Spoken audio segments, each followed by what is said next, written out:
Hello, everybody, and welcome to the Tardis Zone Live on this Sunday evening. We did have a watch along planned, but because my sleep pattern's all over the place and I literally woke up just an hour and a half ago, yes, for anybody that wants to know, that's an hour and a half ago. That's 7 p.m. UK and Irish time. Yes, I got up that late. So me and Rabbi have pushed the watch along until tomorrow. So I'm going to bring a guest on because we always have some guest with us on a Sunday. So we're not going to break that tradition. So I'm about to send me guest the email now. And I'm looking forward to having this guest on.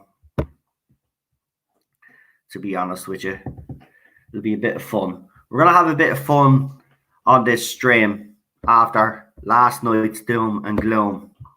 So, yeah.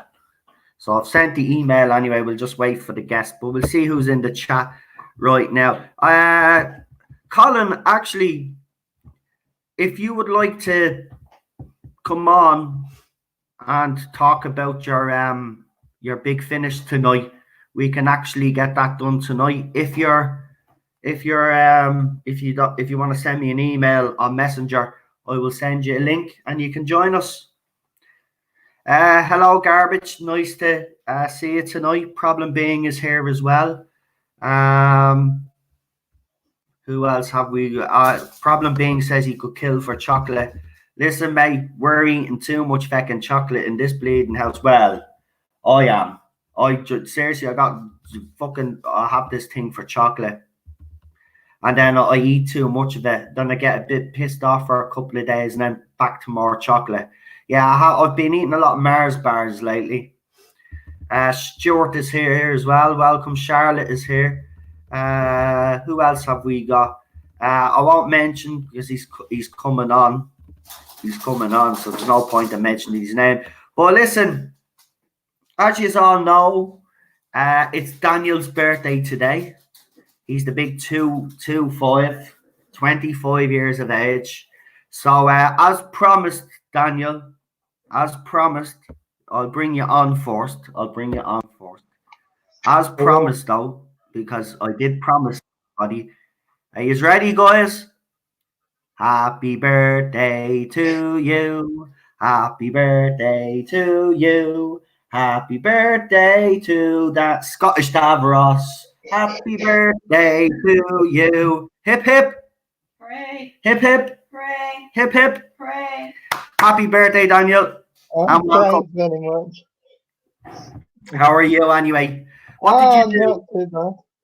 Did you do anything nice? I know there's not much you could have done for your birthday, but did you do anything? Was there anything planned for in the house? I just chilled out, had a nice steak and had a chocolate cake for my birthday, and I got the complete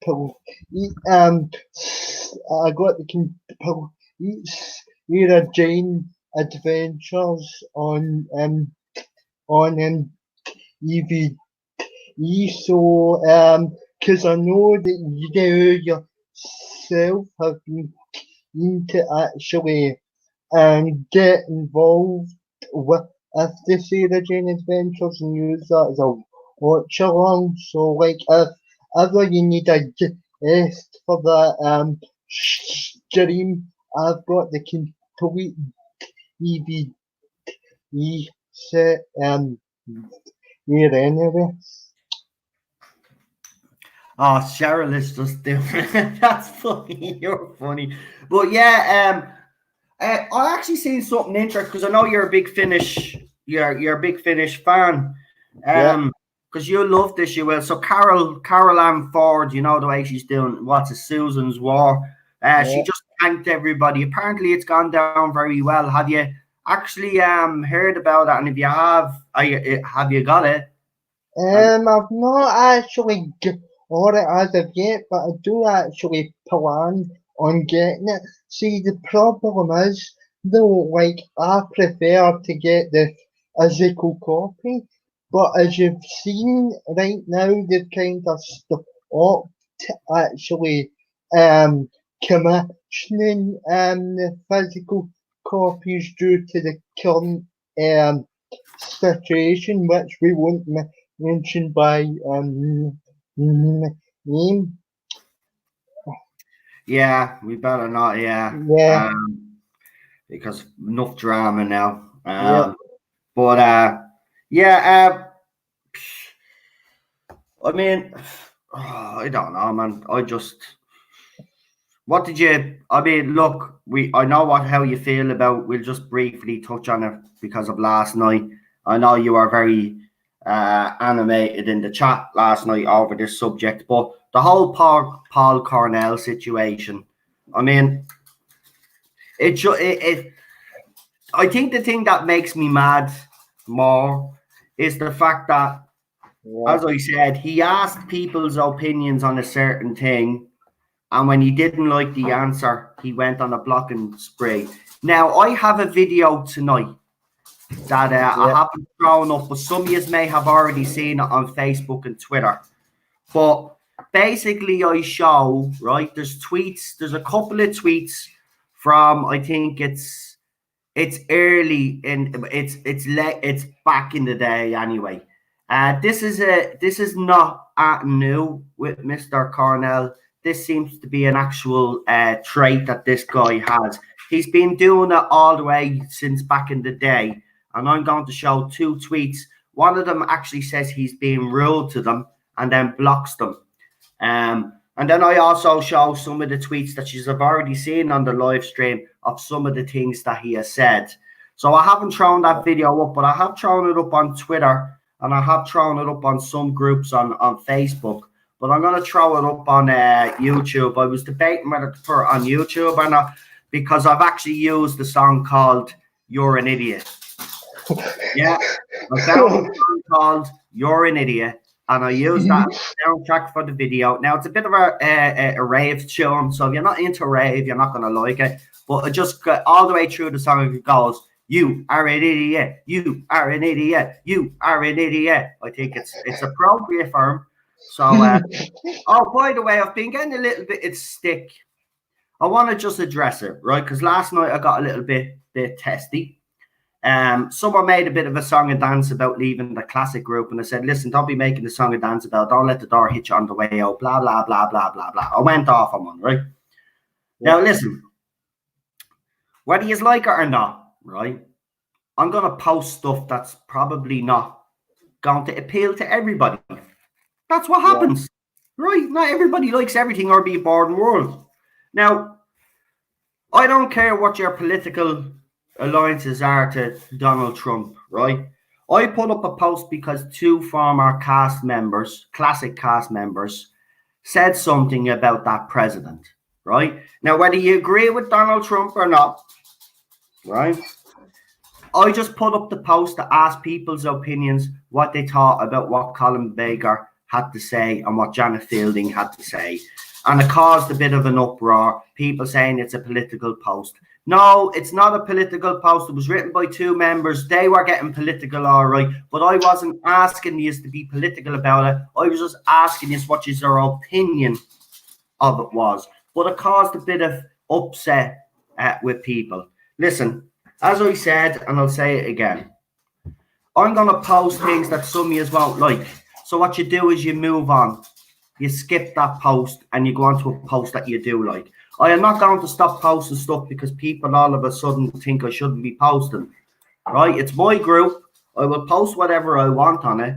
And if you don't like it, as I said, don't let the door hit you on the way out. I don't care anymore. I am not going to be told what I can and can't post. It's my group. All right? And to me, it was relevant. I'm sick of this. There's a couple of things. Do you know what I've noticed? A couple of people have joined the classic group. The classic group, right, is my baby. That's the group that I have the longest on YouTube, right? The Tardis Zone classic group. That's my baby. I've grown that up. It's got over 1,000 members now. All of a sudden, new people are joining and they're getting butthurt, right? It hasn't annoyed anybody else in the group, but it annoys a few. Now, if you're going to be like that, and the reason why you joined the group is to have a go at people because of certain posts, get out of the group. I don't want you in it. Simple as that. The group has been doing okay for 3 years or whatever it is without any incidents in that group, right? And now all of a sudden, now everybody's getting tetchy, right? If someone says right, and I'm going to be out straight, and I don't even support the man Jordan this, right? Your wife will tell you what Donald Trump is doing with this crisis. I don't agree with, right? But if you wish the president dead by saying that he hopes he drinks bleach, right, and it comes from a classic doctor, I have every right to post it in the classic group to let everybody know what this guy is saying. All right. So if you don't like it, leave the group, because that's what we don't just post. And that's the first kind of political post, if you want to actually put it that way. That's the very first one that I've put in the group, myself, right? And it's caused uproar. Don't care anymore. Don't care. I'll post what I want in my own groups. If you don't like it, leave. Simple. I'm on the done with idiots. I said it last night. I'm done with idiots. Done with people in this fandom as well, like trying to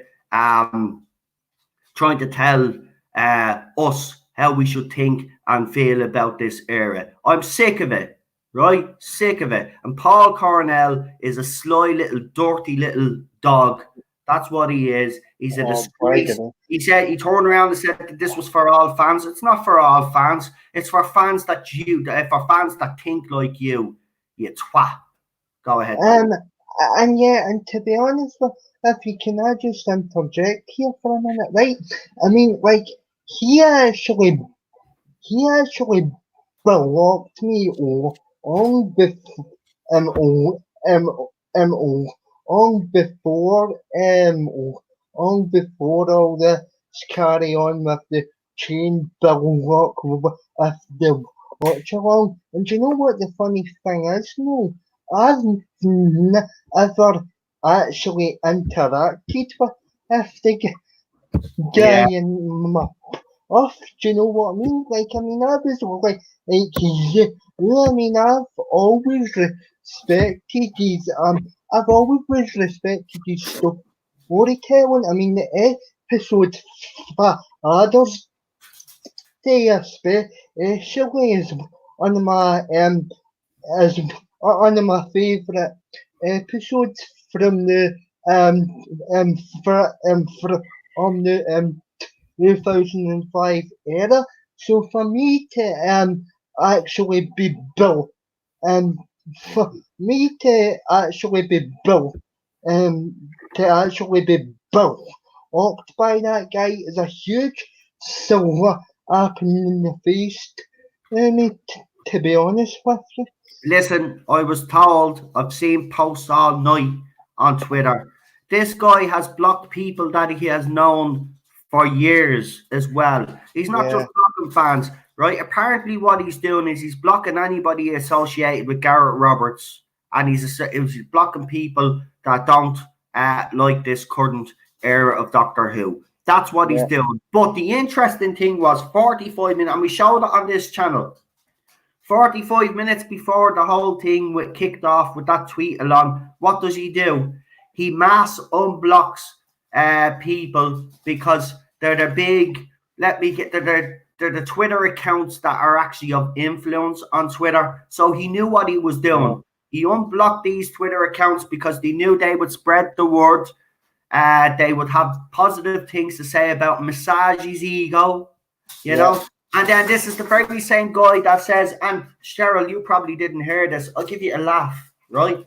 So Paul Cornell says that we should give Chris Chibnall a round of applause for all the new Who content that we got during this lockdown, right? And then everybody was thinking, hang on, wasn't it Emily Cook that set all this up? And what? Because he begged RTD to write something, so we should thank him. But wait a minute, the all new Who content is minimal because it's been the quirky intro trailers or short stories. But the thing is all of this stuff is before her. So I don't understand how he's taking any credit at all. It's not Chibnall actually taking the credit himself. Paul is giving credit because it's still all who prior to Peter Capaldi's regeneration, which in my head I've retconned as a spinoff, and that's how I need to go through life. But it doesn't make any sense. It doesn't make any sense. He wants us to thank the man, give the man a round of applause that basically ran this show into the ground. Yes, thank you for creating something so shite that everyone is so desperate to watch something other than that. Yeah. That all we'll do is watch previous Doctor Who to remind us of how great life was during a global pandemic because we can't be asked to watch the shite he created. Well done. Thank you, Cheryl. That was quite good. I love it. Jesus, I'm rubbing off you too much, man. You're starting to get like me. Take that back, right? Cheryl. But listen, again, this is it. He wants us to give this guy a round of applause, and it's just baffling. But listen, here's my theory on Paul Cornell. You all know, but I do actually mention it in the little video that I'll throw up for you later on as well. The guy is clearly looking for work. Right? Yeah. He's clearly looking to work on Chris Chibnall's Doctor Who, right? And he's doing everything in his power. He's basically a sellout. Now, I want to talk about RTD and Moffat very briefly because a lot of people have said, we should go easy on those two. Again, like I said last night, those two are playing both sides of the fence. And I don't like that. They either come out and say they like the Timeless Children and stick by that, or they come out and say this is rubbish and do something about it. I'm sick and tired of these guys playing both sides. It's at least with Paul Cornell, and I'll give him this. It's at least Paul Cornell is being true to his bloody character, right? And he's actually, still blocking people after all these years, and he's still being true to himself, which is a dickhead, right? But the other two, right? They claim to love this show, right? But then come out and support the Timeless Children and then do little videos or pour up little tweets then that have a go at Chris Chibnall. Make up your mind. I'm sick of this now, right? At the end of the day, the show's being run into the ground and Paul Cornell wants us to thank the man that did that, wants us to give him a round of applause. I tell you what I'd give him, and it's not a round of a bloody applause.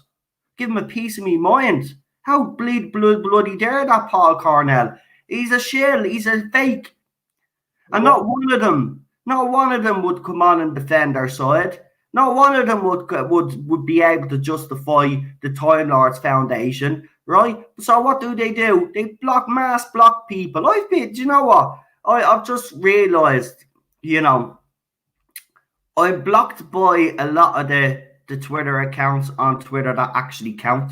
So when it comes to the channel, you know what I mean? There's a clear agenda against this channel, right? On Twitter, you can see it. People, don't be promoting these videos, don't be watching these videos. Who's the Tardis on? And then you'll have a whole thread about it. It's funny, right? It actually is funny. These people are crazy, right? And as I said last night, all they care about is what the sexual preference of that character is. And what's between their legs. They do not care about story. They do not care about character development. They never will, right? And Paul Cornell, he has written some decent stories for Doctor Who. But as far as I'm concerned, he can go and kiss my ass because he's a sellout. I'm just sick and tired of him. And you know what? Ballstreck was a bit emotional last night. And I just want to... Look, Ballstreck is not dismissing Peter Capaldi. Nobody is. Peter Capaldi was the last great Doctor. Ballstreck, like me, got very emotional last night because came to the realization what Paul Cornell did, right, is actually shocking if you look at it. Because if a former writer of Doctor Who is carrying on like that, we've already seen how this production team carries on, right? They're just going to block everybody that has a dissenting voice, right? And then we won't get through. It's a deliberate attempt to keep us silent. Now, I know a guy from Austria in the 1930s that also had kind of the same beliefs, didn't want people, to have opinions and stuff. And we know what happened there. You know what I mean? It's not going to, I know the reason why I make that comparison, because if you're going to silence people because they have different opinions to yourself, well then, yeah, you're just as bad as those people. You're suppressing the freedom of speech. The problem that I have is that the dickhead asked the question, as I said, and didn't like the answers that he got. And then, and Daniel, you're right. The thing that's shocking is he's actually blocking people that had no interaction with him. No interaction with him at all. So, it just goes to show he's only, as I said, it's quite obvious if you see the Twitter accounts that he actually unblocked.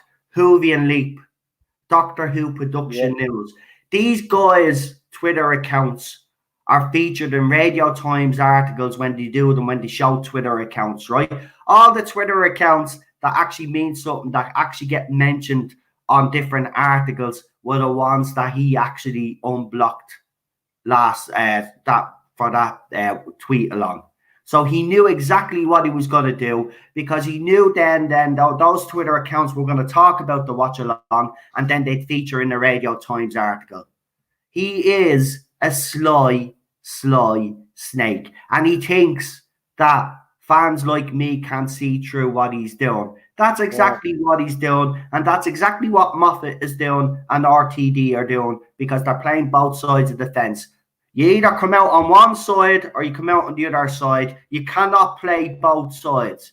That is unfair. So you either shut the fuck up or come out and say how you truly feel. No, I'm serious. They either shut up or they tell how they truly feel, right? Because I've been told that there's loads of people that are unhappy about this. So where are they? Where are they? Right? Listen, I don't expect Peter Capaldi for 1 second to come out. I actually don't really expect any former doctor to come out, because that would be unfair, right? Yeah. But there are former writers out there. There are former showrunners out there, right? Why aren't they saying anything, right? That's what pisses me off. So, I mean, I don't know what you could add to that, Daniel, but go ahead.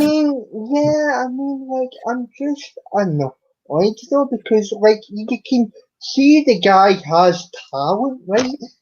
See, the fact is though, the man himself has kind of let himself big time, because he doesn't need to go down the route that he's obviously went down and is still currently going through, because he is talented. And Blue Bonnet Hoovy said on her stream yesterday that I was on, in the dying embers of it, is the problem is now that you're seeing in society and stuff, all your heroes are starting to stab you in the back.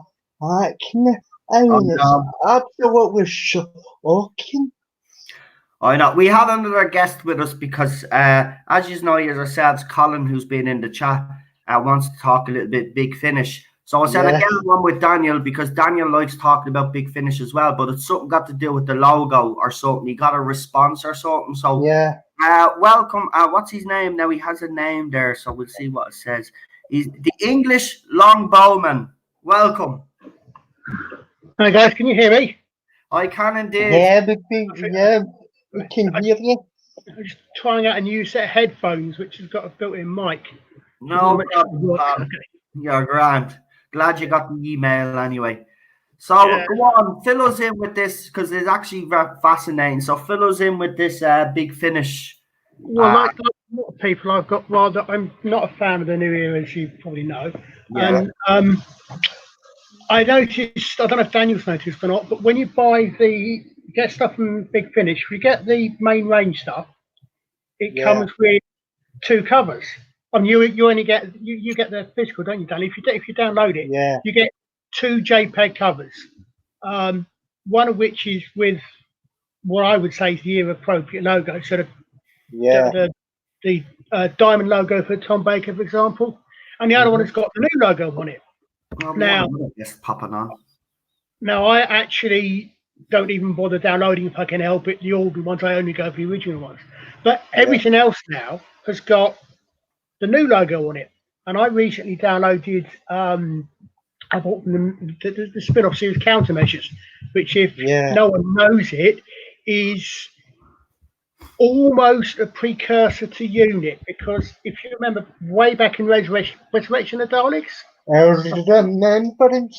Remembrance, yeah, that's it, Remembrance, where the famous bit with Ace and the baseball bat. Yeah. There's a government group there called, which becomes Countermeasures, and they've now got a spin-off series with as usual the original series. Yeah. So what I did is I politely, of course, after I posted a whinge on the Facebook page, I said, I said, I said, ring logos. I've just downloaded the latest current Countermeasures story and was surprised to note that the only cover featured the current logo. Given that Countermeasures is a spin-off from the 7th Doctor era, I would have thought that that one would be the appropriate logo. Whilst I understand that the logo issue may be connected with your relationship with the BBC, my personal view is that each logo only belongs to its own era/Doctor. Given that you normally provide alternate era-appropriate logos on the main range, would it not be possible to do so for other products? And the response I got, if I can click on the right page here, where are we? I know I kept it somewhere. There we go. Hi, Colin. Thank you for the purchase and for your query. I'm afraid we don't do alternate covers for our spin-off titles, and that includes new Countermeasures. And as you've surmised, our arrangement with the BBC requires us to use the current TV Doctor Who logo on the cover of every Doctor Who related release, which says it all, basically, doesn't it? So it shows you how tied in they are. They are, which probably also explains a lot of the support I think that Big Finish seem to be giving to the current era Who. They've got to do it, or they're going to lose the license. Someone just wrote, I have to read this tweet out, or read this message out because it's funny. So an Englishman and an Irishman joined the chat, and we're going to have a man from Northern Ireland as well joining us now in a minute. So there you go. So you got them all. Well, no, we need a Welsh. No, that just sounds like the first line of a joke, doesn't it? An Englishman has got something. Irishman join the chat. Can I just say though that Scots know all about the English longbowmen. The Welsh taught us how to use the longbow. I'm not sure we ever used them against the Irish. I will admit we got the longbow from the Scots, from the Welsh. We just made it better and regularised it. Wow. Typical arrogance of an Englishman, what? Hey, I'm a medieval historian, mate. I know about it. There is a reason why, and I have to admit, I'm embarrassed to admit it, but until what? Maybe 100 years ago? It's very true to admit to say that the word English and British were pretty much synonymous. Yeah. I mean, fortunately, it isn't anymore, but it certainly was, which is annoying, which is a bit irritating in some ways, because half the administrators in the British Empire were Scottish, so it's all your fault. Damn you! It's your fault. Typical and giving this man Bill in the Scots. Look, all I can say is, to quote a certain president, build the wall. No, it's true though. I mean, we did. It is. I mean, I don't know how much you guys are into history, but I mean, and the Empire, and that is actually past the area I'm normally particularly interested in. But it's true. The Scottish did. There were a lot of Scottish administrators, and to be quite honest, now, mate, you guys gave the English language the phrase "beyond the pale," because the pale was the bit of Ireland that the Normans actually conquered and owned and ran, and outside of that was beyond the pale. Yeah, Ireland was conquered by the Vikings as well. I tell you, we were an easy target back in the day. Ireland, everybody invaded fucking Ireland, for God's sake. The Romans never got there, did they? What? The Romans never got there. Why would they come to Ireland? Sure, we would have got them drunk and probably killed them all. So they were right not to come over. The Romans. Yeah, not as far as England anyway, didn't they? The Romans, they didn't get as far as Ireland, but they were definitely they did. got England, England, Wales, and up to Hadrian's Wall, and then the Antonine Wall, which I think is about 100 miles beyond it. But then they pulled back. Oh, I can't believe what have you actually seen that that avatar face? Look who he has as his avatar face. Right, I want to introduce Kim Ung Marty. By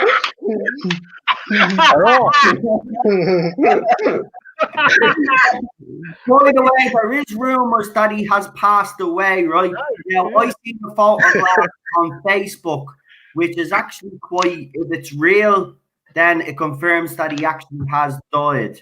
But nobody knows, but it is trending on Twitter the last couple of days because there's so little news coming out of North Korea. But he could be dead. But here's the thing, for all you people out there that are celebrating and stuff, right, that when he does die, if he does die, I don't know what he's celebrating for. Sure, he'll just be replaced by another dickhead. So apparently his sister's like 10 times worse. Yeah, his sister's 10 times worse. Come here, Marty. It's brilliant that you bring that up because I've been watching a lot of documentaries about her. They reckon that actually she's really the one that's in charge and he's just, they're just using him as the face. You know what I mean? That he's not really that smart. It's the sister with the brains. She's the one that's controlling everything. Hold on. You mean the fembots have even invaded North Korea? Yeah. North Korea's been fem-washed. Yeah, well, considering that they don't, how they treat the women in North Korea, it's actually unusual for a sister. But he has done that, though. There's been a couple of women within his regime. I mean, there was a former dancer girl that he promoted as well. He seems to have a soft spot for the women now, let's just say, from what I've been. Because I have now North Korea. I know it's a bit of a weird topic, but I'm fascinated with that country. I really am. They're weird. I mean, they've got one of the biggest cities in the world, and it's empty. Like they have got one of the biggest hotels. That hotel that you do see in Pyongyang, like that took like 12 years to build. Sure, there's nobody living in it. There's nobody living in the fucking thing. They actually have, right? In North Korea, I watched the documentary, right? It's fascinating. They actually, in some towns, to give the illusion that the country is being, it's prosperity, it's doing well. What they do is in some apartment blocks that there's no people in, they have the lights on a timer. The US government, obviously, and the South Korean government have been able to suss it out. But they switch on these lights every night at the same time to give the illusion that North Korea is actually like vibrant and it's like, it's doing well. But it's all bull. It's all bull. Here's the thing, right? Marijuana is legal over there. Yeah. Right? Yeah. You can't even sell food out in the streets because it's a crime. It's madness, man. Madness. I've seen undercover people go in there. I've watched the videos. Fascinating country. They actually believe they beat the Americans. And the people are brainwashed. They honestly believe. So if he does die, right, there will be genuine people in North Korea that will be devastated. Obviously, when you see it on the news, when North Korea puts it out, it'll all be propaganda and they'll be all there holding each other going, who gives a shit? Sure, he'd just be replaced by another asshole. What are you screwing for? He's just going to have it as bad as you did the first time. You know what I mean? Unless they're willing to talk to the Americans and whatever, that's never going to happen because they're allied with China. And as long as they're allied with China, I don't think there ever will be any change in North Korea. So people celebrating that he dies, don't know what he's celebrating for. He'd be replaced by a bigger dickhead. Simple. That's what happens in the dictatorship. They get replaced by another dickhead. Someone has to go in there and physically remove that regime, but nobody will go in because they have nuclear weapons. But okay, they mightn't be great grade nuclear weapons, but they're so incompetent that they could end up fucking doing major damage. That's why nobody will believe and go in. So until someone has the balls to actually go in there and actually, basically take the country over, North Korea it's still going to stay the same unless there's someone within the North Korean government that's willing to talk to the fucking Americans. But that's never going to happen. It's so strange because I've been reading about some of the rules. Have you heard of the 3-generation rule? Yeah. That's crazy. Like, I know one member of your family is guilty of a crime. 3 generations of your family are locked up and put into fucking work camps. Some of them never come out. Kids and all. He doesn't give a shit. Kids and all. Kids. That's like if you had a kid, right? So say you committed the crime, right? So you would be in jail. Your kid would be in jail, and if your kid had a child, they would be in jail too. For the fact that they're associated with you. I know it's ridiculous. It's ridiculous. But listen, I don't want to keep on that. But we will keep an eye on it because it will be major news if he does. But do I believe he is? Well, if China is sending experts over to the country, then there is definitely something going on. Yeah, there is, or he's about to. One of them. I think. Yeah. But you see, again, knowing them, they'll probably find someone with a blood type that's the same as him, assassinate that person, take their heart, and just give him a new heart, and he might survive. But that's how they do things in North Korea. They're really sick. It's look, I don't blame the people. They've been brainwashed. Their kids get brainwashed when they go to school. They're educated a certain way. They're educated to hate America. It really is, But listen, I want to forget about that. We will obviously keep an eye on it. It is important. So, but I do want to ask Marty, because Marty, you do have some things you want to say about the whole Paul Cornell situation. So go ahead. He is just a massive sellout. Like, he is an absolute sellout. I can't believe the attitude of him actually going and blocking people who don't agree with his point of view. I've looked up Paul Cornell, and the first thing that came up is Paul Cornell blocked, and I clicked in it there about 20 months ago. And the amount of people he has blocked simply because they've either disagreed with him or they're associated with someone who does disagree with him. Yeah, it's as if he sees his own point of view and nobody else's, and you can clearly tell. I'm just going to say this. I don't give a shit anymore. You can clearly tell that he's licking Schindler's ass because I think he either is writing for Series 13 or he wants to write for Series 13, and he's giving Schindler all this praise for basically dragging a show into the ground that we all love. That's what I mean. He's working an angle. He has to be working an angle because. He is, out of the whole lot of them, he's really coming out with the praise, and it's not subtle. It's not subtle at all. So he is. I think he is working an angle. And you know what? I said it last night, and you will see it in the video. I actually don't hold back in the video, right? It's just me writing. I don't actually say it because I said all I needed to say in the stream. But I mean, I make it clear as well. He is a sellout. He's a sellout. That's all he is. And you know what? As I said, I don't care anymore. I want to know where Moffat and RTD really stand. We have a right to know. I don't want them playing this fandom.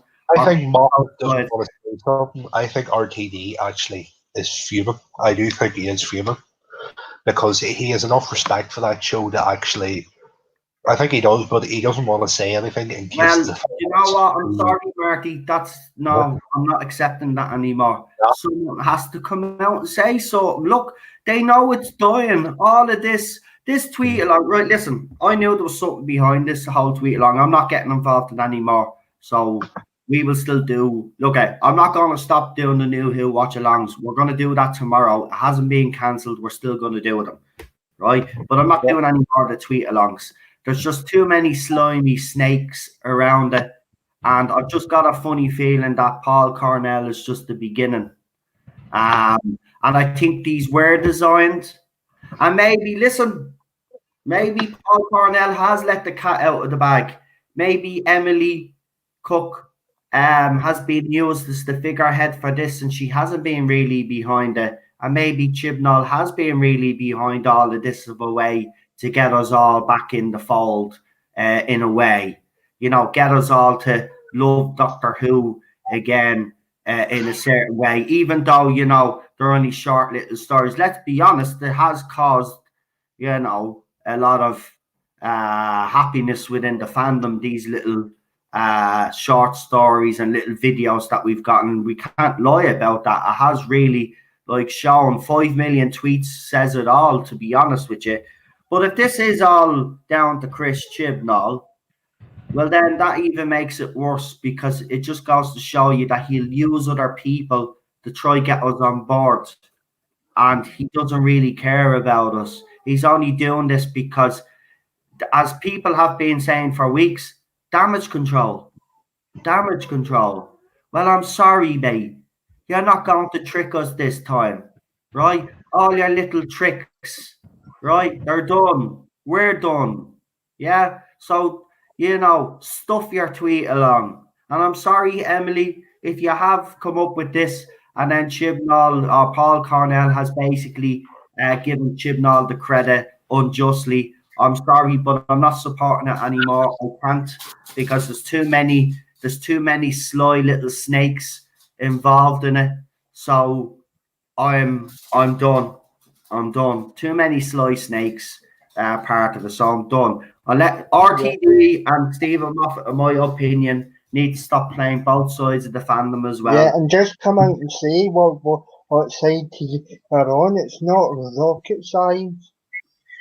I think they're just afraid. That's to say, I know. I think they should come out and say something, but I think they're probably afraid because they know whatever side they go on, they're going to piss off one side of the fandom, whichever side they go for. Yeah, but well, here's the thing, Marty. Right, they come out and defend their side of the fandom by basically coming out and saying they dismiss what Chibnall has done. We're not just going to sit back and let them take the fall. We're going to rally behind them. And if a BBC or anybody even said that they weren't going to let them work, we'd make sure that they get a fan power. We do have the power. See, this is what I want to say as well. Right, as I said, I understand people out there that have totally given up and don't want to continue the fight. I'm going to continue the fight because I believe there's a fight still to be had. Yeah. And the reason why I believe there's a fight still to be had is because we as fans still have the power to get all this mess undone. 4 times after Series 12, the BBC had to come out and defend this shit, right? Because fans were sending in emails, fans were complaining. You go into the Doctor Who Origins trailer, go in and look at the comments. Seriously, it'll be ages before you see a positive comment. They're all negative, and it's not just from Whovians; it's from the general public, the British public in general. It's absolutely heartbreaking looking at those comments, right? So listen again. Oh, sorry, I just seen something in the chat. So Rob Lock, Doctor Who says, no, my gramps just died. Can you please say R.I.P.? Sorry to hear about your grandfather. What? Oh, his name is Will. Sorry to hear that your grandfather Will passed away. I know it's a horrible time for a lot of families out there. You know, you hear the news talking about statistics and all this, but I think people in general in the public kind of tend to forget that there's actually real people behind those statistics. So I'm sorry to hear that. We will, yeah, it's horrible. I just don't know what to say, to be quite honest with you. But yeah, it's scary time, like, isn't it? It is scary time, yeah. But yeah, but look, as I said, I'm not giving up. This needs to be decanonized. But you know, it would be a game changer if Moffat and RTD were just to say screw it and actually come out and what the all right. Could someone just hold on? I'll do it myself. I thought that's no. What the? Yeah, no, I'm not having that. You know, there's actually really people dying out there, and someone thinks this is a joke. It's grand. They're gone. They're gone. I got rid of them. I'm not going to. It's all right. I've got rid of them. Not having that. Listen, there's really people dying out there, right? No time to be making a joke about that sort of thing. Yeah? How dare you? Well, anyway, we move on because I don't want to give them any more. I've deleted them anyway. But yeah, it'd be a game changer if someone came out. And listen, this is the thing. I'd say to anybody out there, the fandom will get behind you if you do. Trust me, this side of the fandom will forget about upsetting the Twitter crowd, right? There's more than the Twitter crowd in the fandom, all right? You've got to realise that. The fandom is more than Twitter, right? So screw them. Come out and do the right bloody thing once and for all. Where's our integrity? I said it last night. Where's our integrity? We've already seen Paul Cornell has none, right? So the rest is don't be like him. Come out and be the people that we know yous are. I know for a fact, I agree with you, Marty. I know for a fact RTD doesn't like this, and I know for a fact Moffat doesn't like it, but I can't see why they're playing both sides. The fans on this side would get behind them. The movement would be so great that BBC would have no choice. These guys will never be out of work, though. They're too talented to be out of work. And I can't understand. It's time that they fucking did. Come on. I think one of the reasons why they don't want to do it is because if they come out and go against the BBC, well, the BBC could turn around and say, right, you have went against what we are doing here, and, you know, if you want to pitch any future series, just forget about it because you're not getting commission. That's what I'm thinking. Yeah, I do agree, but but listen, these guys are so popular. Do you not think Netflix or Amazon Prime or something would pick them up? They don't have to worry about the fucking BBC. Who cares? They'll get work. They're not going to be blacklisted from every other company.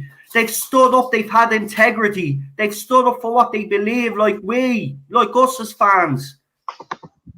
You know what I mean? I don't get this world anymore. Where's people's integrity? Come on. No. It's just, I don't know. Maybe I am expecting too much, but I don't know if you're that outraged like they're supposed to be. I wouldn't be able to sit on the fence. I wouldn't be able to play both sides of the fandom. I'd have to say something. You know me. I'd have to say something. No, there's a reason I asked that comment earlier on about if you guys are familiar with Starship Troopers. Not just the film. Personally, it's one of my favourite books of all time. It comes in for a lot of hassle. I think it's misunderstood. But the basic setup is, if no one's aware of it, it's a science fiction book set in the future, and they're looking about 100 years, they're looking back. And there's one bit in there where the history teacher, if you like, who he's pretty much spouting Heinen's own beliefs, but he refers to the late 20th century as, and I quote, the crazy years. I think Heinen was about 20 years out. I think we're living in the crazy years now. I mean, some of the things he talks about. I mean, he one example that Heinen gives is that, I mean, obviously he's talking from an American point of view, that you get juveniles not allowed to, don't get any punishment, no real punishments, not allowed to have their names mentioned or anything. They turn 18 and they can immediately commit a crime and be subject to the death penalty. You know, he's a very good critique, but I think he's right. It's about 20 years out. I think we are living in crazy years now. I mean, I think it covers so much, just that term. Well, like, you can't say nothing now without getting criticised or shot down. And like, I was on here last week, I think it was, and we were chatting. It was me, Noel, and Rabbi, and we were chatting about how people of my age, because I'm only 20, and how people of my age are being brought up now and are just so sensitive to everything, and they're so contained, and they're very. I think they're a lot more protected. I know I'm saying they when I'm one of them, that they're a lot protective of what's going on in the outside world. Everybody's a winner. There's no losers. Well, get with the times. There are losers. There is one winner. There are losers, and it's. I think they're hanging on. They're hanging on to their. As a phrase my dad would use, they're hanging on to their mother's apron for too long. They can't see what's going on. Yep, can't cut the apron strings. Yep. It's I'm personally, I don't think I'm like that, but Marty, why are you doing all the pictures? Are you doing some sort of slideshow with your avatars? Now we've got some crazy feminist. Yeah. Where you at, man? I'm trying. And I can't think where it's from. Did you have Jodie Whittaker on that a few seconds? See your blog on Facebook. Did you have Jodie Whittaker there as well? What you at? I'm trying to find a avatar that represents my rage at the moment. Come on, that should be Triggly Puffle Big Red in that case. That's funny.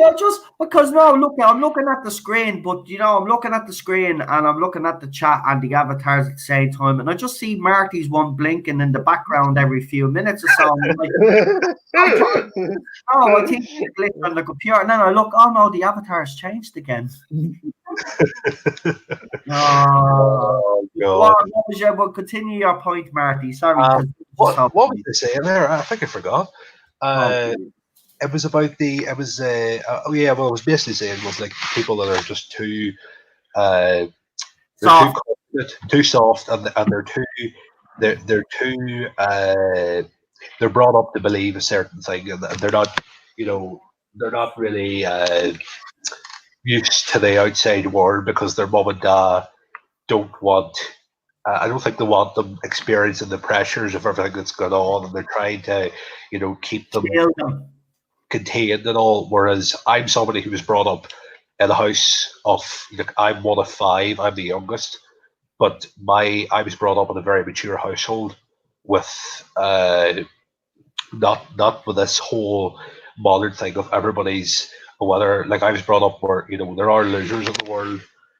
Things are tough. This is the way things are. I was not brought up to be one of these, agenda pushing people. I wasn't brought up like that, nor I would never let myself go like that. If you know what I mean? Yeah, definitely. I mean, I had the advantage, possibly, I'm not sure, of being born 15 years after the Second World War ended. So I grew up in the 60s and 70s, so I still had. I mean, I vaguely remember there was when I was in the TA, late teens. There was a chap in there, obviously a bit older than me, but he'd actually been. He'd done about a year of national service. And I've always, I've always said that I think Heinlein gets a lot of stick, partly because of the films The story of the films is quite hilarious because Paul Verhoeven tried to do one thing and he managed to do exactly the opposite in what he did in his films. But everybody goes on the film that the film is very militaristic, and if you've not seen the films, you just have to take my word for it. But that the only way to become a citizen is to become the military. Now, in the book, you see, a lot of forms face service guarantee citizenship. That comes directly from Starship Troopers. In the film, because it's a war film and it's Verhoeven's particular political leanings, trying to make everything look bad, it's only military. In the book, the service is basically service to the state. It's 2 years service to the state that you have to do before you can become a citizen. And all the citizenship means is that you're allowed to vote and you're allowed to stand for office. Oh God! Oh my God! Change the avatar again. Oh, he has. Oh my God! Get him off. That there was the request of 2899, so don't blame me. Unknown 289 is to blame for that. So actually, Jesus Christ. an early comment of yours, Unknown 289. I may have started a war here, but you have got to take London. You don't have a choice. You want to come into New England, you've got to take London. Downing Street itself, take it over. the whole London bubble. I obviously started something in my earlier comment, and I'd like to point out, actually, going back to that, actually, it's even closer than you guys think, because the Scottie, who a certain country was named of, were originally an Irish tribe who moved up to what's now Scotland, and certainly the shall I say the orange, and I'm not talking about Trump, portion of Ireland were Scottish or were descended from the Scots in large part. So you've got quite a bit of swap over there, which people tend to forget. Jodie is the worst doctor ever. Jodie is the worst doctor ever, and she has the worst showrunner ever, John Michael Fink. I mean, he always does that when you throw it, but when I throw it, he doesn't make that noise. He was trying to headbutt it. I know, Ted. And then he pushes it over towards me. But what was I saying there? The worst. Jody's the worst doctor. Yeah, worst doctor. But she also has the worst showrunner and set of writing team. So it's not fair to just throw it all on her shoulders. But she is a massive part of what's wrong. But you have to look at the other cast as well. Let's be honest. I said this Jordan Series 11 when everybody was praising what's his face, Bradley Walsh, right? But if we look at it, right, with a cold eye, right, and compare him to past companions, he doesn't cut it. He's not a good companion at all. Look at his dialogue and stuff. The only reason why we defend him, let's be honest, is because he's an older white man, and in Chibnall's era, older white men seem to get the wrong end of the stick. So we've all rallied behind Graham, but Graham is not a great companion at all. None of those companions are great at all. Let's break them down for a minute, right? I said I was going to do streams like that on my own, but while I have the panel here, let's break it down. Let's start off with Ryan Sinclair, right? So in the very first episode, we were introduced to Ryan. He has dyspraxia apparently. Yeah, right now, we seen in the scene he's struggling to cycle a bike, right? Yeah. Now, other than that scene, and the scene I think where he was trying to play basketball, if I remember correctly, is the only two scenes is where his disability has been highlighted. Now, if there has been one or two other scenes, fine, fair enough. But this is a guy that has a disability and it affects him. But yeah, this guy was able to pick up a bomb in the shape of a basketball in the last episode and throw it about 100 meters. He was also able to pick up a gun during Series 11 and run around as if he was playing Call of Duty, right? That's poor character development. Now let's get on to Yasmin Khan, right? She's supposed to be a cop, right? Where have we seen her use her cop abilities in the fucking show? When she Yes, we can't. The very first time we met her. All right, that little debate. But other than that, where else? Nowhere, right? Again, poor character development. But also, we're led to believe that this woman was bullied during her school time, right? Yeah, but you never saw any evidence that she had with some copper, and we're meant to believe that that woman was bullied, right? Now, she did have another scene with Ryan Sinclair at the back of the dumpsters where she actually said that word that caused a little bit of controversy. I said it the other night, but I was saying I was just quoting the bloody word, but I won't quote it again just in case anybody does call me racist. But she said that she got called the P word, right, because she happened to be mixed race, Indian, English or whatever, British. And because she's a cop, she got insulted. Big fucking deal, right? The cops get called pigs around here and all sorts, right? You don't hear them bitching and saying to me, oh, I've been bullied, right? She wasn't bullied. But again, poor character development. Graham O'Brien, right? What character development has that poor man had? Again, literally none. He had cancer. He got a cure from it. Then when they try to address it again, the doctor basically dismisses it. What character development has he? That would be an absolutely horrible scene. One, right? Forget about all of them. The main one is Jodie Whittaker herself.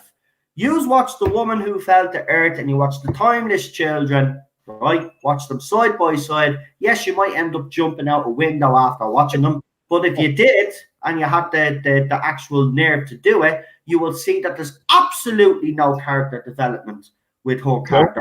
She is the same. She has not changed. She's still the same bloody. There's no character development. I don't even know what she is. Or you can't even say that she's playing the Doctor because she's not playing the Doctor. She's playing something that isn't the Doctor, but there's no character development.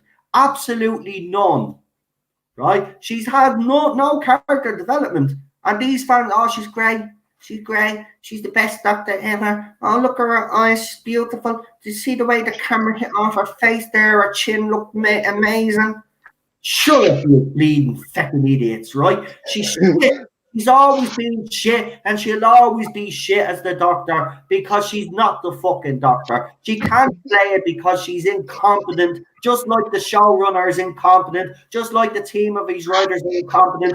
They all should be kicked out of the fucking with the P45 and never made the fucking work there again. Do you know what? We should send them off to the fucking front line, right? And oh no, why would we do that? They'd probably fuck that up. Hand them over to Kim Jong-un. What? Hand them over to Kim Jong-un. He'll sort them out. Yeah. Send them over there, yeah, because you know what? You don't like fans having different opinions, so they'll fit nicely into North Korean society. They'll be able to make their shit, flog it all they want, and they know that people won't say anything because if they do, they get sent to a war camp. Oh, brilliant. Kim Jong-un will stars the Doctor and the companion. Yeah. Didn't his dad have a thing for films and he kidnapped a South Korean film director or something? Or was that just in Team America? I've seen that somewhere. Yeah, I'm sure he did. I'm sure he was a big fan of Hollywood movies. Yes, because there was a lot of point about would Kim Jong-un, Kim Jong-il, wasn't it? That they should send him a copy of Team America. He probably actually liked the film because he was in it. I just see problem beings after right there. They're already run by Doctor Who's already run by the dictator Chris Jong. Right? Oh, brilliant. Oh yes. Listen, oh no! I'm telling you now, man. They're the clowns. They should go over to a communist country because they'd fit in. Paul Cornell can go with them as well. You know, take your little best buddy with you there, Chibnall. Yeah, look at you with your stupid glasses and that stupid haircut, and that stupid yellow tie and that fucking white shirt and that grey jacket. You look like a bleeding moron, and you actually had the gall to go, oh, by the way, yeah, I'm going to bring it up again. So BBC, well done.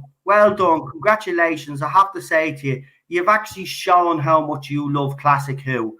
Well done. You hadn't even got the decency, right? This week, we've had a couple of birthdays, right?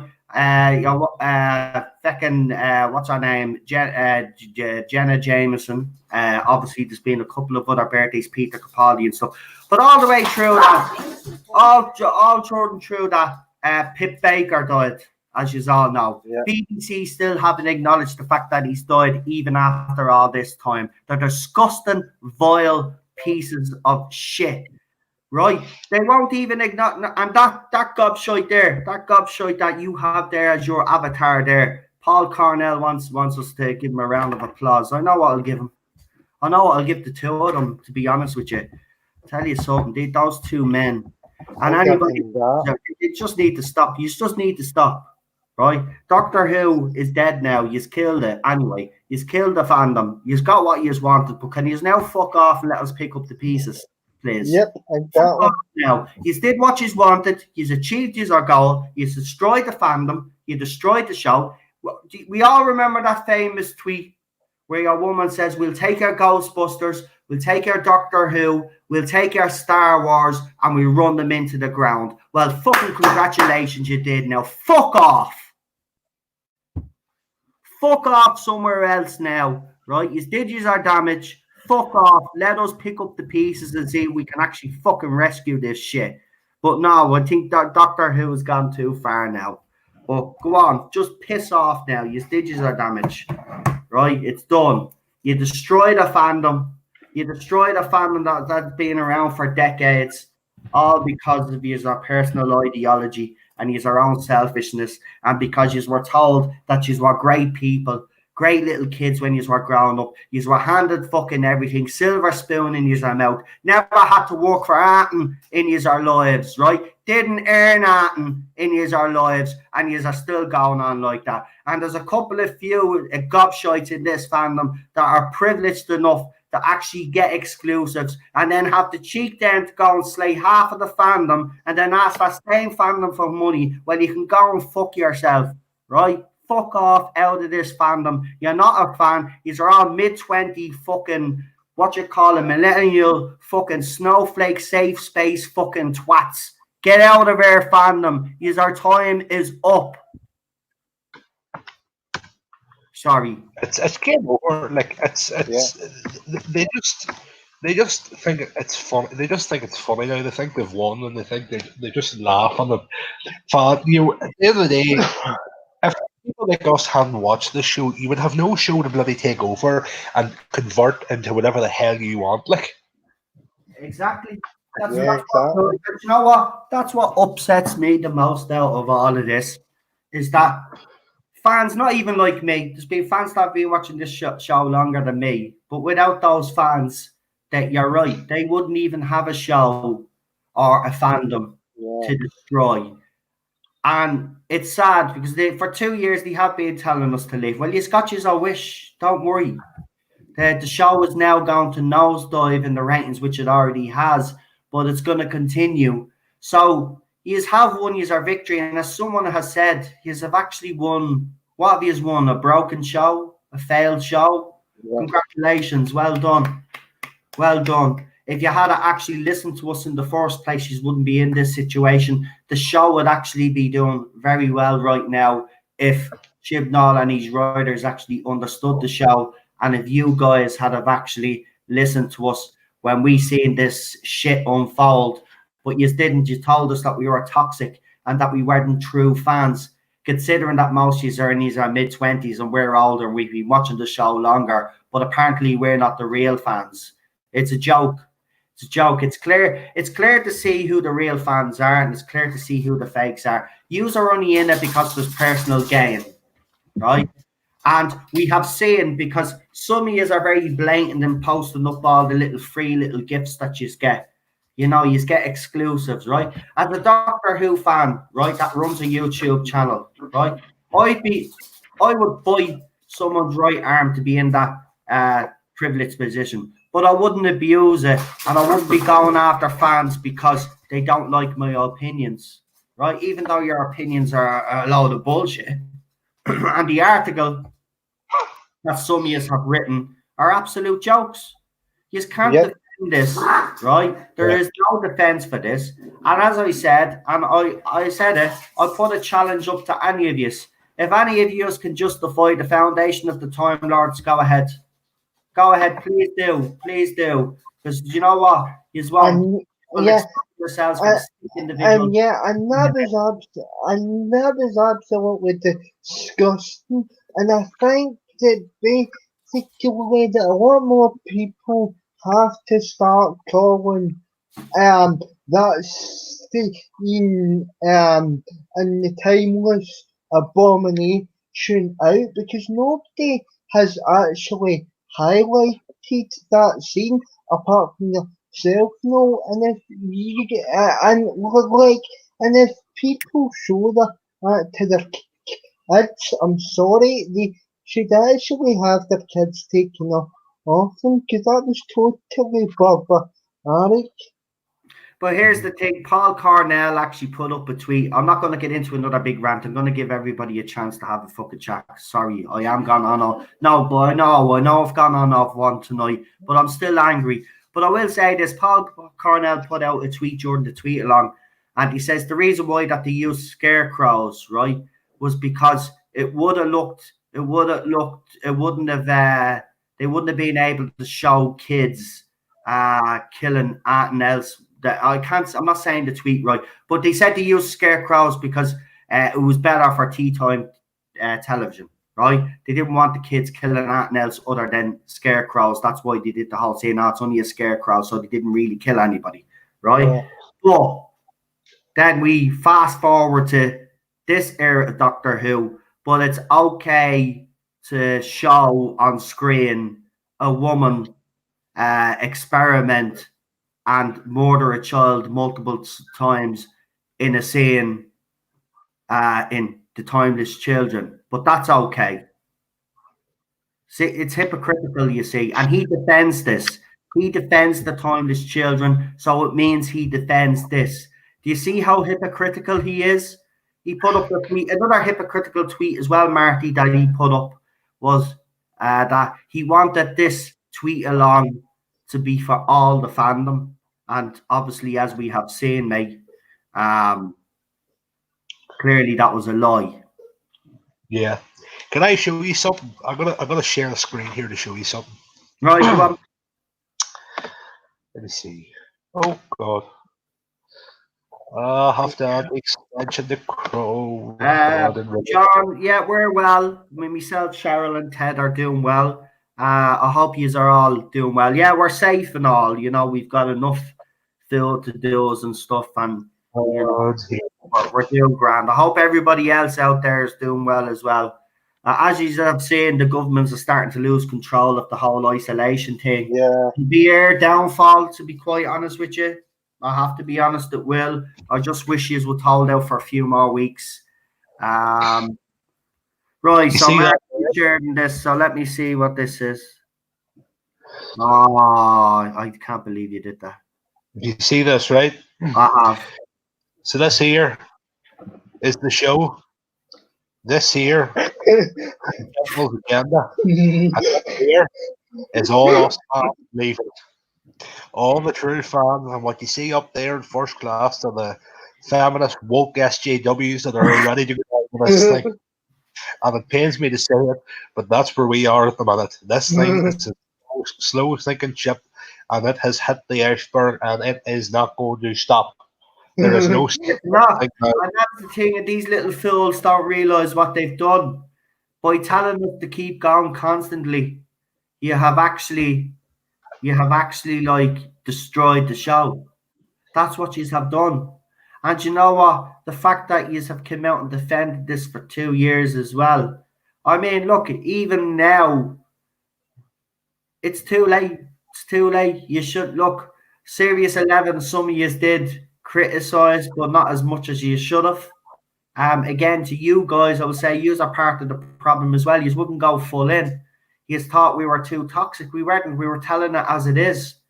You know, the harsh reality of the situation is what we're seeing now, and we just weren't going to shy away from that. We had to let you know in a very brutal way what was going to happen with this show, and you wouldn't listen to us for 2 years. We told you all of this propaganda, all of this preachy stuff that we'd already, even before the series had started. As soon as the glass ceiling video dropped, where she goes whoops. Remember that very, very famous video where the whole glass ceiling, some people found it very cringe. That's when it was game over for Doctor Who. That's when it was never going to be good. It was never going to be good because they set out their stall early. Right, even the trailer, it looked a bit like a CW show with all that fucking flash kind of crap going on in the background when they're all in the cafe or whatever in their different parts doing their thing. Absolutely rubbish. We knew then they should have listened, but no, they were I love Jodie Whittaker. Honestly, right? Do you know what I honestly think? And this is it now. I swear this time I'm not changing my avatar anymore. I honestly think now if I was to walk into the BBC and said, right, save this show now, you've got one series to do it, and I didn't have the budget to do it, bring back this guy for one series. Apparently, my stream has been demonetized. Let me see. I wonder why. They've probably limited it. See, this is what happens, right? I've found, right? If I do a non-related Doctor Who video, I'm fine, right? It gets monetized, not a problem, right? As soon as I do a BBC video, it's still monetized. We're still. I think Kim Jong-un might have demonetized it if it did. Focus. No, because I got a message to say that my stream was demonetized. That was me. Yeah. Because of check the private chat again. Well, it's saying it's still on here, so we. No, I was saying that because you were letting rip a bit the way you don't like us to, shall we say? Oh. I was being a little bit ironic. All right. Anyway, anybody wants to, I mean, that comment earlier on was disgusting, tricking someone like that. Oh, yeah. But that's the kind of thing that these people get a kick on. But do me a favor, don't talk about that person in the chat now. They're gone. It's done. Let's not give them any more fuel. Hey, hail blue bonnet. That was quite sick because I thought it was a genuine, because we have had people on this stream in the live chat that have genuinely lost loved ones, and for someone to joke about that, so don't give them any more. Don't even mention their name now. Forget about it. It's done. And Blue Bonnet has popped into the chat. Welcome. Hi. And there's a couple of other people. Blue Bonnet, how you doing? Hello. We sang Happy Birthday to Daniel at the start of the stream. So yeah, if you want to hear me sing Happy Birthday to Daniel at the start of the stream.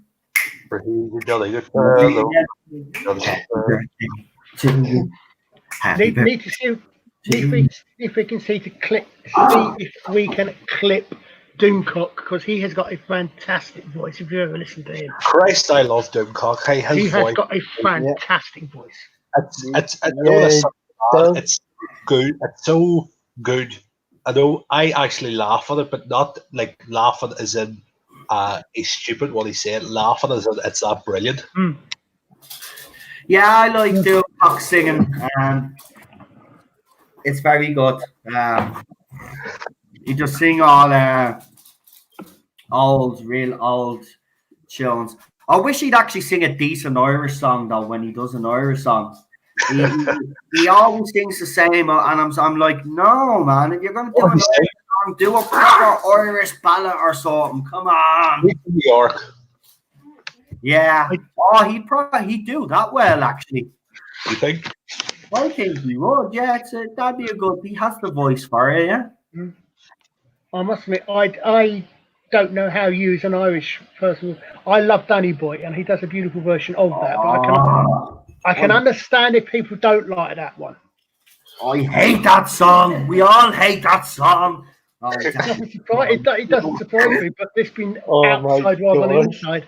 It's like the Americans think that there's leprechauns here and they have a stuff. It's that stupid, man. Seriously. Oh, I'm sure there's no, we don't like I think. I said that's the other thing. Yeah. I think Harry Belafonte did a lovely version of it. I've got it somewhere, and he actually explained what the story's about for that. It's actually quite an emotional story. But hey, we all like different things, don't we? And you know what I love? You know what I really love? If you've ever heard of it, it's called "The Time Has Come." I think you might know. Christy Moore sings it.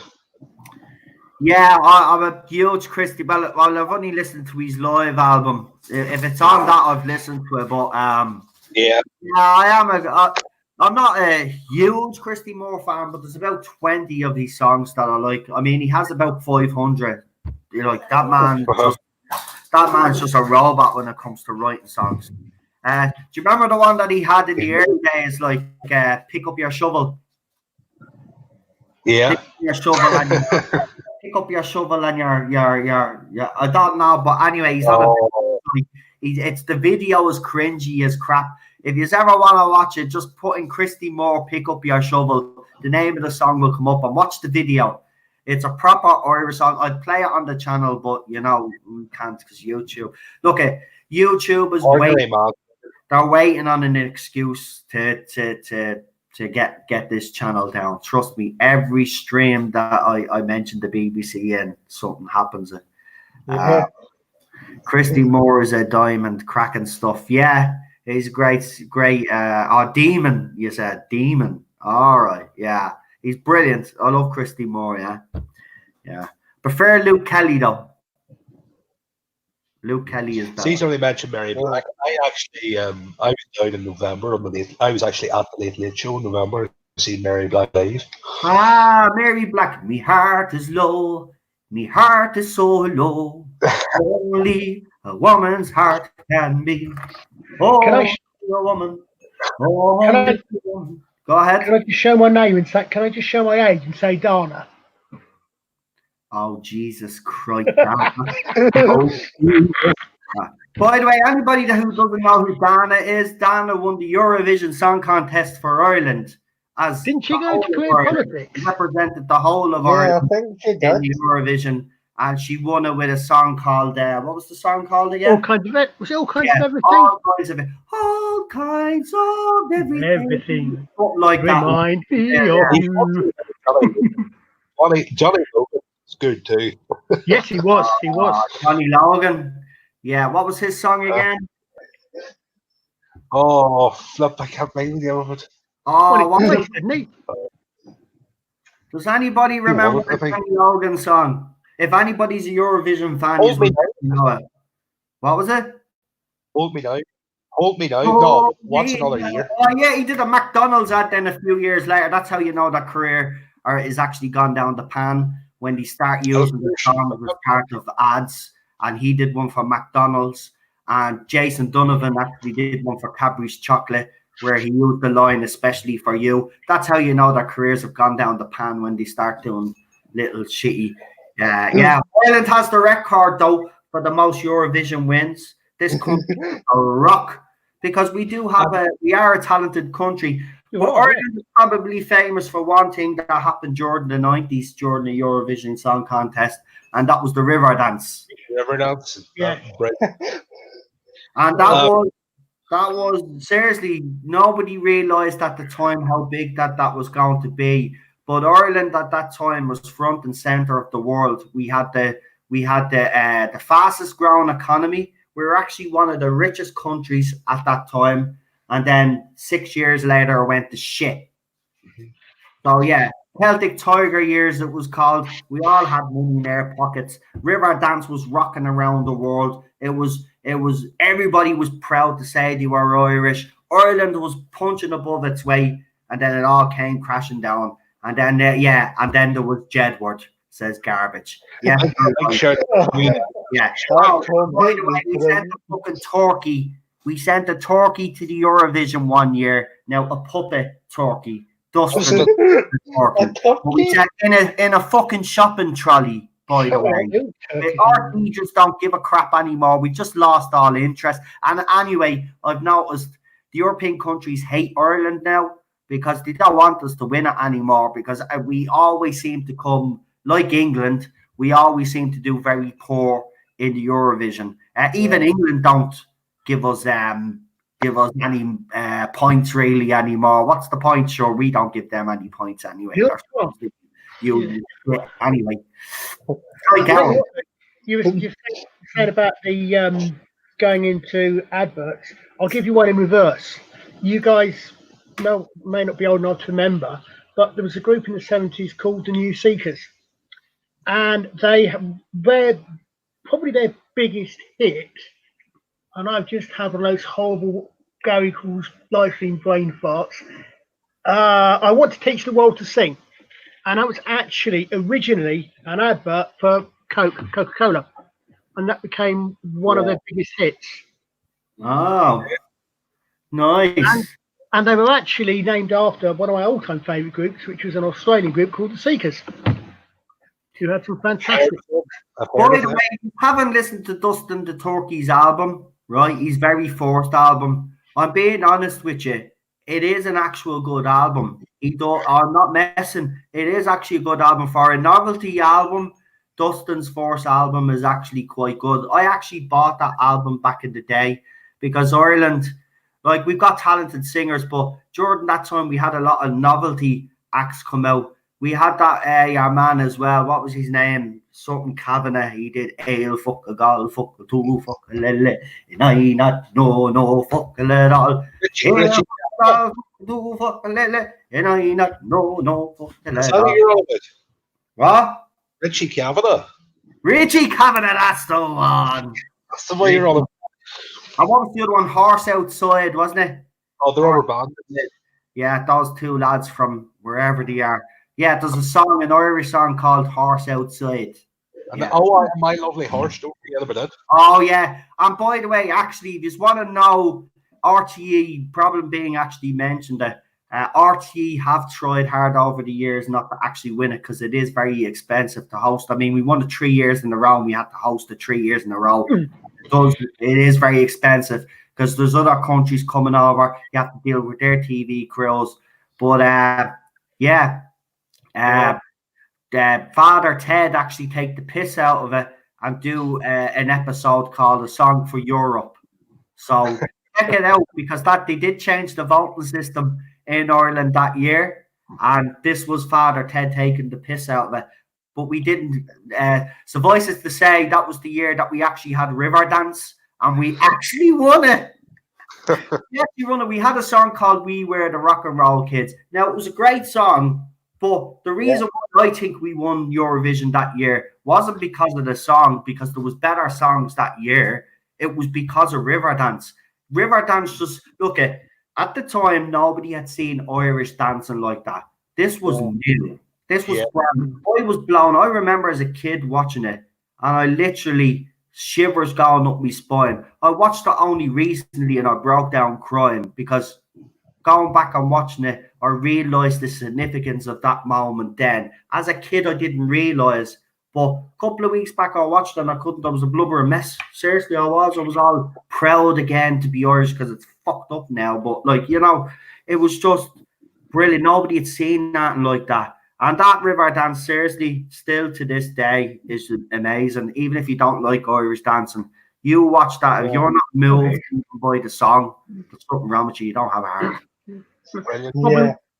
Problem being, I didn't know that. That's interesting. But I was going to say to Noel, every time I hear his overlords and no longer our overlords supposed national anthem, I actually know words to that because the New Seekers had a hit to Ode to Joy long before the EU ever did. It's called Emerald City, and it's actually pretty much about the Wizard of Oz. But every time I hear Ode to Joy, I think I know that tune. Where do I know that tune from? The Seekers, Emerald City, which came out, I think, I looked it up the other day, came out in 68 or something, I think, or 70 or something. Another thing about the Eurovision, not going into politics or nothing, but I can't see any. There was always this conspiracy theory going around the past couple of years that they didn't want the UK, the whole Brexit thing and all either. It's always the Scandinavian countries that do the countries like Russia, Ukraine, and stuff. They normally do, even though they're you think the political thing would get in the way, but the people themselves, the Russians and the Ukrainians, they're actually, they vote for each other in the Eurovision because they do. Like, you'll notice there's a lot of countries, it's tactical voting now. Yeah. Unfortunately. And I don't like this semi-final business either. We should go back to the old format. If you're a European country, you enter the Eurovision. You do it. If you want to do it over 2 nights because there's too many countries, then do the final over 2 nights. Let everybody then vote on their favorite bloody country, and then done. This because England and other countries like that are not getting a look in, and it is unfair because at the end And of how come? top talent. And how? England got it wrong. England's got it wrong because when UK sends someone over, they think by sending over a pop star that'll give them the edge, right? Then they tried it the other way and it didn't work, right? Britain needs to see how Ireland did it, right? And we actually need to take our own advice as well. Listen, Ireland can win the Eurovision again if they did a song that wasn't a pop song and they actually incorporated some Irish music into the actual song. Ireland should be singing an Irish song, in my opinion. Well, Irish, you should be representing this country. Even if you sang the song in Irish, I wouldn't have a problem with that, right? But you should be singing I think you should be singing the song in your native tongue or your native language if you want to do. So, Absolutely. I honestly do believe that if Ireland were to incorporate some Irish music into a song, because Irish music is unique, Riverdance proved it. Riverdance we won that year because of that music, because of that dance, right? We didn't win because of the song. It's widely known, even though the song was a great song and has aged brilliantly over the years. It's a cracking fucking song. But there was better songs that year. We won because of Riverdance.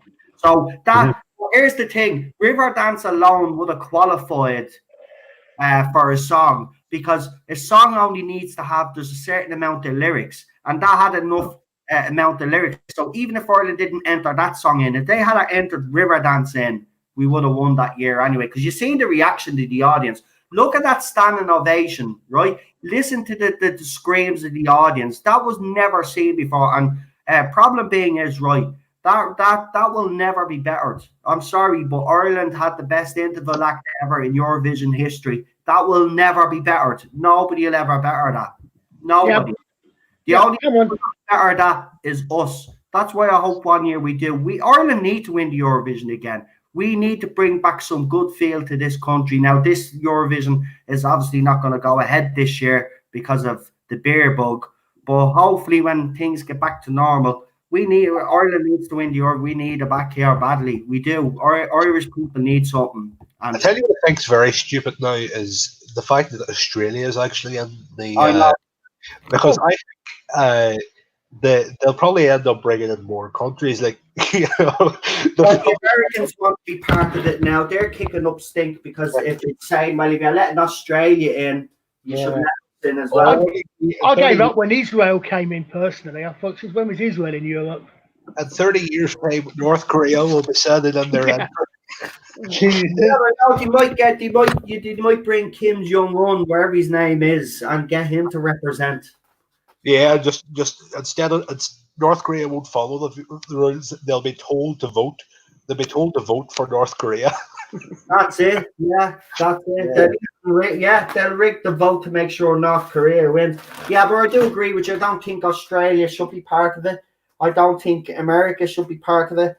Now, it was only for 1 year, maybe, but should Britain be part of it now? Yes, even though they're not part of the the European Union, they're still part of Europe. Yeah, it never was the EU. It was Europe.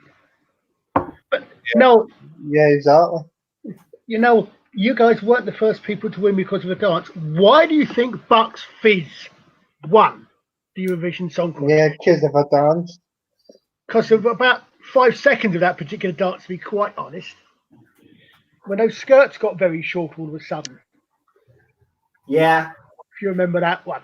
Quite not bad song actually as well. I quite like the song as well. I love the Eurovision, so I've watched all the documentary, the history of the Eurovision. Yeah, Bucks Fizz song, that was an intro. It wasn't even a great song, actually. I quite liked it, but no. Did you? Yeah, I quite like this as well. I wasn't a fan of Carol Baker, to be honest with you. You know, she would go on then with what's his name, Roy Walker. Not Roy Walker. Was it Roy Walker? No, was it Roy Walker? And they did what was it? The Guinness Book of Records. What was that show called again? Roy Castle. Yeah, Roy Castle. I keep getting mixed up. Roy Castle. Yeah, they did the Guinness. What was it? What was the name of the show? Record Breakers. Record Breakers. That's it. Was he on that at all? Yeah. Well, by Ross and Norris Water actually ran it. Well, I married a Cheryl, didn't I? So obviously I do the name. Cheryl said, "What are you on about, woman? Is your name Cheryl?" You're just so off the rails. Yeah. So what? This stream is talk about stream. I'm trying to work in a joke somehow about how in 1973 Eurovision met its Waterloo, but I can't work one out. Yeah. See, even Daniel gets that one. He's way too young to remember ABBA. Waterloo, do, I want to boo. Do. Yeah. Waterloo, I'm going to have a bloody poo. Great song, actually, though. That was a great song. It was. Here's a question, actually, for you. No, it's a bit off topic, but as we said, we're going to be branching into other stuff. But here's the thing. What is your favourite Eurovision's song, if any of you can remember? And what do you think is the greatest Eurovision song? Would it be Waterloo? Would people think? Yeah, I bet What? Yeah, I bet. Probably the most. I'd say Waterloo. Yeah. Waterloo probably launched the biggest number of hits. Well, it did. It launched the biggest band, didn't it? I mean, ABBA was second. I mean, they dominated the 70s after that, didn't they? Yeah. There's another thing I was just about to say these two. I think Eurovision has gone slightly woke too. It has. Yeah. You look at like the likes of Conchita and stuff like that. The man who was a woman, and then was it Turkey that said that woman a couple of years ago that didn't even sing. She just bucked like a chicken and somehow ended up winning the bloody thing. Yeah, I will agree with you on that one. Actually, I showed Cheryl the guy from Israel, wasn't it? He was the one that you're talking about that had the full beard and the long hair, but was wearing woman's clothes and had the makeup on, but had a brilliant voice. But they deserve to win it. But I do agree with you. There is a deliberate. You can see it now. There is certain countries that will put a performer in that is either transgender or drag or anything. It just it's like everything else. Eurovision, they've always been about equality anyway. So I mean, look, are we really surprised? Problem being you're showing your age again with the Ruttles.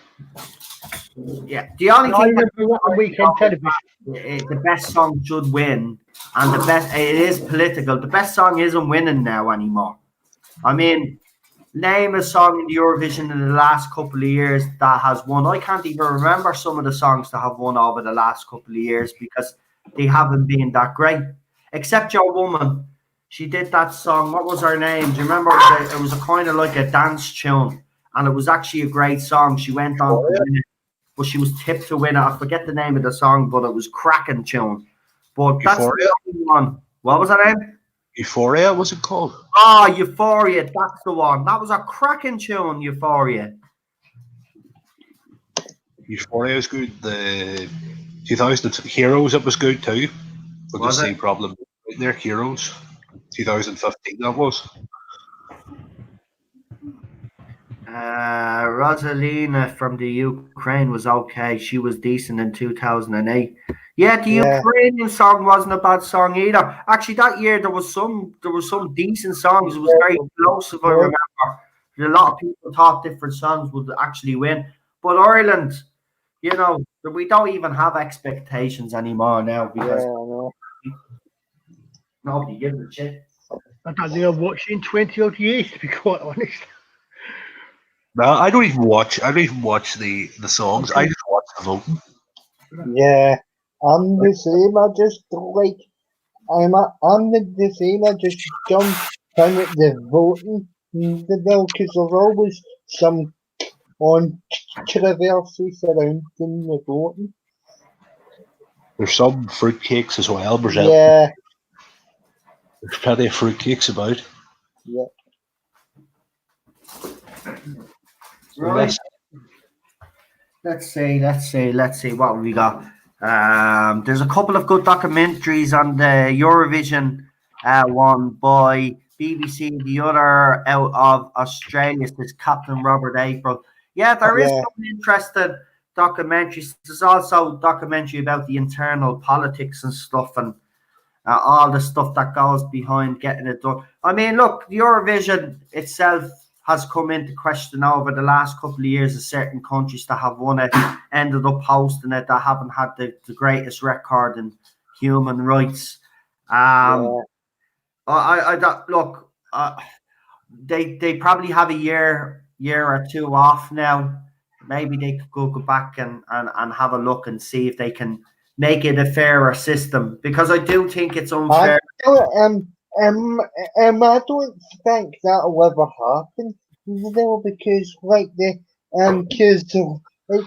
countries that actually and it have too much a lot of the voting and what. I thought it's all corrupt now. Yeah.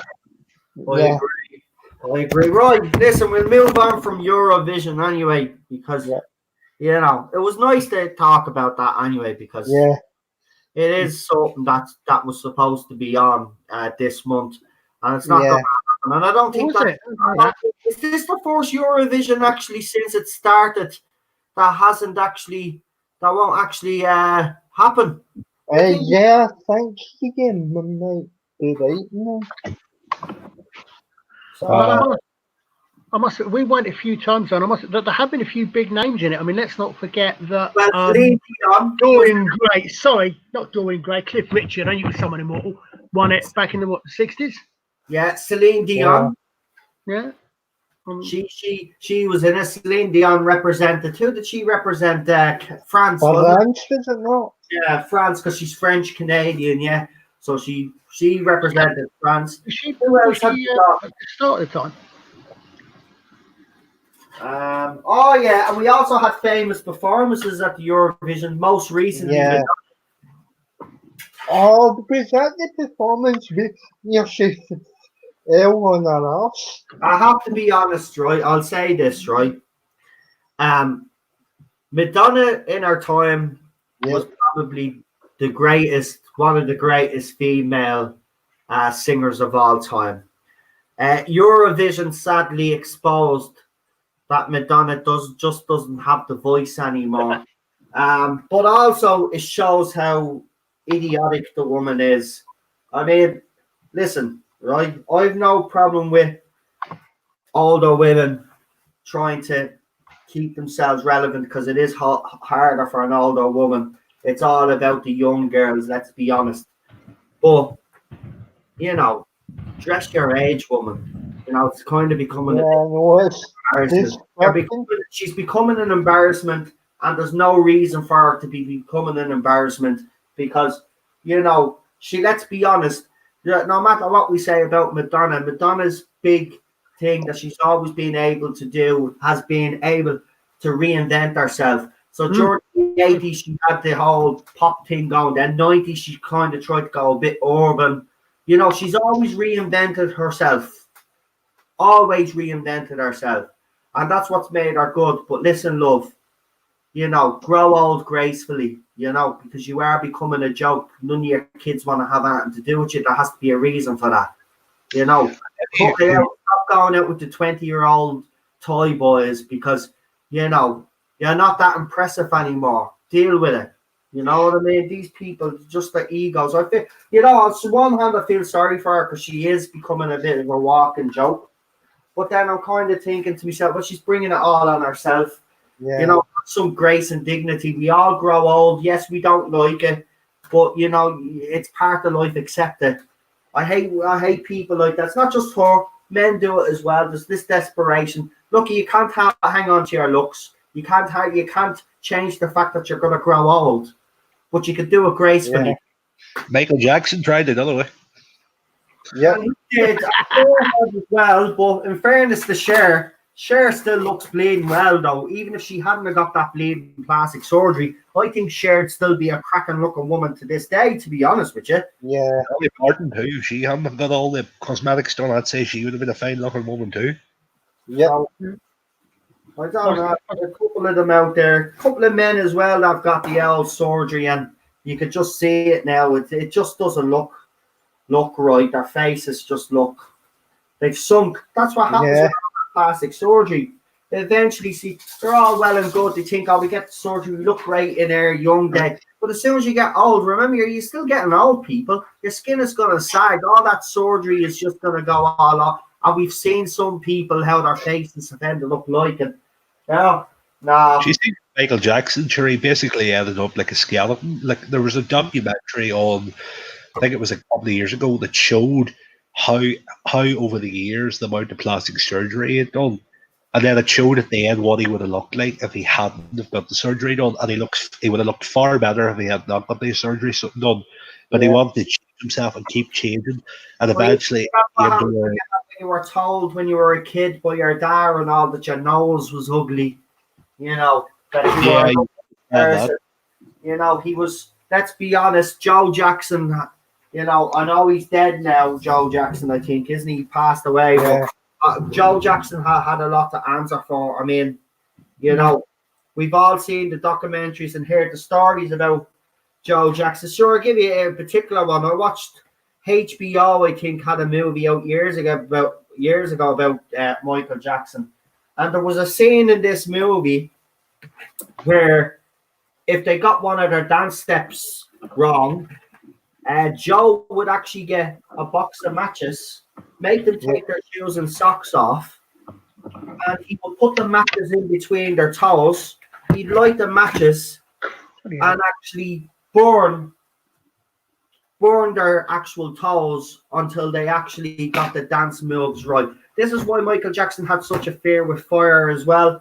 And then, of course, we all hear about the Pepsi ad and how that then started the role of events which would lead Michael Jackson to go and do all the things that he did. Because what people don't realize is that burn was more serious than people realized. It caused an awful lot of lifelong pain that made Michael Jackson then addicted to painkillers. And then unfortunately then we got all the events. Do I believe all the stories about him? No, because if you look at the Jimmy Savile case, I think it's clear to see what a paedophile, you know, a paedophile just doesn't just abuse one or two kids. They abuse hundreds of kids. And when Jimmy Savile died, loads of people came forward. Where's all the people coming forward? I know that the Finding Neverland documentary, but that has now been debunked, most of that now. But besides those two gobshites, how many other kids came forward that are adult? None. Yeah. The best part of it is all of those kids actually went to court and said that he didn't do nothing. So why the fuck are they turned around now and say, well, actually he did? You know, I don't know. If they were going to say it, why didn't they say it when they had the chance at the trial? Why? Exactly, they had the chance. They had the opportunity there. They were in court. They had the opportunity. Right? Their case. They look at. I don't agree with Michael Jackson's choices on the way he used to do things, inviting kids over. As a father, I would frown upon that personally myself. Right? But these mothers and fathers allowed these kids to go over there, which I'd questioned them in the first place. But the reason why they did is because, see, Michael Jackson's biggest mistake that he made was when that first case came to light. Sit down. He paid that child off, that family off, didn't he? Yeah. That's because it was the advice of the record company. Now, he did say, and his family have stated that he's always regretted that decision. He's always regretted it. He wanted to fight it, but the record company thought at the time that it would cause too much personal damage and he wouldn't be able to recover from it. Well, all I have to say to those people who gave him the advice, well, yous are fucking idiots, because of that, he has left them open for years to be exploited, to be abused. He should have fought it, right? Because he said he had evidence to prove he was innocent, right? He should have went along with it. The case, here's the thing. The original case, the father of that child after Michael Jackson died, apparently killed himself, left a note and everything. The child himself has been proven to be a liar, right? There's a whole interesting book on it. Some man, right? Like the doubters out there, right? This guy was convinced Michael Jackson was a paedophile. And he was so incensed because his little daughter was a Michael Jackson fan. So he decided that he was going to write a book. I can't remember the name of the book, but basically the book is along this premise. This guy goes to try and find out if Michael Jackson's a paedophile and starts interviewing people. Yeah. It quickly turned out, right? When his books then starts taking a different turn. His investigation starts taking a different turn because he starts getting information. So he starts checking it out. And slowly but surely you can see in this book as well that this guy is changing his opinion. So this guy starts off with the opinion that Michael Jackson's a paedophile and he's going to prove it. By the end of the book, he's basically apologizing. He's basically proved, right? These are the facts that he gathered.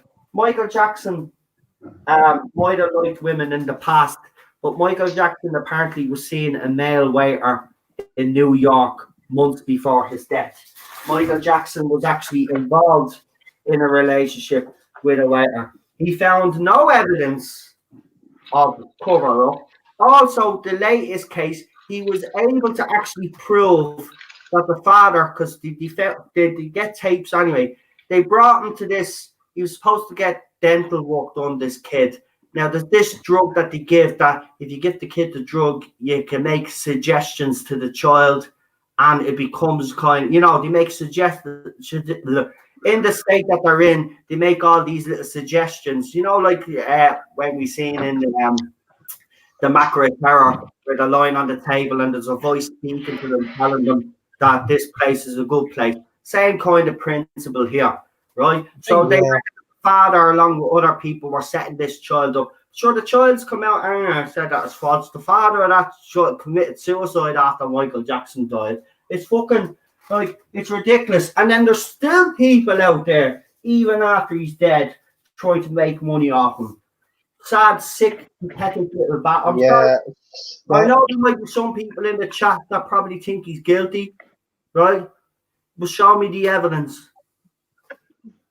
What do you think of these loonies that say that he never actually died and that he faked his death? It's like Elvis. He's not dead. He's gone home. But hang on, right? I used to think that was lunaticy as well, right? I will say this.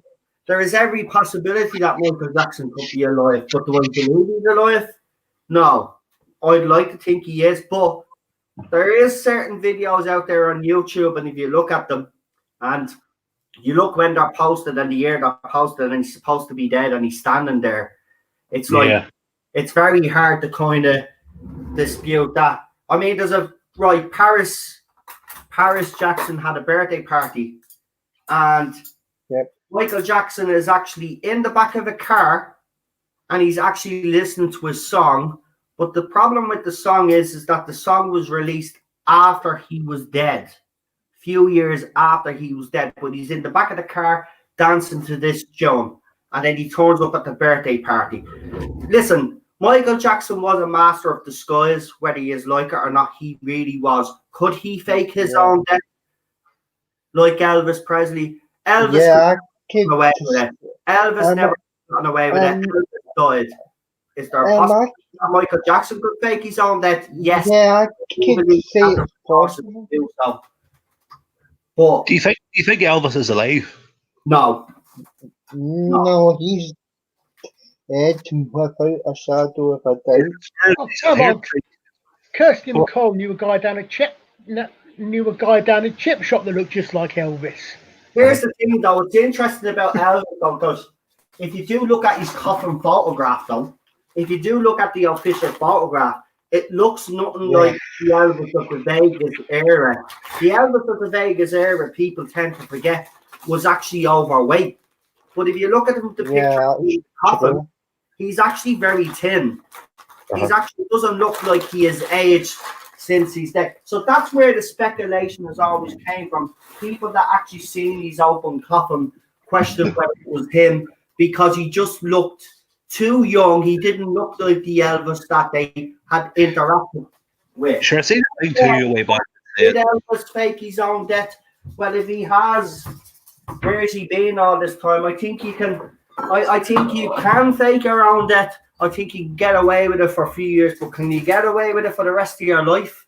No. I don't think so. Actually, we'll ask everybody in the chat. Who here thinks Michael Jackson's alive? Who here thinks Elvis is alive? And the most and another one, obviously another famous one. Now, this one though has a lot of evidence. And Tupac one, right? It's the Tupac Shakur one, right? That one has evidence to support it. Now, you're probably saying, well, what evidence? Well, there's an autopsy photograph. Now, I don't know if anybody is into looking at autopsy photographs of dead celebrities. That's one of me weird little things that I have. But there's photographs of certain tattoos that he has, and then you look at the autopsy photographs, and those tattoos don't exist. They're not there, right? Also, if you look at the footage of the actual Jeep that he was in, right, and then you look at the original police photographs, magically the 4x4 that they're driving, the hubs on the wheels are completely different. There's different wheels on them. It's not even the same vehicle. Now, a video surfaced apparently from Cuba, of all places.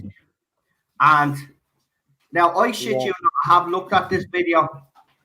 It's definitely Tupac. Now, whether it was before he died or whether it is after he died, but it's definitely Tupac. But when Tupac realizes he is being filmed, his crew get very agitated and start chasing after these guys. Yeah. Sure, I see that. Why would he fake his own death? I see the thing way back that said I was conspiracy online. Obviously, you believe half of them, but another person they say that is supposed to have faked her death, which I don't believe. I think the woman's dead, and God rest her that she is. Princess Diana. Apparently, there's people out there who've claimed that in the days before her death, she's supposed to have said that she was going to disappear shortly and stuff like that. And they claimed to say that she was, but it was to disappear from the limelight, and people mistook that. No, Princess Diana unfortunately died. Okay, weird. Well, not weird, but slight odd thing about Princess Diana. 20 years beforehand. I mean, it was the 70s maybe. But when did she die? 90? Late 90s? 1970. Yeah. But way before she even came on the scene. In fact, back in the days when Sunday newspapers were broadsheets rather than the smaller, the ones that come now. The Sun Express used to have a short story in each one, and I remember this one because it had a very beautifully drawn line drawing. But it was the story was basically about a British Prince of Wales married. He was actually an American, so we're talking Meghan here, aren't we? Married an American.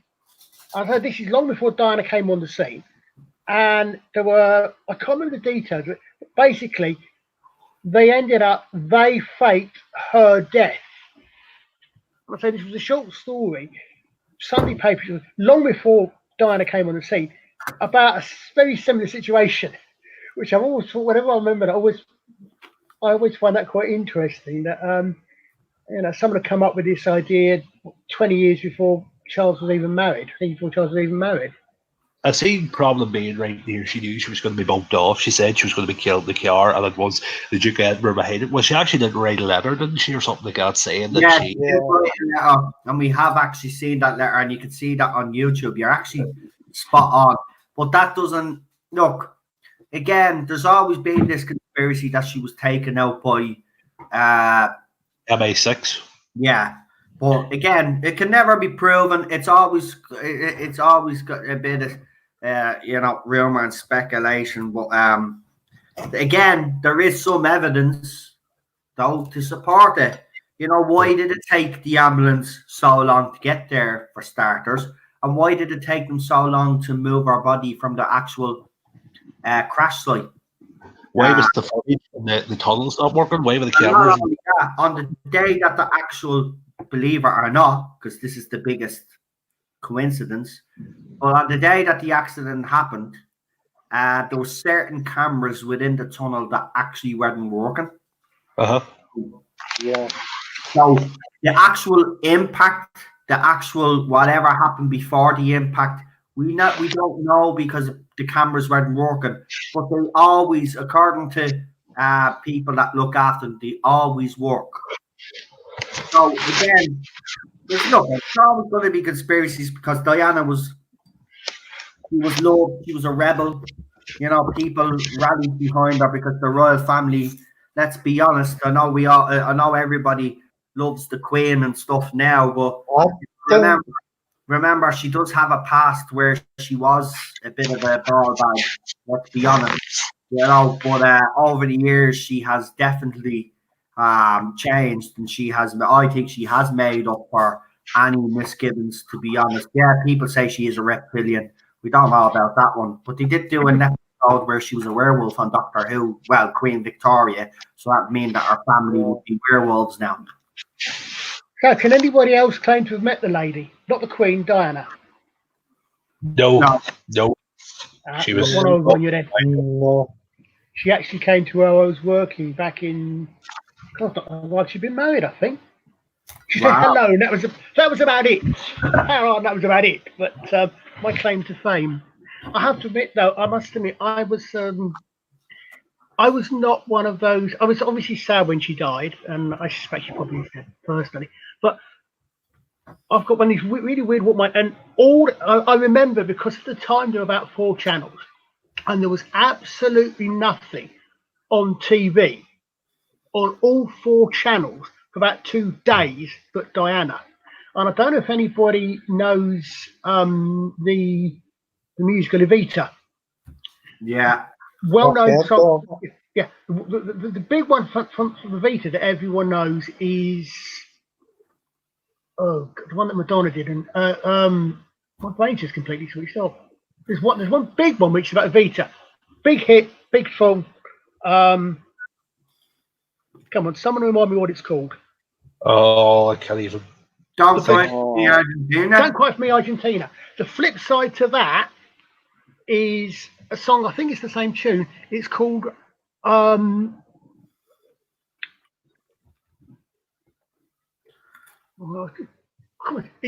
line is sung by Che Guevara at her funeral, and the lines go along with what kind of goddess has lived among us? How will we ever get by with that? Oh, what a circus it's called, and it is very cynical. It's a cynical, what kind of goddess has lived among us? How will we ever get by without her? And I must admit, I had that in mind when I saw a lot of the reaction to Diana's death. Yes, it was a national tragedy, but maybe it's just a cynic in me. But when there was all that massive fuss about her, and I have to admit, I generated by the media and Tony Blair, right? I said it at the time as well, and I was criticised. I'm going to say it again, right? See all of that hysteria after she died, all those gobshites out crying for her, and they never met the woman. Like, get over your fucking selves, right? It was overhyped, and then Elton John then, right, goes and sings a song at her funeral, but doesn't have the decency to write an original song. Basically, an old song, it's chill, and then puts different words instead. Disgraceful it was. It was all tacky. The only thing that was about our funeral was when the Queen bowed her head when Diana's coffin passed. That signified, because the Queen would never do anything like that, and that was her way of basically saying, I know I fucked up. And they did fuck up. They forced Charles into a marriage that he didn't want to go into, and he went and he did what his heart told him to do, and that was to continue his affair with Camilla. Whether you agree with it or not, he was forced into that marriage, and the two of them shouldn't have been forced into a marriage, right? Do I believe that the government were behind it? I don't know. Or no. They do blame the driver. I have me doubts about that because blood tests have come out to show that he actually wasn't over the legal limit, like they say. That his blood samples were tampered with the first time. This was a new investigation that was done. Now, whether it's true or not, because you know yourselves, when TV channels pick up these investigations, they always kind of add a bit of drama and stuff and might manipulate results just for you to watch. But I've never believed, by looking at the footage when you see him, that he was drunk, to be honest with you. I'm not saying he was drunk, but I don't think that he lost control of that car. I'm sorry. I think the original theory is that a Renault 5 or whatever it was bumped into it because the paparazzi were hounding him, and that's why it crashed. I believe that that's the real story. And I believe that the paparazzi, Ivan, were behind her death. Was she becoming an embarrassment to the British royal family? Yes. Would they have a baby with Dodi Al-Fayed? No. We all know that they wouldn't have allowed it. Plain and simple, they wouldn't have allowed it. But would they have went that far and got rid of Lady Diana? No. I don't think. Listen, the royal family are this, that, and the other, but to be cold-blooded killers, I don't know. There is, like, obviously that rumor when Prince Philip and the Queen went to, I think it was Nigeria, a lot of 50 odd kids went missing. Now apparently there is an old warrant out for the Queen's arrest, but obviously, you know, they'd never be able to go through with that. But again, that's just one of those rumors and speculations because they like to paint the royal family. Listen, I'm Irish. I don't like the royal family, to be honest with you. But, you know, I have to be objective here. Do I think they had a hand in her death? I'm not quite sure. You'd have to look at all the evidence. And, you know, there's some compelling evidence, but then you kind of look at everything, you know, and it's just hard to. We'll never know. I'm sorry. That's the bottom line. You won't know. But our brother's speech was brilliant, actually. I can understand exactly why you feel that. Why you feel that, Nolan. Obviously, having some idea of history, I understand why Ireland and England got the history they have. I'm on the opposite of what I suspect Daniel was going to say as well, and I am actually a fan of the monarchy, but everyone's entitled to their opinions, which is fine, you know. But I mean, the thing is, I actually don't think everybody tends to put Diana down as completely innocent. She wasn't innocent in that. They were both guilty of bits and pieces, but they're only human. But one of the things that got me though was Her Majesty the Queen came in for a lot of stick for not being anywhere. She got two under 10-year-old, I think, grandchildren whose mother had just been killed. She was doing what any grandmother would do. She was comforting her family. I get that, and I get that, and she did come out with the media talking about the Queen, but at the end of the day, she should have been the first one to come out and say something. She is the head. I'll tell you something interesting. And she did the same thing with the Welsh mining disaster, if you remember. So this is not the first time that she's done acting like this. I was about 6 when Aberfan happened. But I will say one thing about her. She does have a knack of being able to make up for what she did to a certain extent with her own people, obviously. But, you know, I think she did handle that whole thing badly as well, to be honest with you. I wouldn't say she could have done better. But they had a father, right? They have a father. You know what I mean? She's the head of state. She should have come out and said something. The flag should have been flown at half-mast from the very beginning, which it wasn't, right? Now, I know who's going. Now, listen, I will defend her on this, right? I do know she follows royal protocol, and there's certain royal protocol that she has to follow. Yeah. I get 100%. But and she's got advisors as well, of course. She flew the flag at half-mast for JFK, but she wouldn't do it for her daughter-in-law. Yeah. I'll tell you something. How is that? To be honest with you, that's not right in my opinion. Can I ask what you think about Meghan Markle? Yeah. 3-1. Interesting how her husband doesn't look much like his mother. Fire of the monarchy. That's what I think of Meghan Markle. Yeah, She's what? Destroyer of the monarchy. Of the monarchy. She's going to destroy the monarchy. Yeah. She is. I think she's a bit of a control freak. No harm. I think she's a bit of a control freak, just from what I read. Yeah, but they get even. No, she's going to be the American that's going to bring down the monarchy. Remember, the royal family have a thing with Americans, right? And here's the thing: you think they'd learned a lesson, right? Not to date an American, but someone in the royal family always dates an American, and what happens? Americans, and this is no offense to any American out there, but you do have this kind of arrogance about you. It's just in your DNA. It's not really necessarily bad, but when you come to a different country and you think all of a sudden that the rules should change for you, and that's what Meghan Markle has thought. She thought this was going to be, and that she was going to be front and center. But what she doesn't realize is that Queen is always going to be the Queen Bee and number one in the media's eyes, and you're just a part of that family. You know, it's not all about you. She's selfish.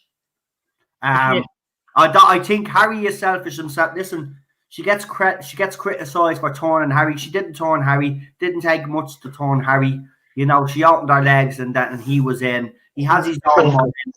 He has his own moment, and he's acting like an asshole now. So, like, you know, I've no time for it. It's actually sad because Diana would be pissed off with him because he's carrying on like a petulant little child, like his wife. You know, oh, poor me, the media. he did. You're an actress, you stupid cunt. You're in the media in the first fucking place. Now you're going to be in the media because you're part of the royal family. Get over it, you twat. Don't marry into the family if you don't want to be in the public eye, you twat. I don't think the marriage is going to last, to tell you the truth. I can't see it lasting. I don't think it would last. There hadn't been a debate. No, it went pretty soon. In my opinion. Yeah. I must admit, both Harry and William, Harry did earn a great deal of my respect for their service, both of them. Yeah, so she's after ruining that brother dynamic. Those two were inseparable until she came along. Even when William married Kate, right?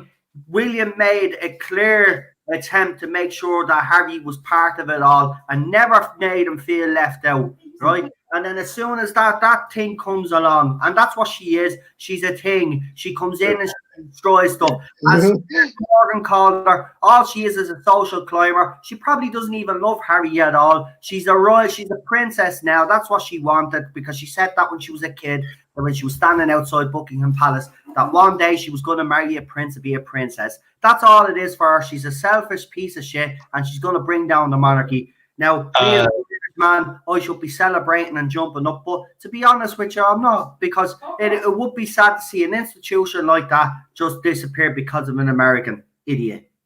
I think he's Canadian, actually. I think, from what I remember, after they married William and Kate, I think they were that close that I think Harry probably would have considered Kate as like a sister. Yeah. And then when Meghan came into the scene, I think Meghan fell out with Kate and William.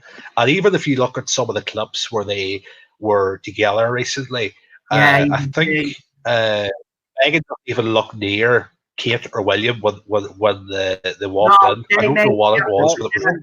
But Kate and William made the effort with them too. But you're right, you could see it. There was like, and you could just see Meghan, the fake little smile on her face. Oh, just everything. Sorry. And I don't listen. My wife is American, but I'm glad my wife isn't a twat like that Meghan Markle one. Seriously, because she just gives Americans bad names.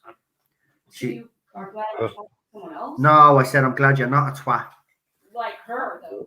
Sure, family, or even against her, like her father. My wife is not a twat like most Americans out there. Oh my God, stop talking. No? Okay. I'll tell you, actually, something that a lot of people know about, going way, way back to the royal wedding. There's another thing that happened on the day of Charles and Diana's wedding. There was a coup in, I think it was Gambia. Yeah. Yeah, and it collapsed because two British soldiers went in on the day of the royal wedding dressed as doctors and pulled out the government, the government's families. 2 SAS soldiers went in on the day of the royal wedding, killed the coup dead simply by walking in unarmed, I believe, and actually bringing out hostages on the day of the wedding. And of course, that gets very little. That part that actually gets, doesn't get much attention at all. Overshadowed by the royal wedding. Yeah, Captain Robert Abel, you do have a point, but when William does eventually take over, he will be relying on his brother. His brother will be older. His brother will have to be roped in. It'll be very interesting to see if it's ruined. The brother dynamic. I think that their relationship has been damaged. You can see it.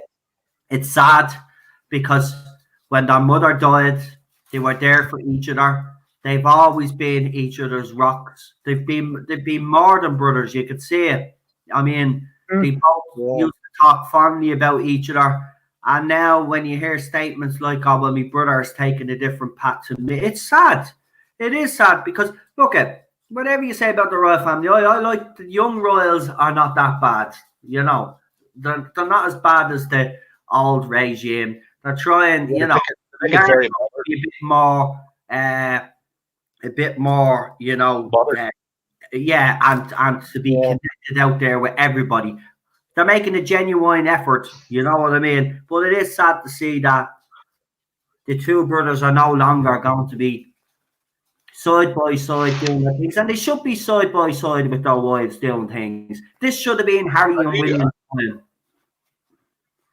I think by the time that William does come to the throne, I think it's going to be a lot more relaxed when he comes to the throne. I don't think he's going to be as not I don't know if the word strict, but I think it's going to be more relaxed because I think Charles is that way inclined anyway. Charles will be relaxed in the throne. He will. Oh, sorry, I shouldn't be really saying that. Touch wood, but that doesn't happen. I mean, shit, forgot to end that sentence. Yeah. But I mean, when he takes over from the Queen, if he doesn't abdicate, I mean, it's going to be quite relaxed anyway, because Charles has that persona, always had. He always has been a bit of a soft, gentle, second man. You know what I mean? I think he has regretted the mistakes he's made with Diana. And I do agree with people on the panel. And I will stress that he wasn't the only guilty party, by the way. There was two people in this marriage, do you know what I mean? So we've got to remember that she was hardly innocent. And I do make that case, but as soon as you mention that, people get very defensive. Oh, don't be saying nothing bad about that. I'm not saying nothing bad about Diana. What? Didn't Diana supposedly had an affair with James Hewitt? That's why they say Harry looks like Hewitt, because Hewitt is actually Harry's father, not Charles. Yeah, that was a theory. I've got to think I heard some of that actually. The affair with Hewitt was over before she fell pregnant with Harry, but I believe there's possibly been rumors of others as well. I don't know. But he does. Harry does look like your man. Yeah. He definitely does look like your man and doesn't look like Prince Charles. Now, let's be honest here. But that doesn't necessarily mean. But Diana was having affairs as well.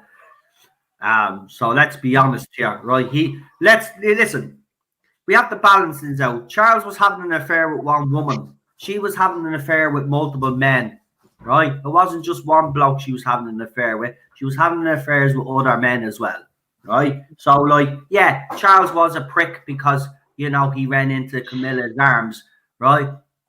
But, okay, she probably felt trapped at the time, but she did have the guts eventually then to go and leave him. But I mean, she didn't paint herself in a very good light then after that, because she seemed to be in the arm of a different man all the time. I'm sorry, And I mean, she used it. Look, again, I'll say this, and I have to be fair and balanced here. She used the media when she felt like it as well, and then she criticised that very same media. And now, if you look at her son, Harry, he seems to have picked up the same traits of his mother. He'll use the media when he wants to use the media. But then now he's criticising and he's suing media. Now he's not suing media all of a sudden because now him and Meghan are going to be working for the newspapers telling everybody how great they are giving money to charity. Well, you're multi-millionaires. Giving 100 grand or 60 grand is nothing, right? So shut your mouth. Nobody wants to listen to you. You're idiots. Your own people don't want to listen to you. The Canadians don't want you. The Americans don't want you. Why don't you just like come back with your tail between your legs and say to the Queen, "Listen, we're sorry for being fucking self-shites and assholes. We'll do whatever it takes to win your good graces back." Because you know what? As soon as this shit hits the fan, because by the way, I'm just going to make this prediction now. Harry's marriage to Meghan Markle is not going to last the course of time, and those two will be divorced if she doesn't bring the monarchy first. And to be honest with you, I think they'll be divorced by the end of the year. He needs a divorce, though. He's gone a miserable bastard since he met her. Yeah. Harry used to be the one that went out there, was the rogue of the royal family, just like Margaret was the Queen's sister, right? Harry got into a lot of trouble back in the day. Remember, he went to that party where he wore the Nazi uniform and all. Like he was photographed coming out naked at someone's bleeding bedroom. Vegas, you know, the real proper teenager, Jack the lad that got into trouble and did stupid things like that. But we all loved him for it. Because he makes them normal. They say, "Oh, royal scandal," but I think that's what makes them more grounded and relatable to the actual normal people. It's been easy. I actually do have. I mean, my mum has actually met Prince Charles a couple of times. She's apparently he's a very nice, very thoughtful, very quiet chap. But can you imagine spending your whole life in preparation, waiting for your mother to die so you can do the only job you're ever going to have? I mean, I really do feel for the guy. I hope as and when it comes, he'll take it. The story in The Crown is very interesting because you could see by Charles he's struggling, and he has struggled with this. He says he actually says in the show. Now, obviously, they didn't quote him. This is obviously for drama, but it is a good. It is a good line, and the character says that's playing Charles, "I won't be truly free and be able to do what I do until my mother actually does." It's like waiting. I mean, his life has had no real purpose for all those years, and William is the same. I mean, in some respects, let's be honest, being a royal, yes, you have all the other excessive extravagance. But if you kind of look at her as a human being, there must be very selfish to have a certain path in life. That's the path you have to follow, and your life really means nothing except this role that you're going to take, and you're only going to be remembered for this role. You know? I had always this feeling that that Charles would never, like, I don't think he would last. Not say it would last long, but I don't think he would stay on the throne. I think till maybe the end of his life, because I think he'll know from experience looking at William. If he can understand the way that William's feeling, the way that he has felt for so many years, then maybe perhaps he might have. He put the two sons through college, and that wasn't known. He wanted his kids to have an education because he wanted them to have more to their life. He has done a lot of things, but the interesting thing is that we talk about Charles taking the throne, but he might actually abdicate because he probably, there probably has been discussions with the Queen, because she is coming to that time of her life now where, I mean, how old is she now? She's nearly 90 or so. Yeah, 90. I mean, there will be plans put in place anyway.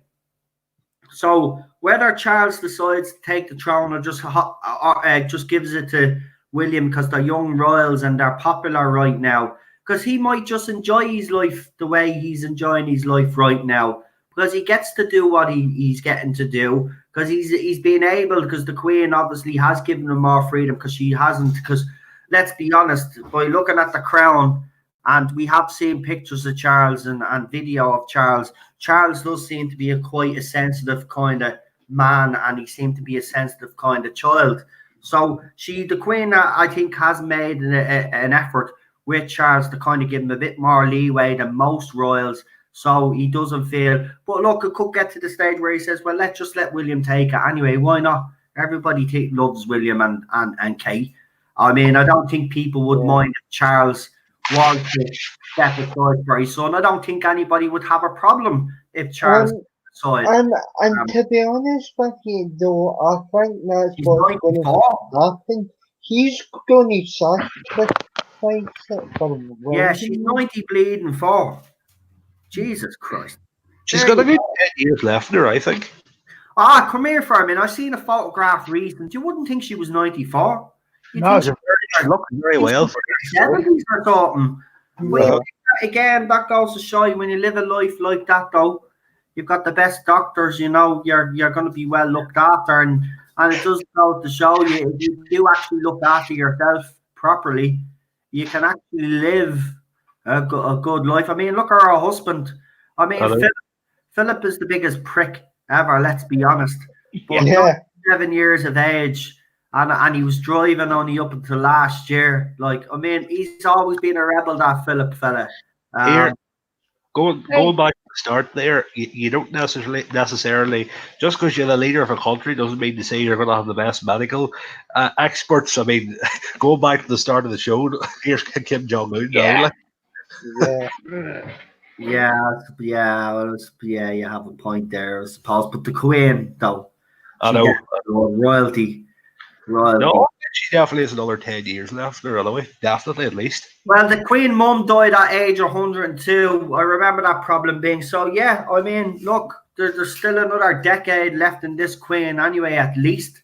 And, I mean, she doesn't look like she's aging that badly. So, I mean, you know, she gets well looked after. I mean, look. She's looking fine. As I said, you're joking, but with this whole thing happening, the Queen will probably outlive most of us, for feck's sake. Jesus, man, that woman, you know, no matter what my personal beliefs are on the monarchy, I mean, to do what she has done, you know, all of her life giving service to our country, that has to be applauded, because I'm being honest, I could never do what she has done, or any of her family, for that matter, have done. Is the monarchy still relevant? Well, the British people think so anyway, because she still brings in a shit ton of money for the British economy. But there is rumblings, again, that Britain become a republic. But I don't think that'll happen. I mean, the Queen, it's rock solid. The Queen is loved, no matter these, and there are always millennials, no offense, that are talking about a republic. It's never going to happen. There's so much love for the Queen, you could see it. And that'll never change. It's like when she did that speech, you know, you had the millennials giving out about her, saying, yeah, it's easy for her to be coming out and telling us all this, that, and the other. But they don't realize is that, you know, that message at that time, whether you like it or not, the British people, you could see it, the isolation was getting to them. Their Queen is there for a reason. And she came out on top, as she always does in a time of crisis. Yes, she doesn't always get it right. She always gets it right in the end. But she got this spot on. That speech, I watched it myself. You know, I thought it was a good speech. It was, you know, it was like a wartime speech, like our father would have made. To be honest with you, it was to rally the troops, and it did its job. And that's what the Queen is there for. And when she's called upon, she'll do what she has to do. So for that, she'll always get me credit. And look, she has made genuine attempts in this country, in Ireland, to make the relationship between the Irish and the British people better. When she came over and she went to all those monuments, and she wore green. And it was a deliberate attempt, emerald green. She wore that for a reason. This Queen knows what she's doing. That's what I give it for. And she did. She healed a lot of divide. Now, obviously, you had the Sinn Féin protest. There was a couple of Republicans that weren't happy with her. But to think about it off, that went off without incident because the mood in this country has changed. You know, there isn't that animosity towards the royal family as there once was. People, look, Northern Ireland has made strides, even though there has been rumblings in the past few years of stuff starting up again. I don't think it will. The demand for peace up there and for the whole of this country is so great that I don't think we will tolerate that kind of violence again. No, and the Queen has played her part in that. And you know what? When she came to Dublin, I never thought I'd see it happen, to be honest. And the fact that she came to Dublin, she came down here, and I was only up the road when she was here. You know, I could hear the crowds. There was actually people cheering for the Queen. She was very respectful when she went to all those memorials. She said the right things. She did the right things. And she left this country with her reputation enhanced, to be honest with you. And she hasn't put wrong these last few years, to be honest. The whole Philip situation has been an embarrassment to the royal family. If I were her, I know Philip is our favourite son, but if I were her, I'd cut all ties and I'd Philip's her husband. What? Oh, no. Philip's her favourite son. Philip's her husband. Andrew. Yeah. I'd feed Andrew to the dogs. To be honest with you, look, it's obvious. It's obvious. The evidence is there. I'm not going to say out straight he's guilty, but if you look at the evidence, it's not looking good for him. And he should, because she doesn't need this hassle at this age. You know what I mean? Yeah. So I just throw him to the wolves. To be honest with you, you're on your own now, son. You know, here, I'm gonna have to get on here. What? I'm gonna have to head on here. No problem. Marty, listen, been a while, but thanks for popping on. I really appreciate it, pal. No problem, anytime at all. It was good chat. Well, we'll have a few more. We're going to have a couple of watch-alongs. We'll be bringing on a few guests anyway, so you're more than welcome. I will. I'll jump in surely here. It was good chatting these. No problem. Here, I'll chat these after. Good luck. Good luck. All right. Bye-bye. Bye. Bye. Yeah, no, let's not forget, of course, with the Queen that she's not just the Queen of Britain, of the United Kingdom. Yeah, Canada, the Queen of the entire Commonwealth. Canada, Uganda, Australia, New Zealand, all these countries. Yeah, I know. She's loads of others. Yeah, sure. They have the Commonwealth Games still. Yeah. Well, I think that whole Commonwealth thing, I think that will eventually go. Not under her reign, of course, but I say go during the next regime, because I can't see it surviving after she basically dies. Can I just change the subject back to Doctor Who for a second, actually? Okay. I want to speak about it, because as you know, I was very angry with Christopher Eccleston for not taking part in the NHS BBC thing. Now, at the time, I did say that I thought it was wrong, and I was quite harsh on him. Now, I did say that if I ever got anything wrong on this channel, I would come out and say it. Now, it turns out that 2 days previous to this, Christopher Eccleston went on to ITV, which is BBC's rival channel, and he had written a poem for the NHS. So, like I've always said, if I get things wrong on this channel, I'm going to apologise, because I got it wrong. He obviously did do something for the NHS. He did something separately to what the other guys did. Actually, writing a poem, it's a very personal thing. So for me, I would actually have to say it's probably better than what the other guys did, because obviously that was scripted. This came from his heart. It came from him. Yeah. So I apologise. I jumped the gun. I mean, fair play to Mr. Eccleston. obviously, I would think that same. I apologise for that. But like as well, there has been stuff off that has like really annoyed me as well about what was done in recent years. And I mean, I think no, I don't want to speak for you here, but I think that like the both of us have actually let that over our head in regards to that situation last night. So again, I would like to echo those sentiments and actually offer up an apology to us. So I apologise. A shame the other side of the argument can't come up with that sort of attitude at times, isn't it? Yep. Oh my God, I can't believe that this happened and we missed it, because I definitely would have watched this. Pierce Brosnan did a GoldenEye live watch along, behind the scenes advice to Daniel Craig as well.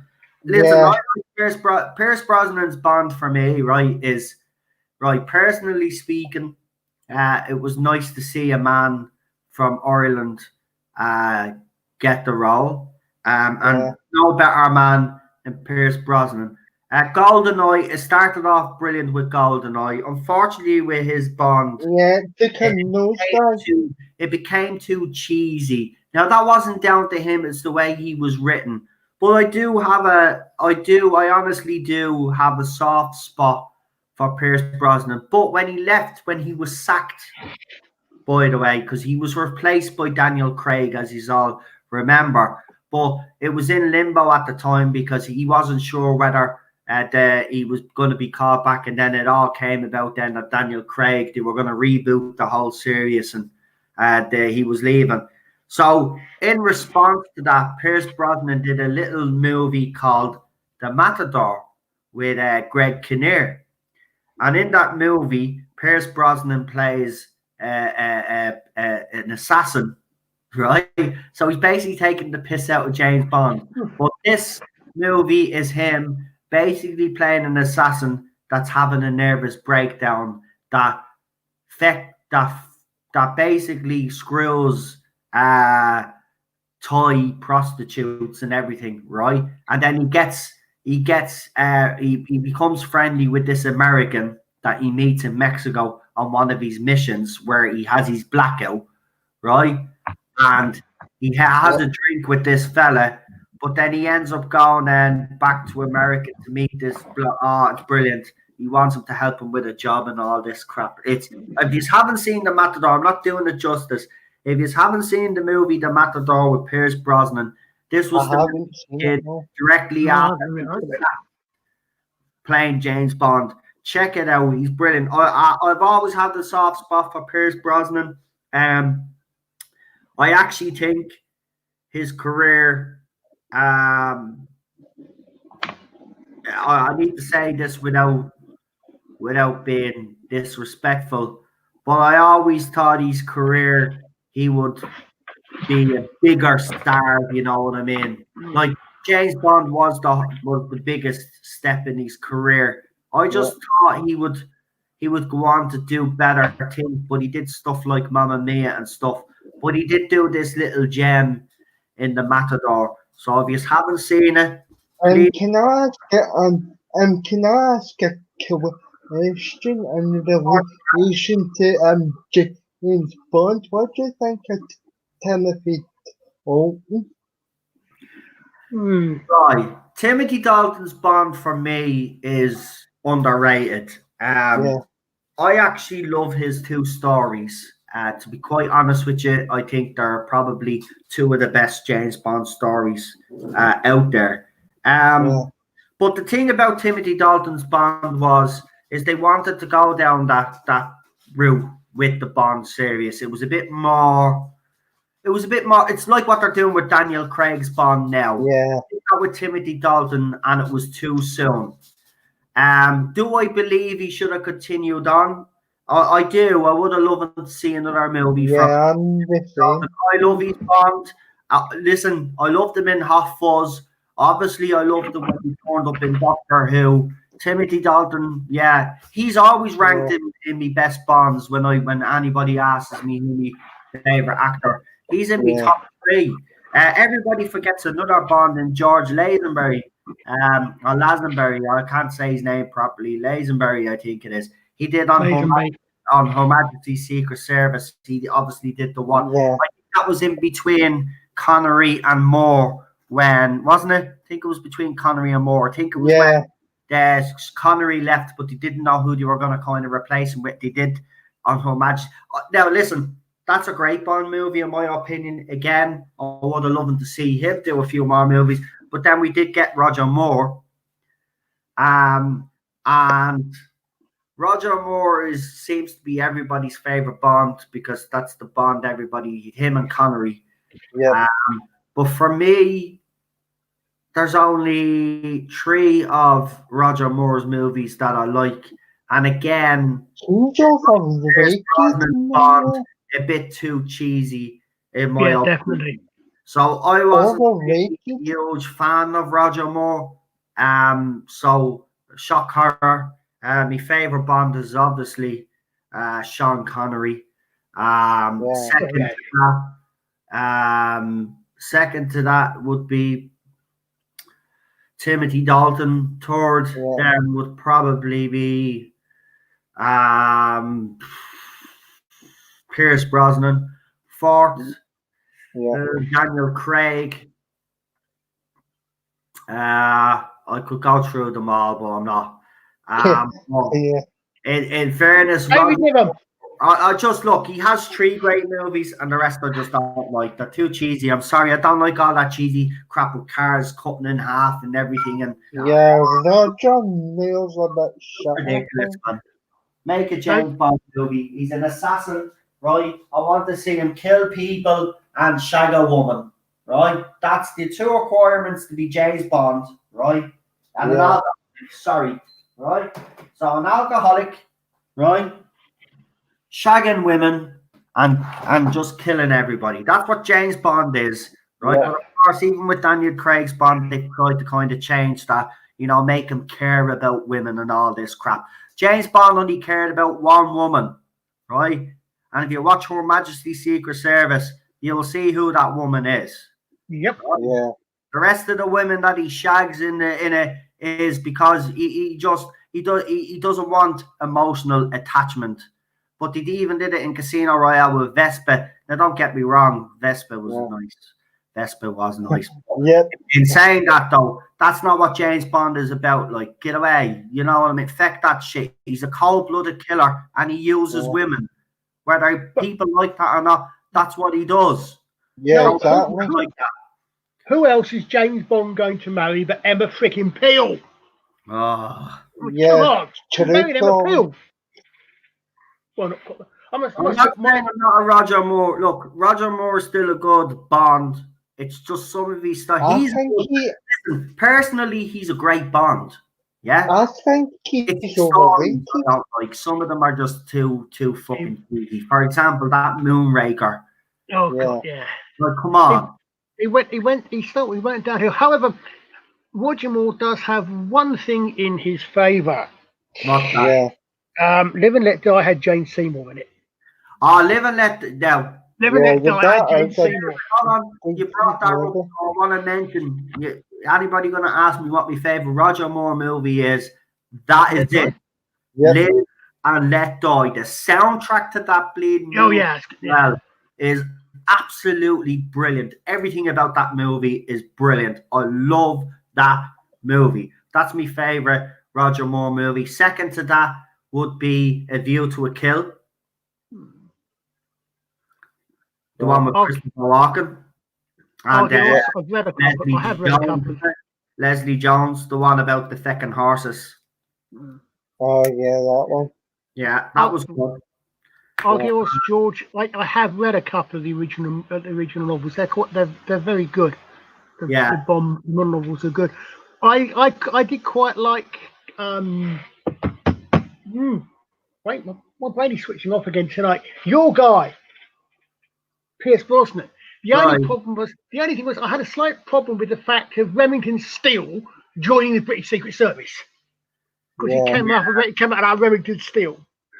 What's your favorite Pierce Brosnan movie? You don't mind me asking you, Colin. Goldeneye, probably. Yeah, See, when I seen Goldeneye, right, even Tina Turner doing the soundtrack, right, which was unusual because we always, Tina Turner was a weird choice, I thought.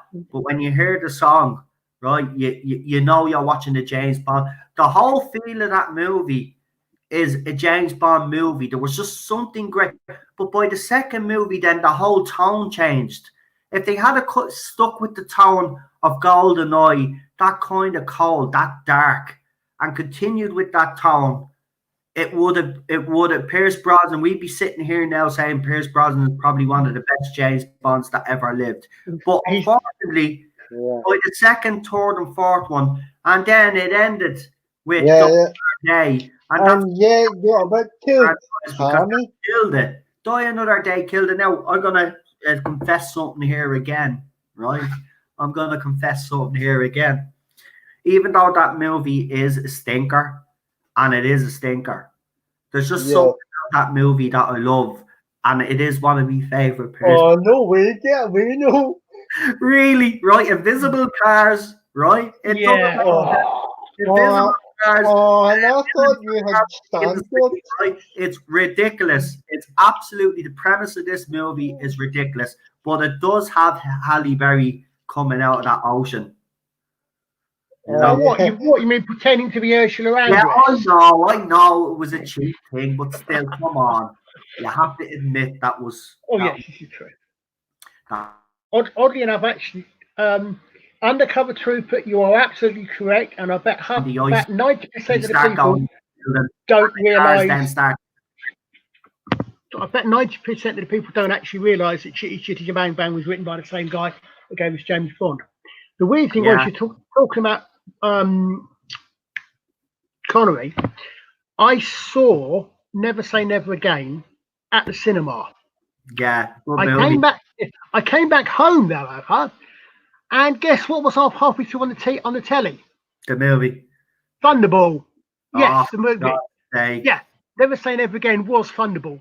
Literally, almost word for word. Yeah, but that was a piss take, wasn't it? But didn't he do that because he got fired? Isn't that not the story? No, it wasn't a piss take. It was. I mean, the question is, my question is my only real toss up there is between Claudia, and I forgot the lady's surname, starts with an A, and Kim Basinger. That's a toss up for Domino, the two Dominoes. Claudia Alga was the original Domino, and Kim Basinger was Domino in Never Say Never Again. Yeah. No, I don't think it was. I don't think it was a piss take. I think it was. I think that whole thing was him because he was fired or because he was looking for more money. Because I don't think it's actually written by the same. I don't think it's actually under the same company. Eon. I think it must be because it's a Bond movie. It's still a Bond movie. I think I'm not sure. You could be right. It's a long time ago. David, you might not. Was it a remake or was it a piss take or what was it? Was it done by the same company? Because if I'm correct, I think it was definitely done by a different company. I don't think it was done by the official. I think even look at the acting in it. He's not even taking it seriously. He's basically taking the piss. Yeah. You could be right. I mean, it's a while ago, but I mean, it was. I would have thought it had to have been under the Barclays to be a James Bond movie. I thought they had the rights. Well, here's the thing, right? James Bond, right? We'll stick with James Bond. Your favorite team. Your favorite song, James Bond's song, right? I'll tell you what the worst one is, right? Up until everybody had sang, the worst one was probably, actually, there wasn't a bad song, right? Then Madonna came along and she did the soundtrack for Die Another Day. Now, there's certain requirements when you do a James Bond song, even when bands like Aha and Duran Duran come in to do their songs. They obviously fought with the guy that did, but they've even come out years later and said, yeah, your man was a genius, right? It has to have that kind of orchestral kind of thing going in it and a big power ballad, right? Madonna comes along and decides to do a dance tune, right? So that did not, that did not fit the I did like tone. out of the newer ones. I do like Adele's Spyfall song. I'll tell you why. It's the closest that we've ever gotten to a decent Bond song in a long time, and I had the feel of a Bond tune. The last couple of tunes, even Jordan Pierce Brosnan's Rain, haven't been really Bond tunes. Now, did I like Casino Royale's tune? The Daniel Craig one. I have to admit, I did. Yeah, that is actually my Song. favorite But one. is it a James Bond song? I even said it at the time. Is it a James Bond song? Definitely not. But it is a cracking song. But Yeah, that is my favorite. me, in the whole lot would probably be For Your Eyes Only. I love that tune. Carly Simon. There's just something about that song that's just magnificent. And I do like Carly Simon anyway. I have a soft spot for Carly Simon music anyway. But yeah, that for me.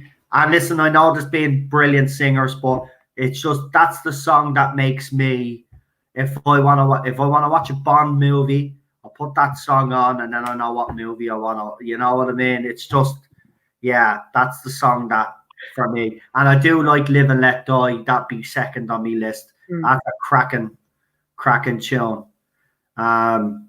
Yeah. I'd say somewhere for me, probably between Shirley Bassey and Wings, the Goldfinger and Live and Let Die. Although the original Casino Royale theme tune was really, really good. Yeah. And it was a bloody funny film. Not the Daniel Craig one, the David Niven one. Yeah, no, the one you're talking about. That's a really good. It's a good, jolly, catchy song. Yeah. I mean, there's all this fuss now about what do you guys think? I suspect I know the answer to this one, but what do you guys think about the idea of Lashana Lynch or any other taking over as a female Bond? That is absolute horseshit. Actually, Sheena Eason did the song she did, For Your Eyes Only. It wasn't Carly Simon. Oh no, Carly Simon. No, sorry, I'm thinking of The Spy Who Loved Me was Carly Simon. Yeah. The Spy Who Loved Me, interestingly enough, could have been. It's got something in common with Russell T Davis's Doctor Who. Yeah. James Bond doesn't appear in it till about halfway through. In the book of The Spy Who Loved Me is all about her. The Spy Who Loved Me is an incidental character. But the interesting thing I'll say about this idea about female Bond, I've said for ages. Nobody does it better. Yeah, that's a great song as well. Actually, have you ever heard Carly Simon sing that song live? She has. No. I haven't heard it. Yeah, I recently put her name up, Carly Simon live, and she sings. She does a little melody. I think she does that song. Nobody does it better. She does You're So Vain, and I think she's coming around again. And she sings it live. If you ever want to see a live performance of a truly magnificent singer, go and check out those 3 songs. I'm telling you, she's an absolute talent. But James Bond's tunes have been. I think that's what's missing from this. Yeah, there's not been a proper one. No, and it's sad. I mean, Spyfall, as I said, or Skyfall. That was actually that's probably the closest. I got the 2 on. Now I know your woman Billie Eilish has done the new one. I have listened to it. It does have a feel of a James Bond song, but I'm not won over right now. This movie, there seems to be. I don't know. This break has probably given them an opportunity to change things, but the rhetoric at the start was that this movie was going to be woke. But then when we seen the trailer, it didn't look like that. So it looked like there might have been some change because they did get a bit of a backlash. So did you think that they've actually backtracked and all the and all the usual. I don't think they've done a complete U-turn, but I say they have tried. I think they have toned it down. James Bond, remember, is another British institution like Doctor Who, and if they go down the same route as Doctor Who, listen, as soon as people heard who was on board writing this, there was already a huge backlash, and then stuff started coming out about the story, and then there was backlash. They're not going to accept it with James Bond. James Bond that's why Barbara Broccoli had to come out and actually say, listen, you don't have to worry. James Bond, 007, James Bond will never be a woman. She had to come out and actually say that. So it won't. James Bond won't turn into a woman, but that still doesn't mean that they're not going to interject this feminist ideology and actually make James Bond kind of not just a villain to his villains or an assassin, but a villain to actual women. Now they'll kind of use him as the example that white males are toxic. And that's not what James Bond should be. We know he's toxic, but that's what he's a flawed character. There's reasons why his character is like that. And for all those people out there that are calling for James Bond to be a woman, well, he obviously haven't read Ian Fleming's books. It's down in black and white. James Bond cannot be played by a woman because they're based off books, and you're not going to gender swap books. You cannot gender swap. I'm sick of this bullshit. I think they tried to do it with this Lord of the Rings spin-off show that you are doing, and there's uproar. You cannot gender swap female. You cannot gender swap roles that are already established in books. You follow the books, or you don't do them at all. Simple as that. I'm sick of all of this. There's no need for it. Just go out and make original content for women, right? And if it's good, we'll all watch. And true, Daniel. If it's all good, we'll all watch. That's but I was actually going to make a point to I was actually going to make a point to your Lord of the Rings comment. If I can bring it back to that for a second, if you don't mind. But like, see, to be honest with you, I was of the impression that J.R.R. Tolkien had wrote in his estate that none of the characters could be changed anyway, and I think you brought it up, and I think it was either Gary from Nerdotic or Extreme asked him here, and guys were talking about this subject. So I'd done my own investigation and research on the topic, and like I was of the impression like that none of the characters would be actually changed because it's written down some even the old kind of state. Yeah, but the thing is, that's fine, but then all they have to then is take new characters. What we keep telling them to do, take new characters, put it in the past. I think it's been the past anyway, isn't it? The new Lord of the Rings one. But here's the thing, right? They say that we don't want any women in entertainment. It's not. Listen, I'm all for science fiction with women roles. The problem is that you're taking already established characters and you're gender swapping them, not only to try further women in the entertainment industry, but you're not actually doing that. What you're doing is you're basically covering over the cracks. You're not actually addressing the issue, and the issue is why are no female director movies being nominated? Okay, if they weren't good enough, that's fine. But why isn't that happening? Why isn't there more female writers out there? Why isn't there more female orientated movies to satisfy the few that are out there? Because this is not a general public thing. It is a few. But okay, they do feel left out and they feel misrepresented. So why not make original content? See, the reason why there is a backlash to it is because you're taking, as I said, established characters, established franchise, and you're gender swapping them, and you're interjecting your ideology and all your other crap into the show, and then you're killing the fandom.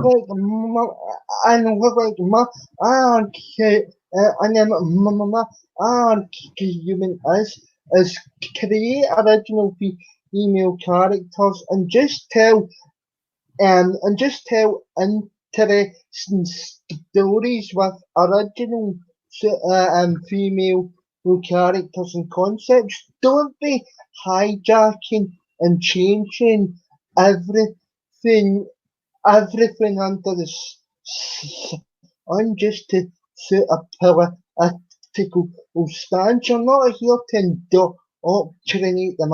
It's just to entertain you, a bunch of gobshites. That's a rather revolutionary idea. But Daniel, that's why I call it the woke parasite, because a parasite needs something strong to invade. But it's rubbish about we don't like females. One of my favourite characters in science fiction is Honor Harrington.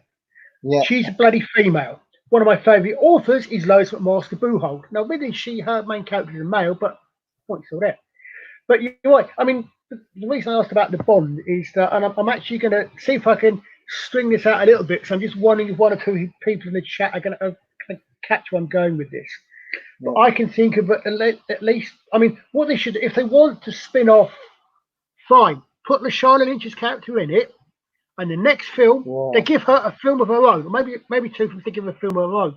But I can think of at least one character, one female going back to the 60s, who pretty much, who I kind of feeling actually was written to be in place, to be a female answer to James Bond. She started off as a cartoons in newspapers.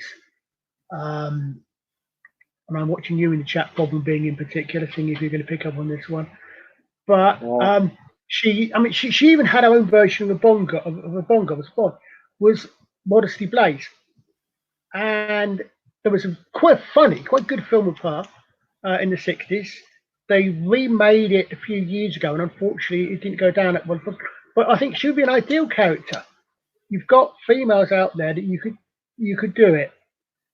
You know, as you said, take a female character. Why the heck? I mean, you know, our old argument with Jodie. Why Jodie when you've got Romana, you've got Jenny, and Sarah Jane, and all these other characters. Yeah, Sarah Jane. But I mean, even if you want to go for specifically Time Lord, Romana, Jenny, the stuff. River Song. River Song even, if you wanted to do the female Time Lord thing, if you wanted a female sci-fi based show, well then you could have roped in, as I said, Catherine Tate, you know. I mean, she's still around. You could do it. And I'm not sure if you're aware of the John Hart the John Hart deals with a character in them, or deals called Cardinal like Jackie Pierce. Yeah, she is an absolute badass.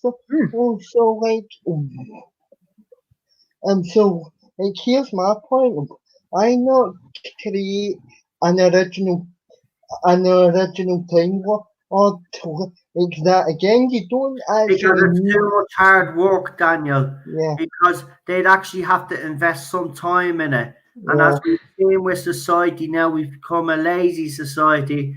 So they like to just, like, you know, as I said, get established characters that are already there and just gender swap them. They say, listen, there you go, we've done something new. But they have actually done nothing at all. They don't want to put in the work and the time that it would take to develop characters like this. As I said earlier on, look at Jodie Whittaker's character as the Doctor. It has had no character development whatsoever. She's the very same Doctor that she was in the very first episode, the very end of that trailer, when she was locked up by the Jadoon.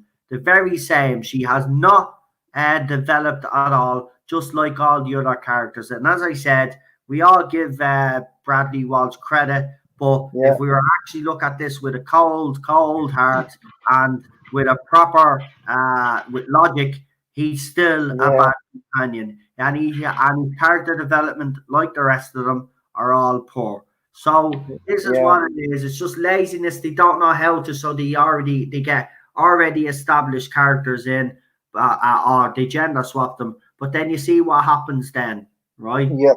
You see then Chris Chibnall and his team, they're incapable then of moving these characters on, developing these characters, right? They stand still because they're all hacks. They're lazy.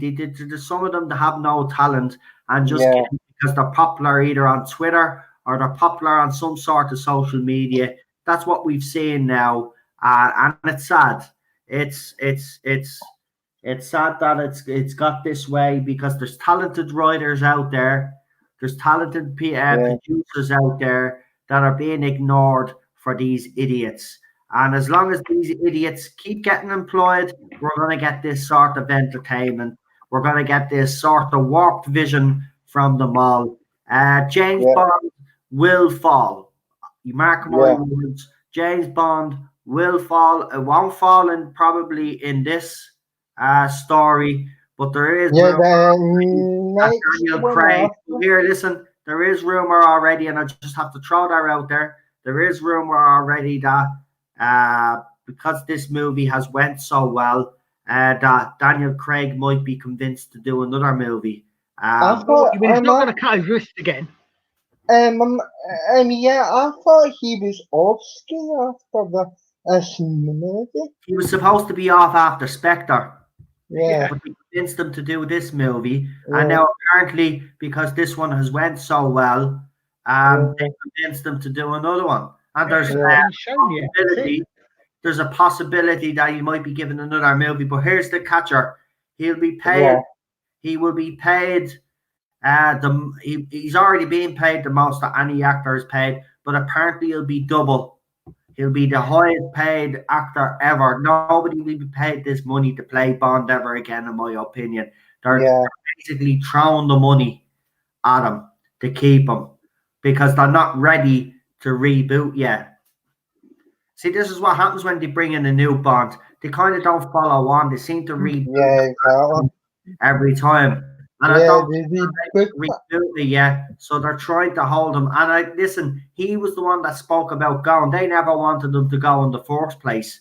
So if there is an attempt to keep him, I do like him as James Bond. I know people have their doubts about him. I think he's a bit like I do think he's a bit like gobshite person. Well, he's turned around and said, "How could we not talk about Trump and Brexit?" He's done a Patrick Stewart, hasn't he? For the next Bond movie. So I suspect he may go to some Picard film. I know that's what he's saying, but again, this whole beer bug thing, they've had time to assess the backlash because there was a backlash.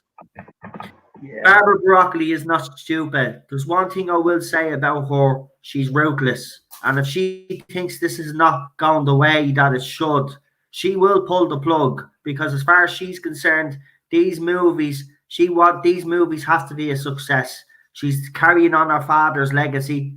She takes that shit seriously. That's why she made it clear Bond will never be a woman. Right? Yeah. They can get over their little dream. It's not it's actually written down. It's actually written down in all the film of the description. So you can't really expect the dedicated fans of that franchise. Now I'm a casual fan. I'm not going to kill him to be as big a James Bond fan as yourself, no, right? I'm a casual fan, but even I can actually see that even I can actually see the fact that it's written down by Ian Emin himself. Yeah. No, I know we'll see though. There's still time for them. We'll see what the movie is like.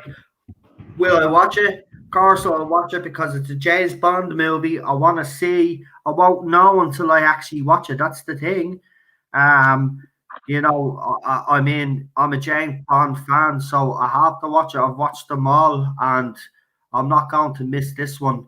But if it goes in the direction that everybody has predicted, but I'm hoping they've had a bit of time Yeah, now. They've seen the backlash. I think they have backtracked a little bit because there was a couple of rumblings that when we found out that Bond possibly going to be played by a woman, that was actually shot down completely yeah, straight away. So no, we'll see. They might be conscious enough. I hope they are. I hope they are because and Henry Cavill is the successor, in my opinion. He's the only logical choice to I've play heard it. James Bond. I agree with you, Captain Robert April. I think he is the only option right now. Yeah, yeah, he Mm. would actually be good. And he'll play it well. He will Yeah. play it well because I was, go on. yeah, but I'm thinking because I saw someone say on another stream recently. I was surprised. I saw The Man from Uncle recently, and I was really Yeah, surprised at that. That was a much better film than I thought it was going to be. It was a really good take. It's an actual underrated movie. That TV show was great, but that movie is very underrated. I think look, Daniel Craig's audition for James Bond was a few years back in a movie called Layer Cake, and if yeah, you actually watch that movie, you will actually see that was kind of you knew he was going to play Bond. The yeah, Man from Uncle. That's the movie that you can see that Henry is going to play James Bond. Listen, mhm, this has nothing got to do, and people will say, well, James Bond, no, it's being a white actor all the time. It should be an actor from a different race now. Come on, we've had years of being years of being racist and all this, right? Listen, at the end of the day, James Bond is written a certain way, whether you like it or not. yeah, And again, a Mm. couple of actors have been mentioned and have ruled themselves out, rightly so. James Bond, it's like Doctor Who again. It's certain roles, certain requirements. That doesn't mean anything. It doesn't mean you're racist, sexist, or whatever. There's just certain requirements for certain roles, right? yeah, If you make new characters, of course, and you make new stories, then you have the freedom to make those characters and those stories whatever you want. But yep, within an didn't. established canon like Doctor Who or Star Wars or James Bond or Alien, whatever it is, Terminator, all those different franchises, right? You have to stick within the narrative of those franchises. If you don't, if you start changing things radically because you want to insert a certain ideology or you want to make a certain point, well then you lose your fandom already. These people don't understand. You lose your fandom.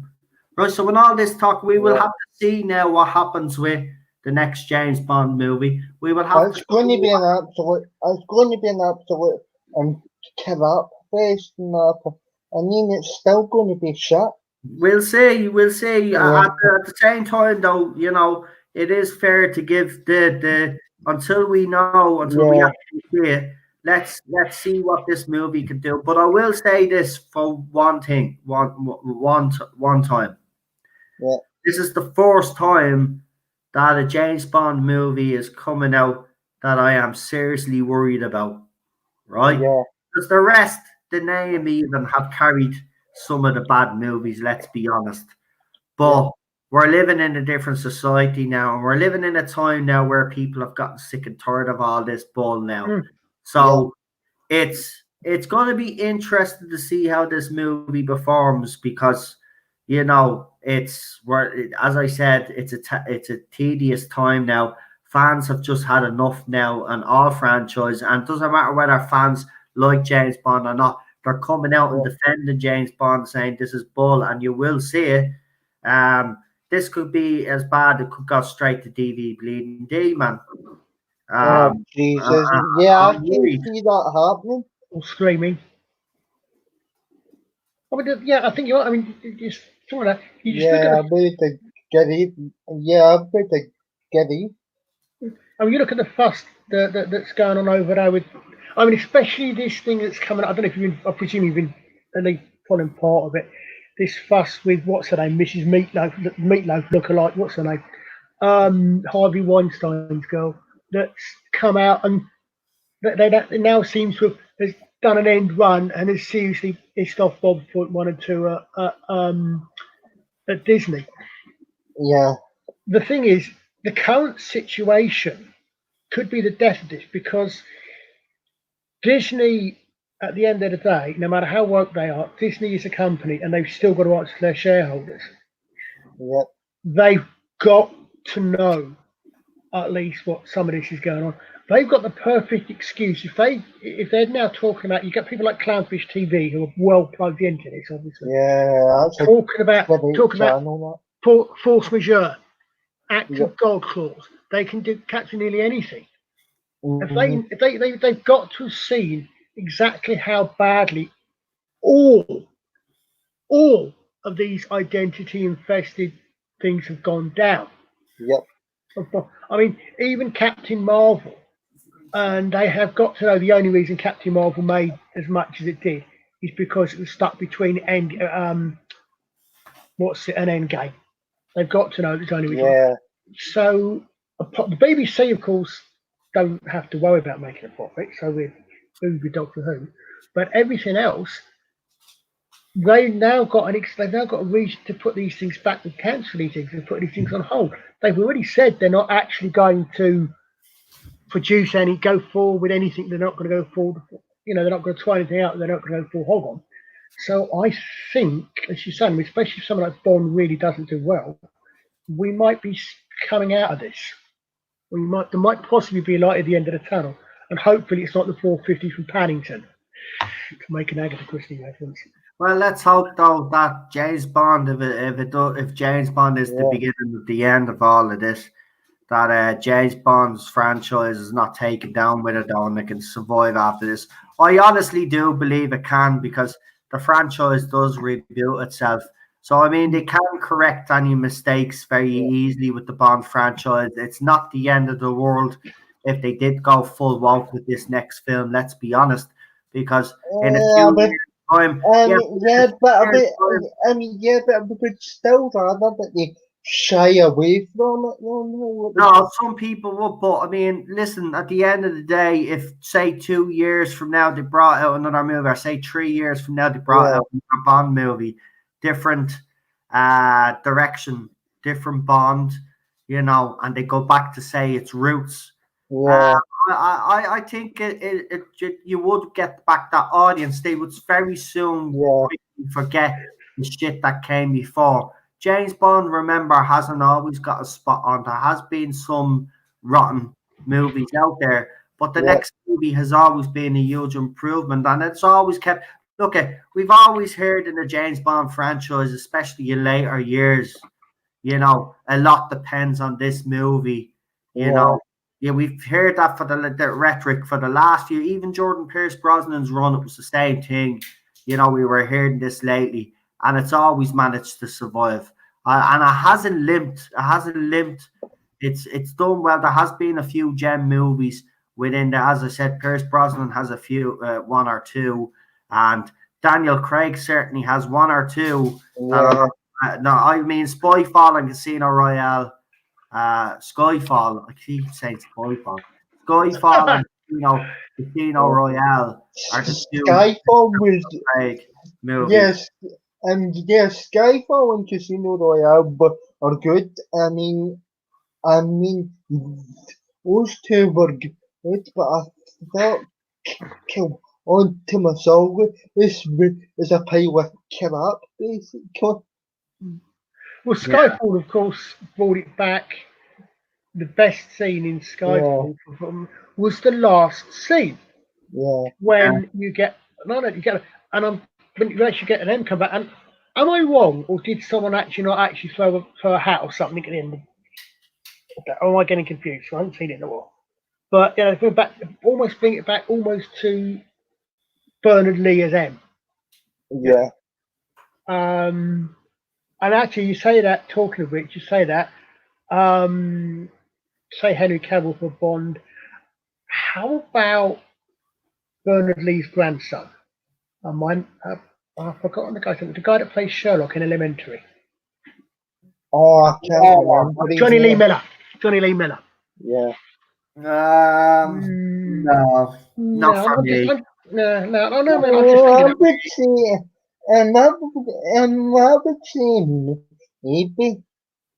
I've seen him in Elementary, and don't get me wrong, I can understand what they're doing with that show, and he does do a decent Sherlock, but no, not that. I don't think he has. Number one, right? He could work on his physique. He could work himself up, in fairness, but I just don't think he has the acting chops. To be honest, I think Elementary is his level. James Bond, it's like Doctor Who. Listen, you have to be careful here. When you have to put the what happened with Jodie Whittaker? Like, fair enough, she was decent, Broadchurch and stuff, but even though she wasn't the main actress, and she did a couple of other things, and people thought that she was good enough, and look how that's gone. I just don't think he has the CV or the acting chops right now.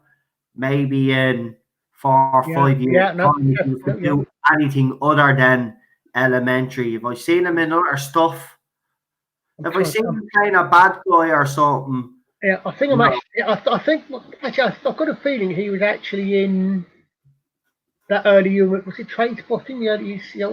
I might actually be confusing him with the guy that played Harry Dresden.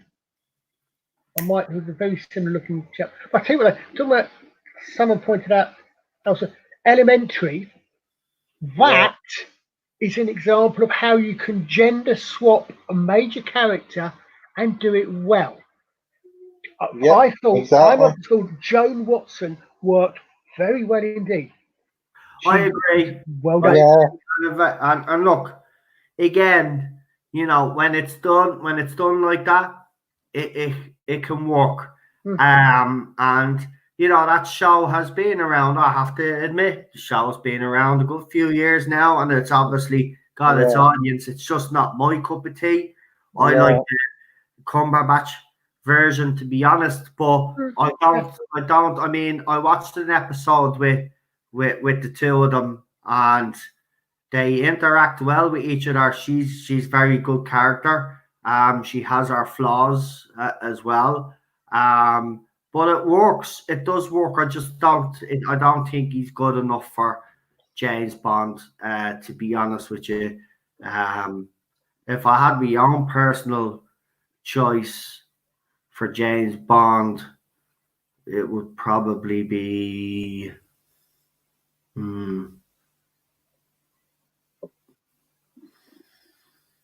I'm just trying to think of. Yeah, it's hard. No, I'm gonna throw his name out there. It's a weird one.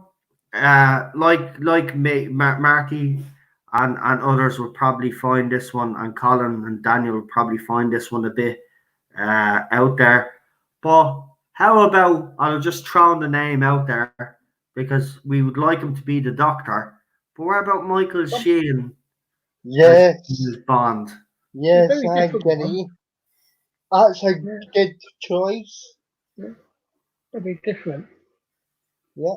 Well, I mean, I've seen him play an asshole in the Damned United, so he can play an asshole. He can pull being an asshole off. Fair enough. That's I just don't know. Maybe he is, and I don't mean to be. Maybe he's not the age group that they'd be looking for. I think they are looking after Daniel Craig. Let's be honest. I think they will be looking for a younger Bond. That's why I think Henry fits into that mold quite perfectly. But if you were to go for someone, I think Michael Sheen. It's a weird one. I'm not saying 100% it would work, but I don't know, man. I've seen him play a bit of an asshole. It'd be nice. Yeah, I mean, he would be a he would be a good choice. I would like that choice. Oh, It's an interesting one, anyway. yeah. I mean, even Collins one is an interesting choice. It would be kind of interesting to stick him in and see. I'd like to see it. Do you know what? To make up my mind, I'd love to see an audition tape of the two of them. Yeah. Ian as Bond. Yeah. I mean, sometimes it works. Just putting going outside the proverbial box. I agree. You take an actor and put them in out of their comfort zone, and it can work miracles. It can actually work, and it does be absolutely fantastic. Yeah. But I don't know. I say that, yeah, I think they'll go for a younger. Yeah, I think Henry. I think definitely. I think it's on everybody's radar now, and I think, personally speaking, I think he's the front runner. I think unless something changes, I think he is going to be the next James Bond. To be quite honest with you. Yeah, I'm with the Giddy. I was going to say, thinking outside the box works not just for acting, but for ideas as well. And in fact, the example I was going to give gave me another thought. For Bond, what seems to be most people's favourite suggestion for the next Doctor, Lucifer, Tom Ellis. Oh, No, I don't know. I'm just thinking. I don't know. I don't think. I'm just thinking that. Yeah. Again, it'd be very. Again, Tom Ellis. No offense to him, but he looks like a twig, and I don't think. Yeah. I'm being honest. He'd have to put on about 10 stone. Yeah, 10 stone. But again, I don't think he has the acting chops. How to be quite honest, I don't want him to be James Bond. Thinking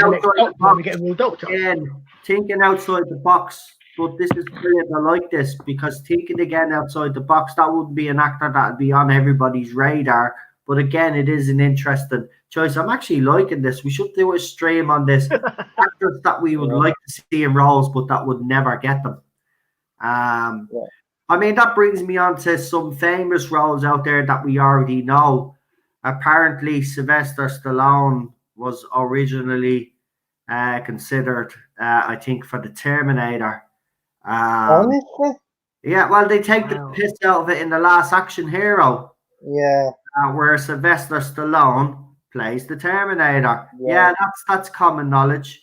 There's other famous roles out there that were supposed to be played by famous actors. Die Hard, for example, wasn't originally supposed to be Bruce Willis. It was supposed to be someone else. I forget who it was supposed to be, but it wasn't supposed to be Bruce Willis. But some of these movies, some of these actors took it because there was conflicting. The actors that they wanted, they either had other projects at the time, or they turned down the role, and then the role became popular because, of the person that then ended up taking the role. So we should actually do a stream on that, because it'd be interesting to see what people's choices would be. For example, who would you like to have seen play? Let me see. I'll just pick one out of there just before we end, and we'll end on this one. Let me see. Let me pick a good movie that everybody kind of. While you're thinking that one, I'll say, I mean, it's not new. It goes way back to one of my favourite films. One of the really earliest. I was actually just listening to a lecture on it. It's quite interesting. Quo Vadis, with a gorgeous Deborah Kerr. Apparently, that was originally slated to be Elizabeth Taylor. Oh. Yeah. Interesting. Yeah. Elizabeth Taylor. Yeah. Oh, Liz, what? Elizabeth Taylor. Jesus. Yeah. Which actually, talking about her friend, when we were talking about her mate, Michael, one of the funniest things I heard was talking about his song Ben. Remember his song Ben? Which was supposed to announce was now a song about a rat by a white man who used to be black. Yep. Oh. I thought it was a very funny, if a bit cruel, line about Jackson. Right, movie fires. Right, so let me see. I've been thinking about this for a while. So we'll take a well-known franchise, right? And we'll go with an action franchise to narrow it down because obviously they're easier to kind of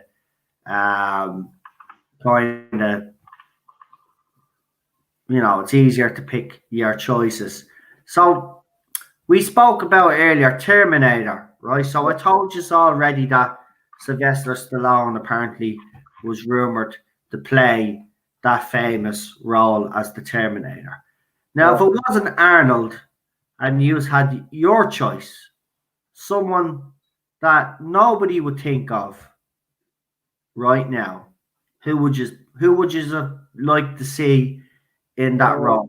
Who would you like to see? Now, just try to pretend that Arnold never played the role when you're making your choice, right? Pretend that this is a new film, this is being presented to you, and you're picking the actor for the lead role.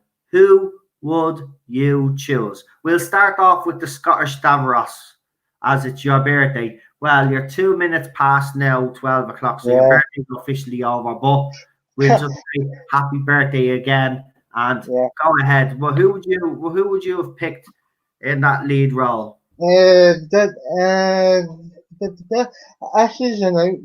day of choice. This is based on this is based on this is based on is each here because you need a person that like it is it typically the Terminator or else it's not going to up.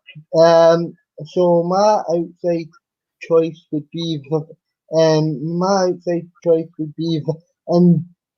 Diesel. Vin Diesel. Yep. Interesting choice. I'll tell you mine now in a minute. Colin. You're talking if it was being made now or back in the day? Yeah. It was made now, and this was a new movie, new concept, and you picked the actor. I was going to say the obvious two answers back in the day would be Bruce Willis or Sylvester Stallone. Now,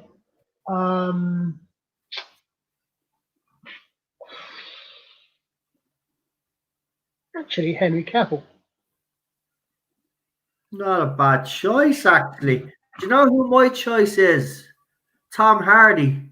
And isn't it interesting that all their three choices, if you look at them, but Tom Hardy is already pretty buff. Your choice, Colin, he's kind of pretty buff as well, and Henry. And so is Daniels. It's actually interesting. Henry Cavill for the Terminator seems to be. Which choice do you prefer, actually? There's one for you. So whose choice out of the three would you choose? That'll be interesting. That's a good one. Let the chat choose first. And by the way, John Michael Fink, I agree. Robin of Sherwood was probably the best Robin Hood franchise ever. Brie Larson is the term. Don't you dare. No way. Actually, you say that. I'll tell you what did occur to me was that if you you're right. She'd actually fit not as the Terminator, but she could play a Terminator. Jodie Whittaker could play a Terminator because you don't need a personality. They're perfect. Again, going back in the day, and if you really want to do it, I could play the Terminator because I've no personality. Do. No, they could play a Terminator. That's what you do. Yeah, for the next, if you ever decide Hollywood to do Terminator again, right? All you need to do is look. You don't have to think hard about this, right? Get the main actor that can actually act a little bit because you actually do need the actor to act a little bit, right? So get them.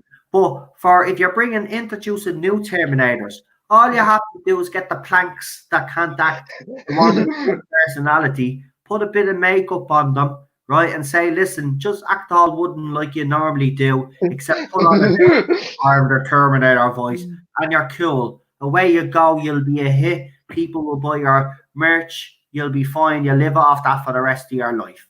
Right? That's all you need to do. Just get all the planks in. So if Jodie Whittaker is looking for work, and if James Cameron, listen, mate, if you're doing another Terminator movie there, Jodie Whittaker will be available in about a year, 6 months from now, because she'll film. Whenever she gets the film, she'll be ready, and then you can take her off her hands and let her ruin the Terminator friend. Well, it's already ruined.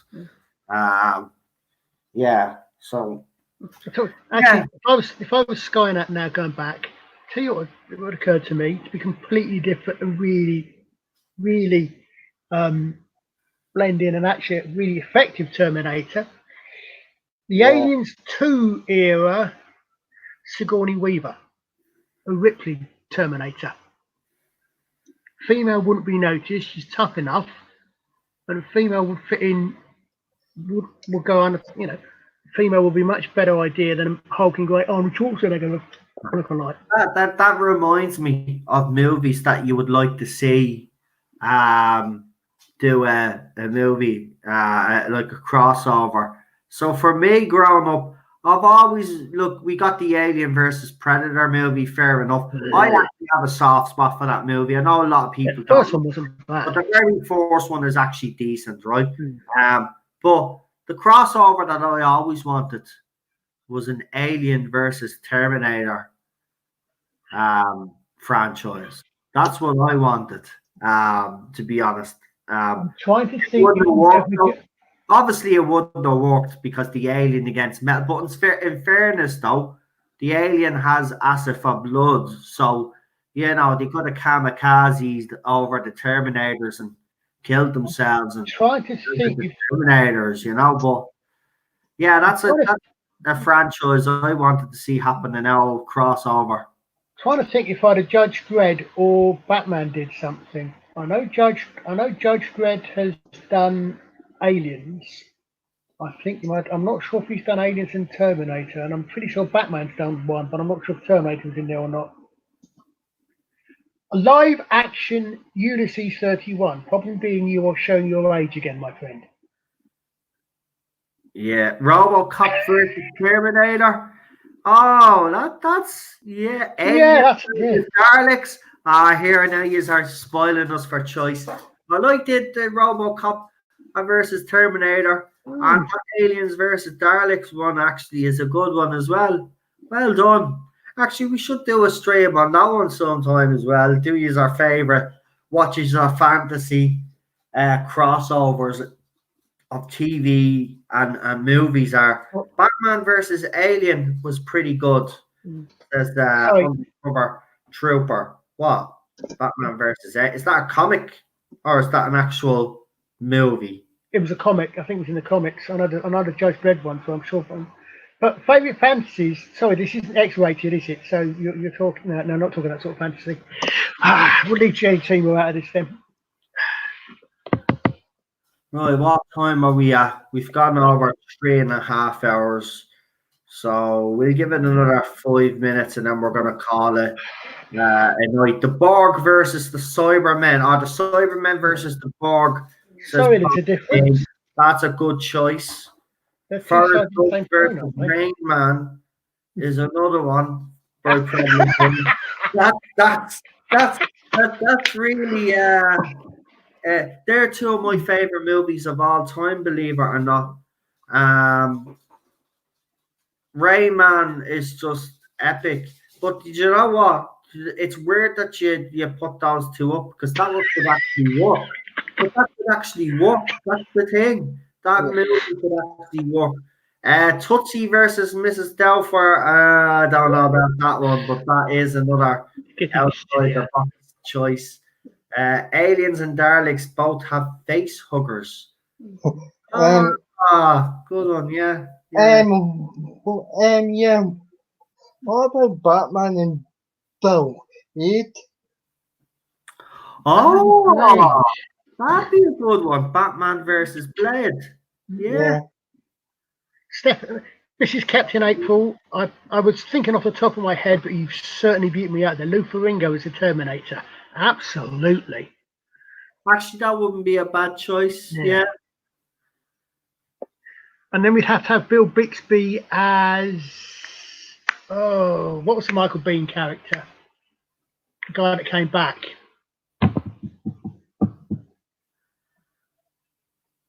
Or would that be too much Hulk? Buck Rogers versus Flash Gordon. I do like Buck Rogers. I'll tell you what. The later one, obviously. I think it's the original. I think it's kind of cheesy. But I like Rogers of the 5th century or whatever it was called. Flash Gordon, the movie, I've never watched that else but the movie. It's a cult classic. What can I say? It's ridiculous, but given who that's come from, though, I think I know why. Because if you remember you said Buck Rogers in the 25th century, right? There was an episode, I can't remember if it's the Double Planet of the Slave Gods or if it's another one, but there's an episode where they have a character called Colonel Gordon. So, yeah. Right. Is this what you're thinking of, problem being? Because there's a little to and fro between people being older and more experienced, right? Yeah. And the thing is, right, you've got Buck Rogers saying, Colonel Gordon saying I've got more experience, Buck Rogers saying I'm older, and Gordon comes back and says you would be surprised, right? The actor playing Colonel Gordon is one Buster Crabbe, who not only played the original Flash Gordon, he played the original Buck Rogers. Which is why that was an absolutely superb on so many levels. If you're a serious geek, little things like that was a superb joke. But the topic that I'd like to talk on this channel soon about. It's a topic that interests me a lot after I seen the movie with Ben Affleck. Now, I never knew Superman. I've always grown up as a kid, right? Christopher Reeves, obviously, as a kid, I had known as Superman. And as far as I was concerned, he was the only Superman. It was only when I got a lot older, obviously, I found out that there was Supermans before Christopher Reeves. And one of them was obviously a namesake, but obviously George Reeves. Now George Reeves. Now I will talk about this on a stream because I don't want to go into too much detail. But the George Reeves story is an interesting story. There's a lot of conspiracy theories around his death as well. But there was a lot of sinister stuff happening as well. His relationship with, what's her name? Woman Maddox's wife, bleeding big film producer and Hollywood's wife, right? There was loads of stuff going on. But his story is interesting because it's tragic. His ending is tragic. This was a real life Superman. There's actually a scene in the movie where he's going around the country dressed as Superman, doing these little shows for the kids. And one of these shows, and this actually happened, a kid obviously brings their parents' gun to this bloody show. Because back in the days, they were kind of, with guns, they just left them kind of lying around. Well, they didn't leave them lying around, but some families did. The kids got hold of the gun. So this kid basically put this gun with live rounds and pointed it at George Reeves. Well, let's just put it this way anyway. He was able to calm the child down, but you see it in the movie. But George Reeves' story fascinates me because his mother was a bit of a toe rag. After he died, she kind of exploited his death. There was stuff about his Superman costume and stuff and statues, and it's just a very interesting story. But the movie kind of gripped my whole fascination with this story, and the movie is called Hollywoodland. So if you haven't seen that movie and you want to learn a little bit, now obviously with these movies you can't take everything as 100% gospel, but the good thing about this movie is, and if anybody has seen it, they kind of leave it up to the audience to make up your own mind for what you thought happened that night. It focuses, it builds up to this one night, and then so he ends up dead, right? And then it gives you two scenes. So you basically see one where he takes his own life, and then you see one where he gets murdered. And the whole point of the movie is to kind of figure out yourself. This it's a bit journalist. He goes around, tries to he's investigating the mother. Basically, George Reed's mother gets this private investigator to investigate our son's apparent suicide, and then it leads to all these different events. He ends up getting beat the fuck up as well. So it's not all plain sailing, but the movie, I will say one thing about this movie, it's at least it leaves it open to the interpretation of the audience. Do I believe he commits suicide? There's plenty of evidence to suggest that at the time George Reeves was depressed. You could see it in some footage. He was definitely depressed. But his private life was very turbulent. He'd only recently split up with Joanne and actually got with a younger model. But then her friends were all a bunch of assholes. And they reckon that she murdered him because it took them nearly an hour and a half before anybody rang the police. And they reckon that they were getting the story straight in that time. He says, on a related note, Captain Robert Apple, I can heartily recommend the Superman Museum in Metropolis, Illinois. Yeah, I mean, look, the whole Superman character, but the tragic story behind the people that have played Superman. Superman has a tragic, it really does. It's like there's actually this thing called the Superman curse. Do I believe it's true? Well, if you look at all the evidence, I would have. if you look at all the evidence now, Henry so far has seemed to buck that trend. But anybody associated with a Superman movie, some of their lives have spiraled out of control, and we've sadly lost some. So yeah, the whole Superman thing is fascinating. So I will cover that on the stream. And if anybody in the live chat is a Superman fan and would like to come on and give your own theories on the whole George Reeves, story, I would welcome you onto the stream, because it is something that I'm really fascinated with. That story is fascinating, and I still can't make up my mind whether he killed himself or whether he was killed. There is evidence to suggest that he did kill himself, but there was 2 bullet holes, you know.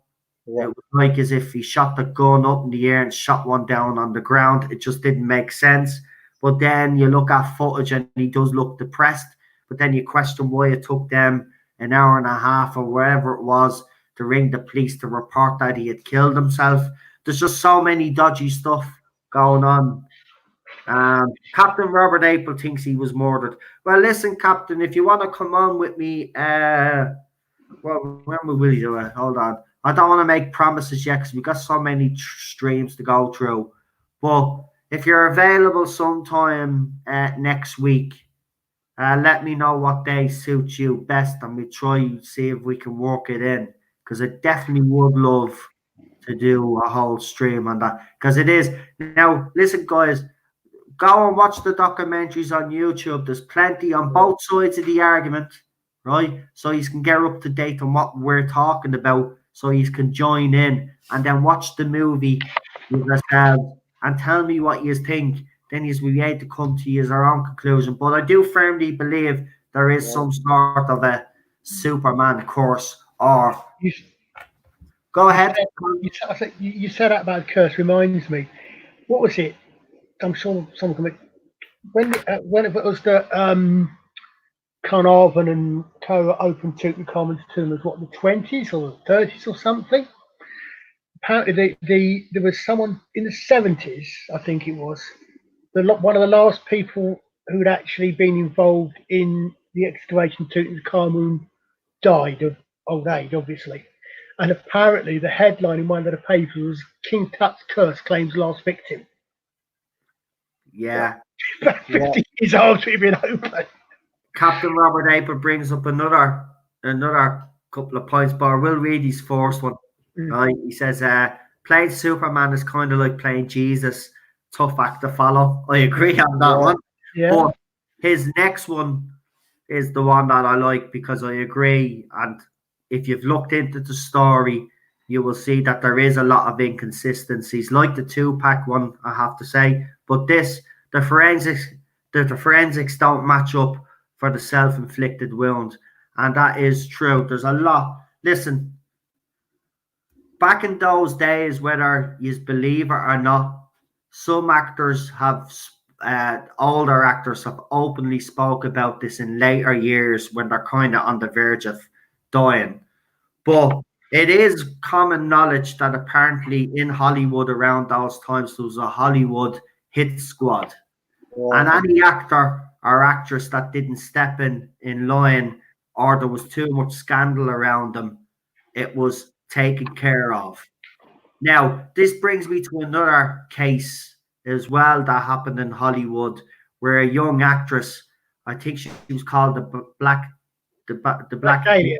Yeah, and she was found naked and bloody naked and battered. She was murdered. Right, that's another one as well. Listen, there was a Hollywood, trust me, there was a Hollywood hit squad. They took out actors and actresses. Hollywood is sinister. It always has been. You look at recent events with the whole Harvey Weinstein situation. Hollywood is a cesspit and always has been a cesspit. And you ever hear actors when they say, if you're not tough enough, Hollywood will chew you up and spit you back out again, but spit you back out into the gutter. And that's what it does with so many people. We tend to forget we do give out to actors and actresses an awful lot and give them a tough time. But let's remember, yes, they do get millions of dollars and people will try, that's how they'll try to justify still having a go at some of these people. But let's not remember, the journeys are not easy, right? They do get chewing up and spit out some of them. Some of them pick themselves back up and try again. And then some then end up on the streets, end up homeless. It's just, look at a woman that played Lois Lane. Look at how her life turned out after playing Superman. She ended up on the streets, for God's sake. She ended up going crazy. And then eventually she sorted herself out. And then didn't she go crazy again? She ended up dying. Yeah, thank you. Hollywood. That's the real casualty. Look at all the listen, there's a great YouTube channel out there. It's very morbid, but it's a great channel. It's like celebrity journeys, Hollywood Graveyard, right? But this guy that goes around, he gives the story. And what you will find is that most of these actors and actresses kill themselves. They kill themselves. They just couldn't take it anymore. They killed themselves.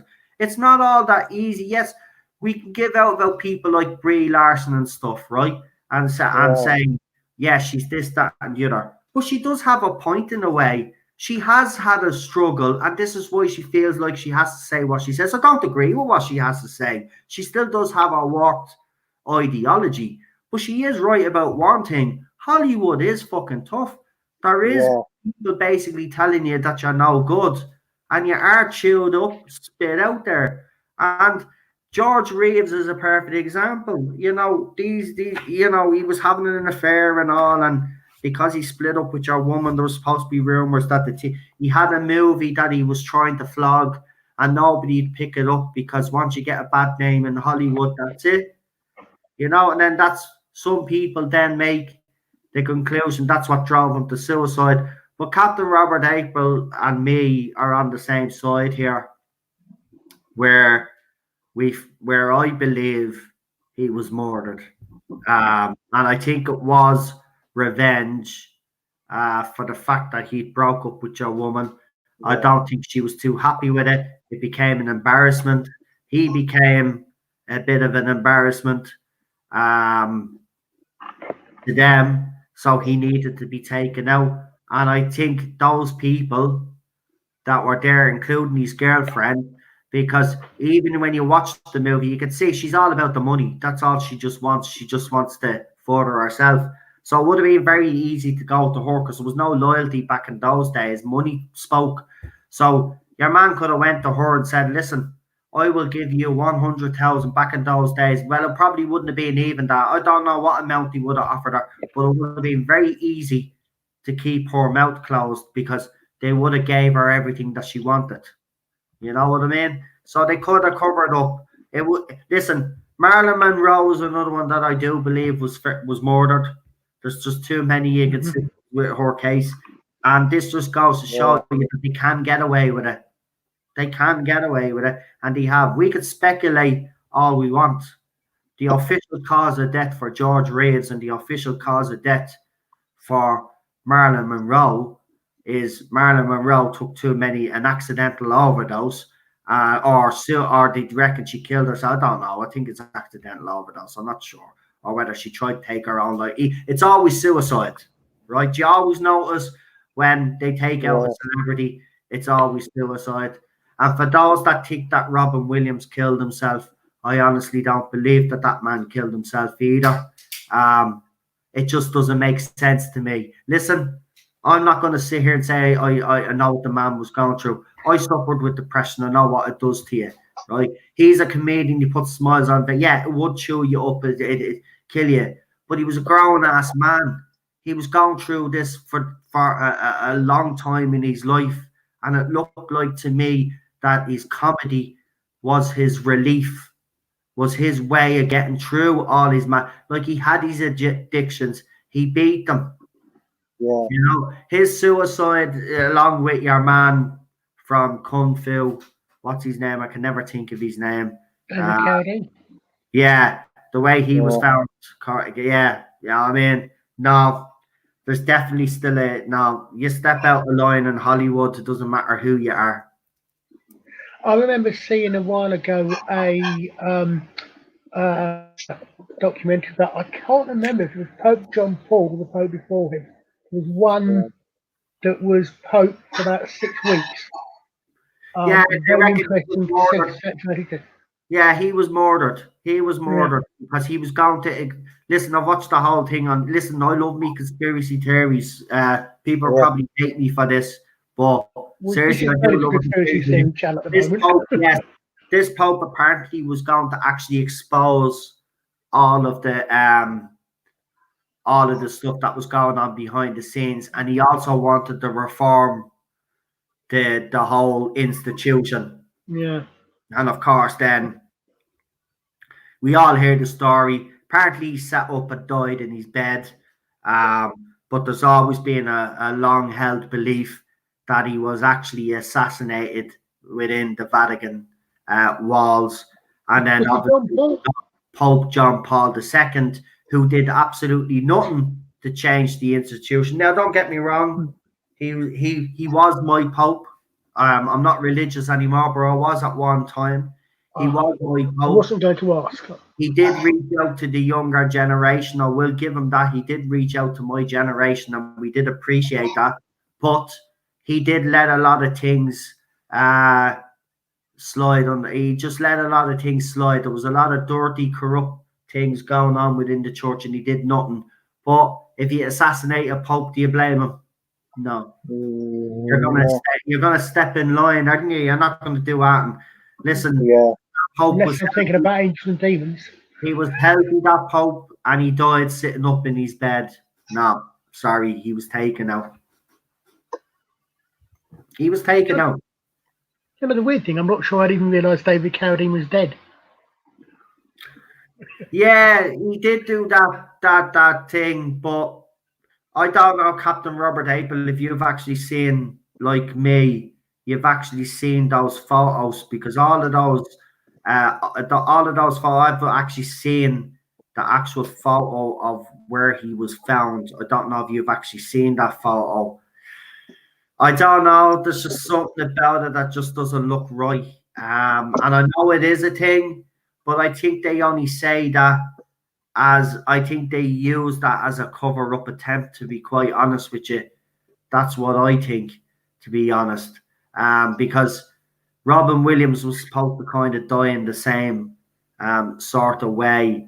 And I don't know, he doesn't seem like the sort. I don't know, maybe he had got this hidden side of him. And most people kind of do, but I don't know. I'd hate to think that, especially with Robin Williams, though, that's the way he went out. Because let's be honest, he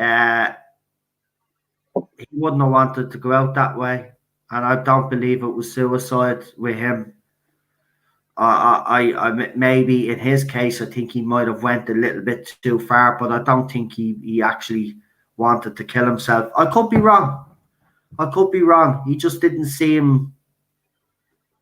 He openly spoke about his problems, you see, and when you speak about your problems like that and you're that open with your problems, you seem to have gotten a handle on. Now, I say you seem to have a handle on things, and most of the time you do. You're at peace with yourself, and to me, it seemed like he was at peace.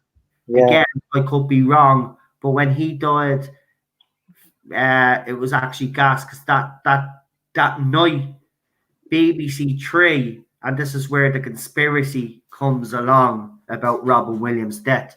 So, on the day that it was announced that Robin Williams was dead, this was before it was actually mentioned on the mainstream media. BBC and BBC Three had dropped the episode of Family Guy, the Robin Williams episode, where Robin Williams wanted to kill himself. Yeah. And then it dropped on the news a few hours later, something to that effect. And that's where the conspiracy theory came about. So I don't know, but I will say one thing about Family Guy. Whether you believe in all of cartoon creators can predict the future, the Simpsons have done it pretty well. The Simpsons have Family Guy done it all the time. pretty spot on. So whether they're lucky all the time and it's just a coincidence, but after so many incidents, I don't know. I mean, they did a Kobe Bryant thing as well about it, and it just so happened to have a helicopter. And what happened? He dies in a helicopter crash. I mean, The Simpsons predicted that Donald Trump would become president, but they also predicted something else would happen to the president, which I'm not going to say, but you all know what the scene I'm talking about. Yeah. But these cartoons, let's be honest, have had a habit of predicting things. When we look back and we look at the episode, and the evidence is there. You know, it's not a long stretch. It's actually there. You know, they even had an episode on Family Guy about the Boston Marathon, where Peter gets his car and drives through the marathon. What happens a few months later? The Boston Marathon. I'm telling you now, you might think that this is just me being a nut and I'm a conspiracy theorist nut and all this. But the thing about it is, if you don't think that there's virtual signaling going on out there, well, we all know that's happening. So that's the thing. This is another part of it. There's always subliminal messaging. That always has been, and we have been warned of events before they have happened. It's just more people are getting aware. Do you know what the great thing about the internet is, right? It's things like YouTube and stuff. Because then people are able to put all these things together. Now, some conspiracy theories out there are absolutely ridiculous, but there are some that are just so compelling that when you look at it, you're like, oh, wow, And I'm being honest, there are a lot of cartoons out there, including movies, predicted that one big event that happened in America, which I don't really want to talk about because I don't want to get into any Americans, but that was predicted. It's there. The evidence is there. I'm sorry, but the evidence is there. They do these things. They let us know subliminally of these things that are going to happen, and we never really pay attention. But there is people out there that do, that have YouTube channels that dedicate their time to all of this. And you know what? They're called conspiracy theory nuts, but I love their videos because without them, we wouldn't, in some cases, learn about the truth. And remember one thing, there are videos out there that say conspiracy theories that turned out to be true, that are done by the mainstream media platforms, that have actually shown that conspiracy theories that were spoke about turned out to be true. So not all conspiracy theories are conspiracy theories. They actually turn out to be true. Like MK Ultra, that was a conspiracy theory for years when people were talking about it. Of course, with the Freedom of Information Act, when all the information was allowed to be shown to the general public, we seen that actually turned out to be real and it wasn't a conspiracy theory. So there are conspiracy theories that out there right now that are actually true. We just right now, people have pieced together, let's say, circumstantial evidence, but it's compelling enough to get people's attention. They just don't have that one big piece of the jigsaw. And that never really comes until a few years later or a few decades later when a conspiracy theory is out there. Listen, we've done a conspiracy theory stream on this channel before. People know what my favorite conspiracy theories are. But the reason why there's conspiracy theories is because, as I said, there is some information out there that is compelling and then they grow. Or a little piece, something will happen before an event that will make people think. The one thing about that major event in America that always struck me is how all the world's news media was already there in New York. It just seemed weird. Listen, I'm not going to get into the whole conspiracy theory debate because I know it's a sensitive subject to Americans. And I won't get into it. I do have my own opinions on it.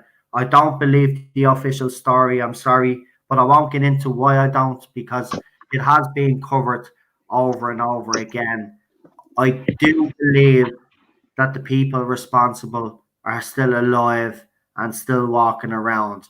I do not believe for 1 second that the people that are responsible for this have been brought to justice. And I'll just leave it at that because I know it is a sensitive subject and I don't want to bring it up. Still, after all these years, it is, and rightly so, because let's remember and let's never forget that there was a lot of innocent people killed either way. So, yeah. I tend to agree with the captain on what a lot of conspiracy theories are about, that they are just people looking for patterns. But you're right, these things, I think a lot of them, there's also stuff out there. Interesting you're saying about the one you're talking about. Interesting enough, Tom Clancy, assuming you're talking about the one that's got a similar number to the American version of the emergency services. Tom Clancy wrote about 10 years earlier, I think, one of his Jack Ryan novels had a very similar theme. Mm-hmm. And it ended up with was Jack Ryan becoming president. Yeah. But it was quite it was very, so it's very no, you're right. But you see, again, these kind of things do fuel a conspiracy theory. But again, though, there's so much that is unanswered. That's why these conspiracy theories keep growing.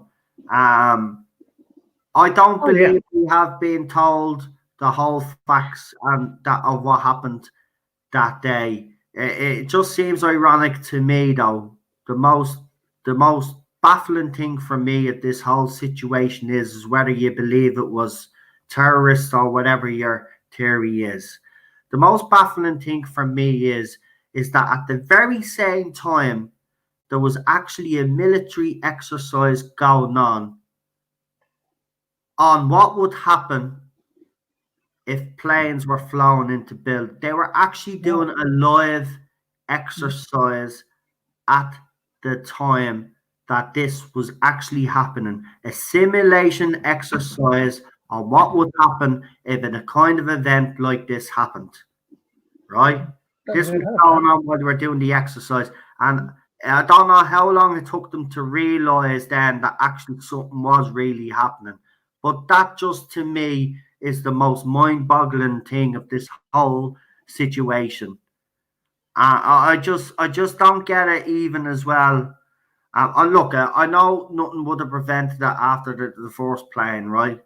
The planes that were hijacked. There's nothing they could have really done except shoot them down, and probably they would have been criticized for that. There is a theory that the plane in Pennsylvania was actually shot down, but we will never know that. The official story is obviously the passengers overtook that flight, and that's what happened. Again, we will never truly know what happened that day, but it's one of those events. Everybody knows where they were. Yeah, definitely. Listen, we've got American relatives. I mean, everybody. That whole time, I remember, and it wasn't just that day. It was the next couple of weeks and months. Just the whole world. It didn't matter where you were. It just seemed like a colder place. It just felt weird. That whole time in society was just one of paranoia, and everybody was genuinely frightened. Because let's remember, everybody still, I know everybody's opinion on America has changed since, but back then in 2001, everybody looked to America. America was still the beacon of light. America was still the country that would, America was the role model that everybody should follow. And then this happened. And then it was like the world is just a completely different place, and it changed the world. That day did change. That video that's out there, the day that changed the world, that's never been a more apt title to a YouTube video, and it's up there. That is the day that changed the world. The world became a completely different place. We became more cold and sinister after that event. I know. I remember exactly where I was. I was in a shopping centre, and I was watching in a. Daniel may not be old. Actually, probably just about old enough to remember these days. We used to have these things called TV shops where you could actually buy or rent TVs. Yeah. And I was actually watching on TV there, and I can honestly say I've not actually been back to that particular town since. But that day, I actually remembered there was one other thing. What made me laugh was apparently some American turned around and called it America's Pearl Harbor, which made me think, okay, try to learn history. But that's the day I actually understood what people always used to say about people, say, half a generation above me, my parents' generation onwards. Everyone remembers that were the day before Doctor Who aired. Yeah. Because, of course, we have to remember that three important things happened in 1963. My sister's birthday was only one of them. Yeah. The second most important one was, of course, Doctor Who, and that was the third one. The second most important one was Kennedy. The first one, of course, was Doctor Who. Captain Robert April is right.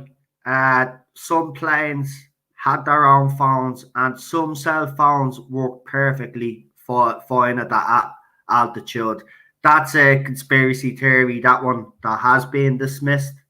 Because I know there's phone calls that the conspiracy theorists actually pull up on and say that they sound like they're acted. I have to admit they do a little bit in fairness, but that doesn't mean that the calls weren't made. I know some people are saying, see, here's the one problem I have with that conspiracy theory, right? You've got whatever how many planes they hijacked altogether. you would have to actually fly those people somewhere, hold a gun to their head to make it believe that they're still on the plane making fake phone calls. Have you ever seen the film? That's 3 or 4 plane worth of people. Now, I'm not saying it can't be done, because we look at the Malaysian Airlines that disappeared. That is one of the theories, that was actually brought to a US military base somewhere off the Pacific Ocean or something like that. But look, conspiracy theories are born because people don't believe official stories.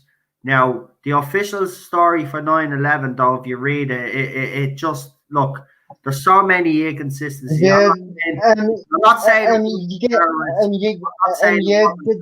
something suspicious about the I actually firefighters. believe it was an inside job. Look, I'm sorry, you cannot justify how two buildings get hit by planes and they can fall at free fall speed. Sorry, I'll rephrase that because I'll be picked up on that. At near free fall speed. Those buildings collapsed within 10 seconds, right? Those buildings had steel, concrete, you name it, right? I've seen those buildings being built. There's a whole YouTube video, right? Also full of burning aviation fuel. YouTube video. I sat down and I watched those buildings being built. I saw everything that went into them. And remember, a plane already flew into one of them already. Right? Accident. It was a smaller plane. Oh no, it wasn't that. It was the Empire State. Sorry, wrong building. But this building was built with the idea that planes crash into it. I'm sorry, but that fuel, I don't care what anybody said. I know I'm not buying that. Fuel did not bring down that, fires did not bring down those twin towers. No way. 100% not. Even the experts in Europe, right? Demolition experts have looked at the video footage carefully. And if you look at it with a cold eye, right? And I know some Americans find it hard to take this in because you are Americans, you're full of pride, you don't want to think that people could be behind this. But look at it with a cold eye. That is definitely a demolition. That is at near free fall speed. You cannot explain that. It can't be explained. The European experts have said it looks like a demolition job. The only ones that aren't saying it are the American experts because they won't come out against their government anyway, right? You might get one or two that are brave enough to come out and say it, but then they're discredited, right? In Europe, you can't discredit the European ones. They've had people looking at this footage over and over again, experts. You could even see the puff of smoke if you look at it carefully, to zoom in. You can see it bang, bang, bang, bang, bang. Even if you listen to some footage, you can hear it, multiple explosions, and then the buildings come down. And I wouldn't listen to that. The History Channel comes up with, because I agree with problem being the History Channel does fucking aliens. Yeah. History Channel UK, get away. That channel has become a joke. It used to be the History Channel. Now it's become the bleeding sci-fi, bleeding history, conspiracy theory central. Right? The History Channel used to be the Nazis were bad. Aliens program comes from that shit, doesn't it? No, get away, man. Ancient aliens are shit. It's like faking the Apollo moon landings. It'd be easier to do it for real. Oh, don't get me started on that one. Yeah, all I can say, Captain, is I agree with you on that one. And Capricorn 1, I'm sure you've seen that.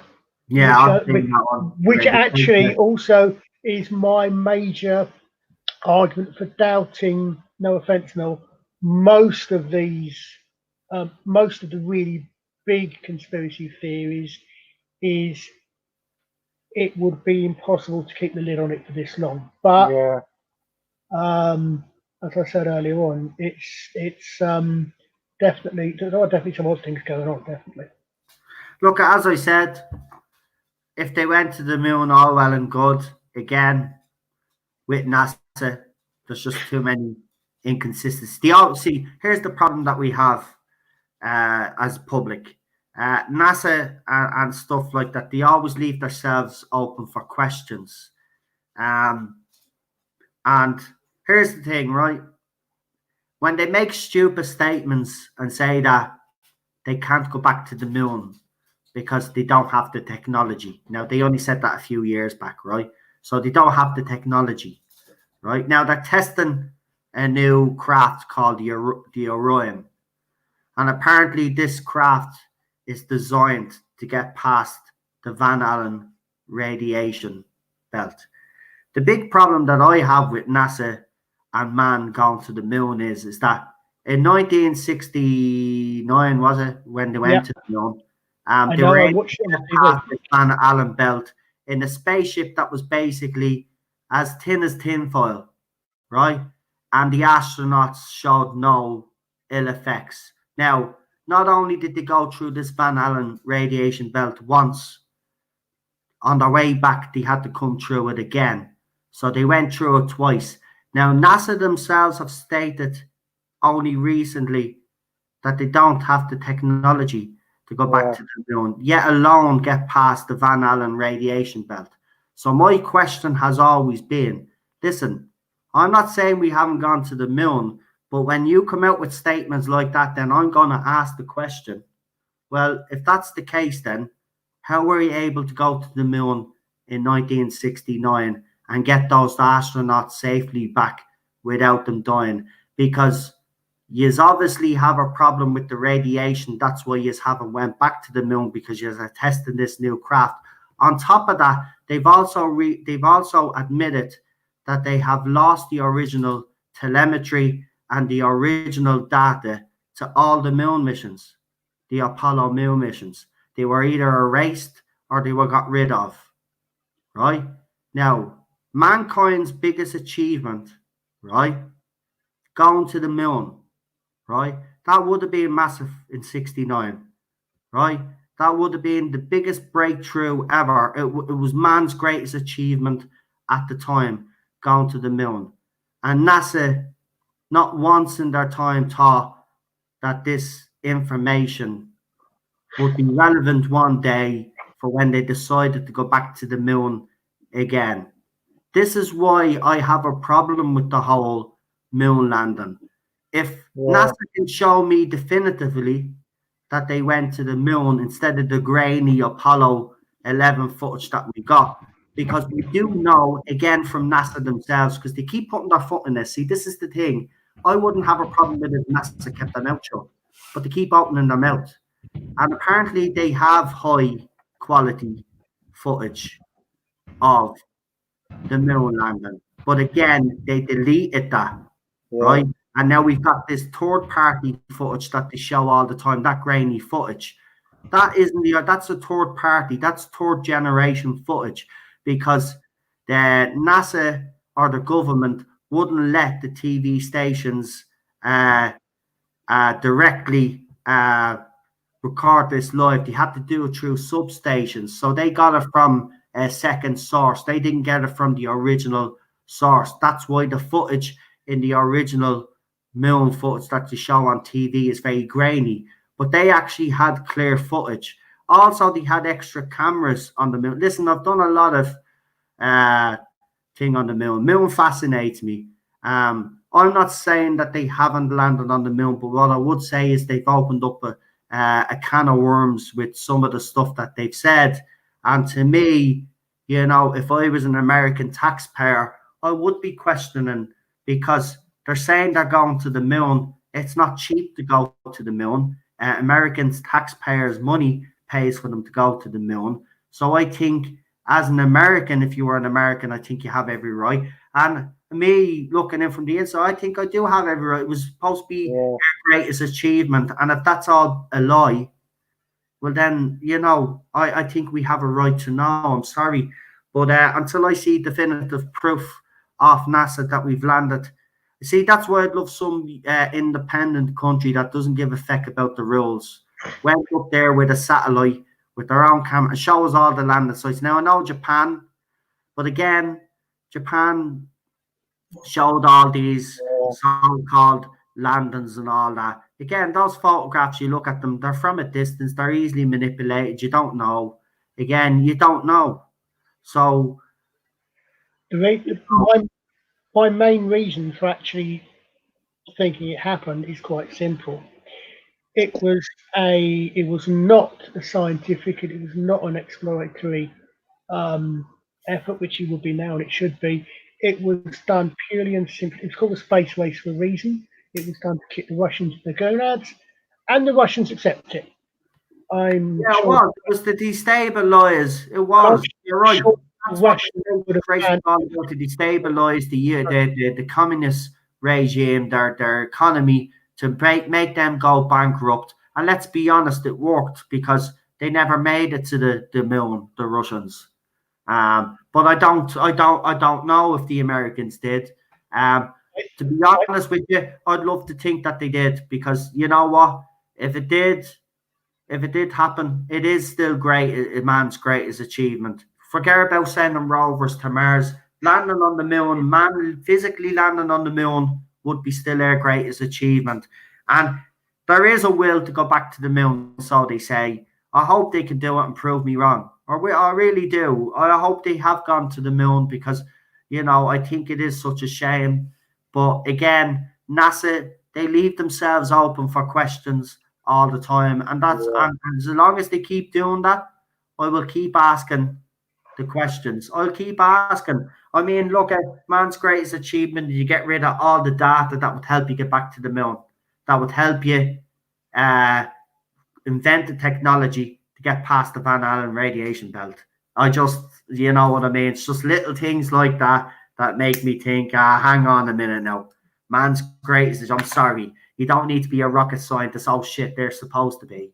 But you don't need to be one to know that information, this is earth shattering. This is like man's greatest achievement. You protect that data by every bloody measure that you can't. No, I just don't buy it. When your man with the glasses go around and said, yeah, I'd love to go back to the moon tomorrow, but we actually don't have the technology anymore because we basically deleted it. We got rid of it. And I was like, are you for real? You're actually admitting that? We're getting in my personal connection again. My mum's met Neil Armstrong. She used to work for British Airways. But I have to admit, I do have an emotional attachment, because, Captain, yes, like you, I was, and I remember my sister and I being woken up to actually watch the televisation of the moon landing. So I must admit, I believe it happened, but I do have an emotional attachment. Yeah, but here's the thing, right? I'm not saying they didn't go. I'm not saying that rocket didn't lift off. By the way, I'm not saying that rocket didn't lift off and actually. And we know it happened because the doctor was there and saw it. Right. It did enter space, but if you're asking me if they left Earth's lower atmosphere, right? I would have high doubts about that, because, as I said, the Val Allen radiation belt is the biggest obstacle, and even NASA have admitted that is one of the biggest obstacles that are actually stopping them from going back to the moon. But they could do it in 1969 using 1969's technology, right? We're way advanced now, people. I'm sorry, we're way advanced. It's an interesting argument. Well, hold on. Captain Robert April says, again, not all radiation is the same. But hold on. They had moon missions from 1969 to 1970. When was the last moon mission? 2 or 3. Apollo 12. Right. Yeah. So they had a lot of moon missions. So in that time, if going by your logic, the radiation would have been changed every time they went up into space, or they just got lucky at that period of time. Again, I would question that as well. So the radiation at that time, in that era, was lower, and that was the best time to go to the moon. Again, maybe I'm just, but I don't know. I'm not saying you haven't. I'm just saying there is. I can understand why there's a conspiracy theory, and I am one of those that kind of like, I'm edging towards that we didn't. Because there is a lot of evidence to support it. Forget about the moon photos and people analysing those photos and saying they seen a cat underneath the bleeding land or a rock with the C on it, even though that does look compelling when you do see a rock with the letter C on it now, in all fairness. and the lighting and the shadows being off and all that. Like, there is a lot of evidence there. That's the problem. And if NASA is manipulating moon photos, right, which is another point I'll bring up. Some people say, well, NASA is probably sprucing up the photos, or they're just photoshopping the photos, right? So then I'll ask them, why are they photoshopping? What are they hiding? So obviously then they're doing something wrong if they're doing something to the photos. Because let's be honest, the crosshairs in some of the photos aren't where they should be, and there is no explanation for that except the fact that the photo was manipulated. So if the photo's being manipulated, what are they manipulating? What are they hiding then? There's another question. What are NASA hiding then? What is on the moon? Is the conspiracy theories about a former civilization on the moon true? Could that be? If conspiracy theories are rumored to be true, a couple of astronauts, we have heard some interesting footage. I heard the astronauts themselves saying there's unidentified flying objects flying around when the space shuttle, especially, a lot of interesting videos there. But apparently, it's rumored that Neil Armstrong was supposed to, right. So during the original NASA coverage of the moon landing, people will know, like Captain Robert Apple, because they were, and yourself, Colin, because you were actually around at the time. But it's common knowledge during the moon coverage that the footage actually cut out for about a minute and a half, right? Now, the explanation for that has always been because the distance between the moon, the relay and all that, and something went wrong. It is a logical explanation, right? And I'm not saying it's not a true explanation, but there was another explanation. Now, this does fit under the conspiracy theory element of it, but apparently the communication was cut deliberately because Neil Armstrong apparently was letting NASA know that while they were on the moon, taking their first steps on the moon, on a hilltop where they were down, and on this hilltop, apparently aliens were watching man's first step on the moon and watched us land on the moon. Now, I know they were apparently they were warned off the moon. So if NASA has been warned off the moon, right, and they have been manipulating photographs because of that, why don't they just, because everybody, believe me, there is a big majority of people out there that actually believe NASA, everything NASA has told us is a lie. I mean, they do manipulate a lot of photos. They've even come out in recent times and told us that the photographs that we see of these beautiful stars and these beautiful colors are actually added in themselves because the Hubble doesn't actually take photos that way. So again, there is another. Go ahead, Colin. Sorry, because go ahead. Yeah, they have to manipulate things like that. I know. I watch Neil deGrasse Tyson every day. Yes, there is a difference. You're manipulating something like that. If you're doing, it's the same as, say, if I used to, very long time ago, back in the film, I used to do taking on photographs. But you can develop to change contrast and color balance and this sort of thing, which all that does is it brings something out. And again, if you're doing something from Hubble, if you're printing off something that's in the gamma ray spectrum, we can't see gamma rays. You have to manipulate. There are two different things. It's easy to get confused there between simply manipulating something so that you can see it clear, or so that you can see it in the first place. Right. Listen, we've gone for nearly 4.5 hours. Yeah. And to be honest with you, I can't go anymore. I'm starting. I'm the same. Yeah. You've only been away for 2 hours. But what? You've only been away for about 5 of those hours, haven't you? Yeah, I know, but it takes a lot of I have to have something to eat. And I wouldn't even mind. It's 1 and I'm having something to eat, so my stomach is not going to be in the best of form. But I can actually see that this conversation is actually stirring up something in the live chat, and everybody is having a bit of a debate. Heated, And it's good to see. Do you know what? This will be a good topic to bring up again. And maybe if Captain, do you know what we could do? Actually, if Captain Robert April is on for it, we could bring Colin in as well. So we could bring people on that believe that we went to the moon. talk to the captain. And then we can get people on that don't believe we went to the moon. And we can have a little debate. Obviously, we'll keep it civil. It seems it's obviously civil in the chat, but we can keep it civil. It'll be something to do. It's interesting.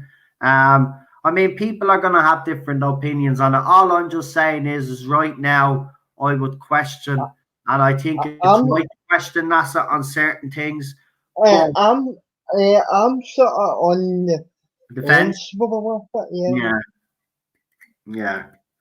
Yes, some people are, because I mean, people look, you dismiss the conspiracy theories, right? And some of them are ridiculous, and I'll admit that myself. But some are compelling, just like the other side is compelling that we went to the moon. Look, there's always been this widely held belief that you couldn't hoax the moon landing because there'd be too many people involved. Well, not necessarily, in fairness, but that's a whole different thing we can get into. But there's an argument for and there's an argument against. Let's just say, and until we go back to the moon again, which we're supposed to be doing anyway, there's a plan to go back to the moon in the next couple of years anyway. As I said, they've already been testing this this new craft for a couple of years now. So all of a sudden we're going back to the moon. I really can't. Here's the thing. I always thought we should have went back to the moon anyway, to be quite honest. I never understood why we were going to Mars. But, again, the Mars rover thing, that's a whole different story again. We'll get into that some other stage. But I always thought the most logical thing for us to do was to go back to the moon after the 60s if we did. Because, I know all this thing about moon base and people think it's sci-fi and all, but think about it. It'd actually be cheaper now to launch rockets off from the bloody moon than what we hear. Gravity well for a reason. What? It's called a gravity well for a reason. Yeah. We're down the bottom of a gravity well, the moon's halfway up one. So it'd be even easier if we could actually establish orbital O'Neill colonies and the like. Yeah, well, hopefully that is the plan. Let's hope we don't get a time machine situation. Now, if anybody knows what I'm talking about, the latest time machine, that us as humans, we end up going onto the moon. Yeah. We start doing shit to the moon, then the moon breaks up. Let's hope we don't do crap like that now. But if we're going to the moon, I would like us to go to the moon, and I'd rather have a moon based than a space station.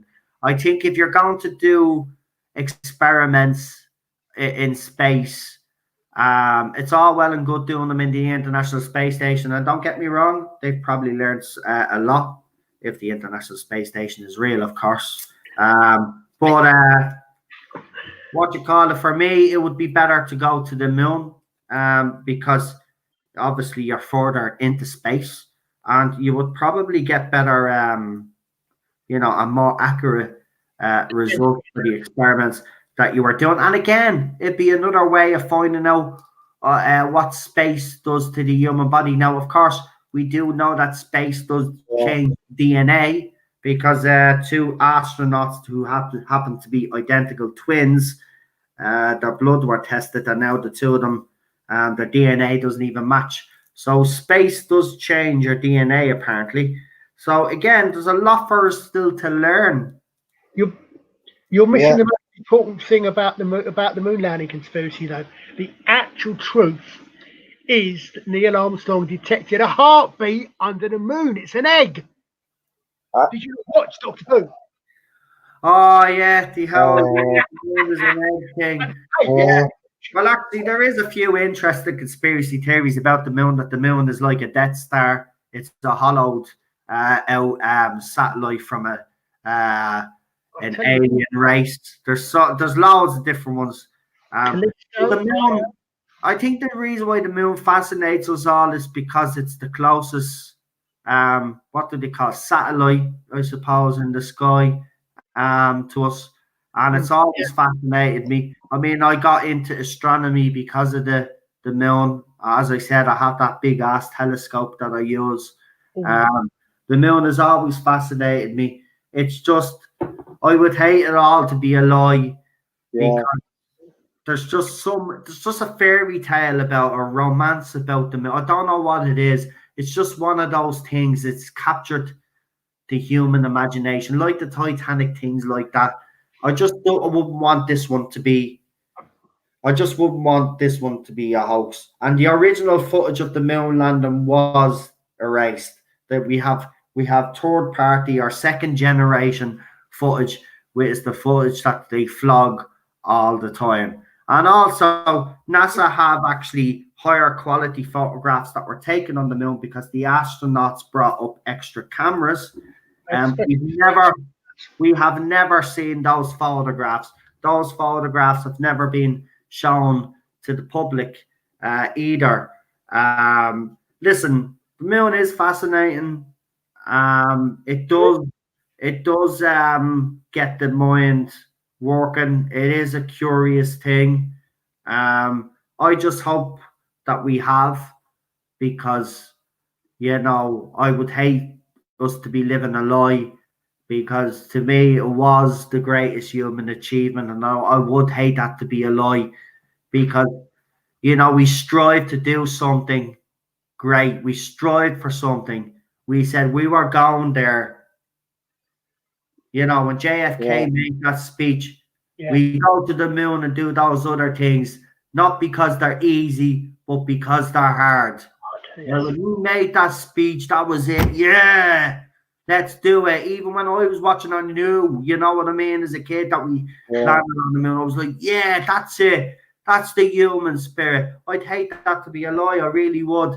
Kennedy wanted this and all, and I'd be sad for him. What amazes me about though is, we take the mickey out of Jodie being a cosplayer for Mork. If you ever watch Mork and Mindy, there's one in that good, because the basic thing, Mork's and Nanny. There's a bit in that. There's an episode. The only one I actually remember is that Mork ages himself to make friends with a grandma, and at the end of it, I'm bearing in mind this was what, the 70s that was out. Yeah. He came back, and he coughed everything to the grandma, and the grandma accepted it. He said something along the lines of, he was very surprised that the grandma was so accepting of him being an alien, and her answer was, to paraphrase slightly, in my lifetime, we've gone from the first flight, the first manned heavy than air flight, to setting foot on the moon. If we can go out there, I don't see why they can't come here. Yeah. That just got me the amazing. That actually is true. Captain Robert April says this sort of thing makes it easier to understand why Buzz Aldrin just hauled off and punched that guy.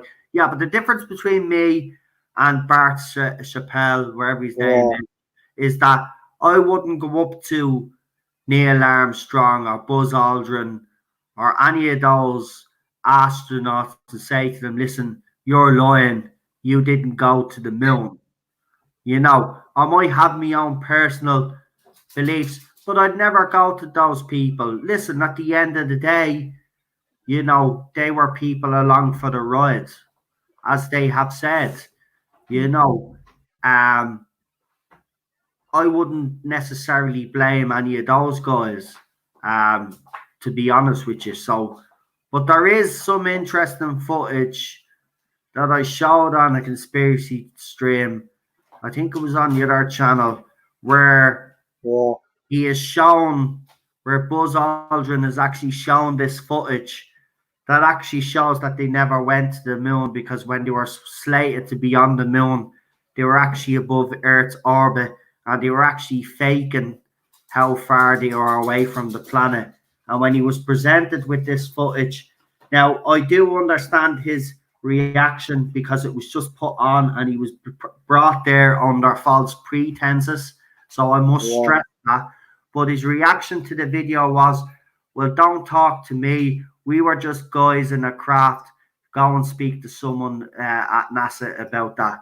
And that's what most of the astronauts, when they have been approached, have been their response. Now, I can understand that. Again, I would never disrespect any of them or say, I bloody love Buzz Aldrin. I've watched all the old space, but he was always he was a rogue back then, and he's still a rogue today, even up until when he went to Antarctic, and then he had that bit of a turn. You know, he's a legend. As far as I'm concerned, he's still a legend. These men did what they were told to do. I don't blame any of them. I'm not saying they haven't gone to the moon. All I'm just saying is that NASA always seem to, you know, say something, and then there's more. There has to be questions then to be asked, because, you know, some of their responses are quite startling. But listen, the other thing is, of course, we've gone about this for forever. We've been gone seriously. I said this 15 minutes ago. I'm deadly serious now. 5 hours nearly. So thank you guys. I've enjoyed this, Jerry. No problem, Daniel. Just before I let you both go, actually, do you have anything up and coming on your channel? No, I said, yeah, I think I'm going to take a break. I did do a stream during the I did do a stream during the week, as I've told you, but that get foul. I suspect of you who know who. I won't mention the person's name on the stream, but yeah, and I kind of tuned into that guy that you said to tune in. Yeah. And there is some compelling evidence to suggest that this her. So, like, I'm going to take a break right now, and I might be on Bill Bonnet's channel in the next couple of weeks anyway. So, right now, I'm just taking a break. Yeah, I've noticed a few YouTubers are taking a break. I took a break myself, as you know, before Series 12. It does actually help. I see Problem Being is really passionate about this subject. It's good to see that both sides are passionate about their side of the argument. But yeah, I have watched that footage that you're speaking about. That's the footage that I'm actually speaking about. It's actually there. It's there to see. It's NASA footage. It was given to him by accident through the Freedom of Information Act. This is not footage altered in any way. It's actual footage of them trying to show the Earth at a distance away, but then when they take down the stencil, you can clearly see that they're outside Earth's orbit. The only thing that makes this compelling is the fact that the date that the video was actually recorded on, and it was recorded on the days that they should have been on the moon. So it is compelling. You can make up your own mind, but it is NASA footage, and Buzz Aldrin's response to it is, you can see while he's watching it, it looks like, personally, they've been caught out. This was sent to Bart Chappelle by accident. They sent him footage for the documentary that he was doing, but he was given this, and he was amazed when he seen it, and he added it part of the documentary. Now, you can watch that whole documentary. Now, what I will say is that documentary mostly, so I'm not going to say 99% of it is bullshit, but I say at least 60% is a long stretch. But then you get this gem, this piece of footage, and then forget about the rest. It's all about this footage. And I'm sorry, it does show. This is why I'll always have questions. Why is there footage slated on the dates that they should have been on the moon of them faking that they were far away from the Earth if they really went to the moon in the first place.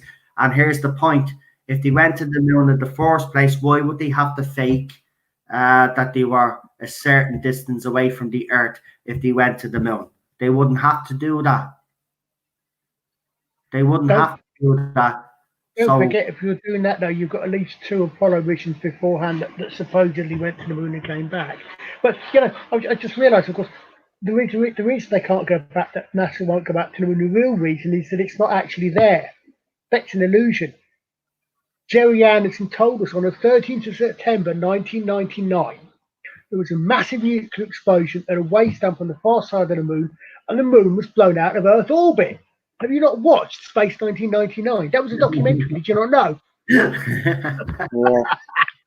Here, there's actually, just to finish off with this whole topic for the night anyway, I will say this very interesting footage on YouTube that's back in the 50s. The scientist, is he Scottish, Daniel? I think he's Scottish. Yeah. Scientist, and he actually claimed that moon landings would be impossible because he believes that the moon was actually made of plasma and that the whole universe is basically plasma. That the scientists, that the way they say that the universe is actually wrong. Now, I was listening to this man, right, and I'm telling you, listen to this stuff, and he makes some very interesting. Just write in the moon interview about plasma moon, and this black and white footage will come up, and listen to what this scientist has to say. Now, he actually has said in the footage that some of the theories that he has put forward have been proven, right? But then there's others in the scientific community that have dismissed it. They want to go the mathematical route, the likes of the way Albert Einstein. He was around the time that Einstein and all was around. And these are the scientists that we listen to. He's telling us that they've got it wrong and that the moon is actually plasma. It's an interesting topic, but that has been a highly held belief by some scientists out there. Yeah. And it has been dismissed by the scientists of today. But again, even their subjects on dark matter, they say that dark matter exists, but they can't prove it. They say that gravity exists, but they can't prove it. I mean, there's a lot of things that they say that this universe is based on, but most of it they can't prove. Whereas you had this scientist in the 50s giving you actual stuff that can be checked into. See, this is why I don't, NASA and mainstream scientists, I just don't believe everything that comes out of their mouth. I'm not saying that the moon is plasma, but they very easy discredit scientists that come out with different theories that don't fit their own, and that's what we've always seen. And I think the scientists have got it wrong. They don't even know what gravity is, for God's sake. They don't even know how to replicate gravity, but they know it's there. And as I said, dark matter as well. They say it's there, and they say dark matter is one of the elements that maybe started the universe. But they know it exists, but they can't see it. It's not, you know what I mean? So again, scientists kind of, when I listen to scientists now, and I listen to when they do a something, and they say, yeah, well, this is how we theorize the universe came about. But we know certain substances were around, or elements were around, but we can't prove it. But here's their theory on it. Everything that they do is theory. There's nothing based on fact. Yes, scientists do today, and let's give scientists credit. They do try and prove these facts, right? They try and prove their theories, right? But let's be honest, that's all science is theory. So I'm sorry, gravity. What is gravity? Don't know. It's what makes things drop, bleed. Apparently, that's how it came about. An apple fell on someone's head. Forget Isaac Newton, whatever. Who gives a shit? And then he thought, so what? The apple fell on his head and he went, oh, gravity. Sorry, don't buy it. Prove it to me. They can't. They can't prove that. And the universe is electric. Well, you see, we have an electrical field. The brain has one. And I agree with you, problem being. And this actually ties into the whole plasma moon too. I do believe that the universe is electrical. And I do believe that they know that it is. But they're going down because their science answers a lot of questions. The other science opens up more questions, you know what I mean, than answers. And they don't want that.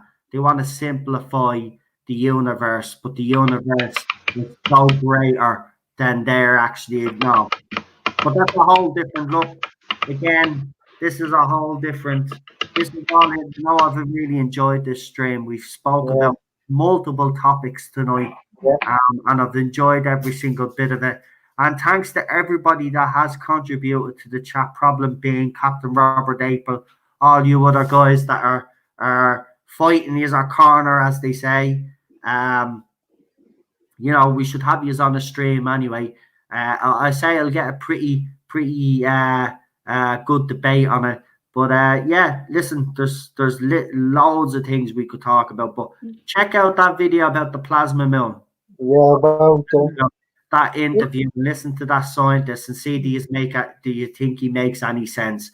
And then go and then look at videos about what he's talking about and go and see what you think. I'm telling you, there's so much more to science than what we're led to believe. And I think scientists, look at Tyson DeGrassi, go into his Wikipedia page. He's actually down as an actor, not a scientist. Most of these scientists, have you noticed, they're TV personalities nowadays? Yeah. NASA scientists especially. They're TV personalities. They're not really scientists. And then when Tyson DeGrassi is pulled up on things like gravity, watch his interview on gravity. It's the funniest interview you will ever see. This guy, they're clueless. They haven't got a clue. They don't know what they're talking about. Right? Even Elon Musk, when he's asked questions. Actually, when they landed the rover on the moon, when they landed the rover on Mars, watch that whole press conference when they're talking to the lead, so the lead project manager, the lead scientist or whatever, the person that's supposed to know everything, the person that's supposed to have all the facts in front of them when he confronts the world's media to let them know that the rover has landed successfully on Mars and he's able to give all the details. Watch that interview. Watch that press conference. It's a shambles. Watch the press conference when Neil Armstrong, Buzz Aldrin, and I always forget the last fella, Mr. Michael Collins, right? Yeah. Watch the interview after when they were interviewed to the world's media after they actually had created or actually completed the greatest achievement of mankind, and watch their interview. It's startling. Body language experts have actually analyzed that video.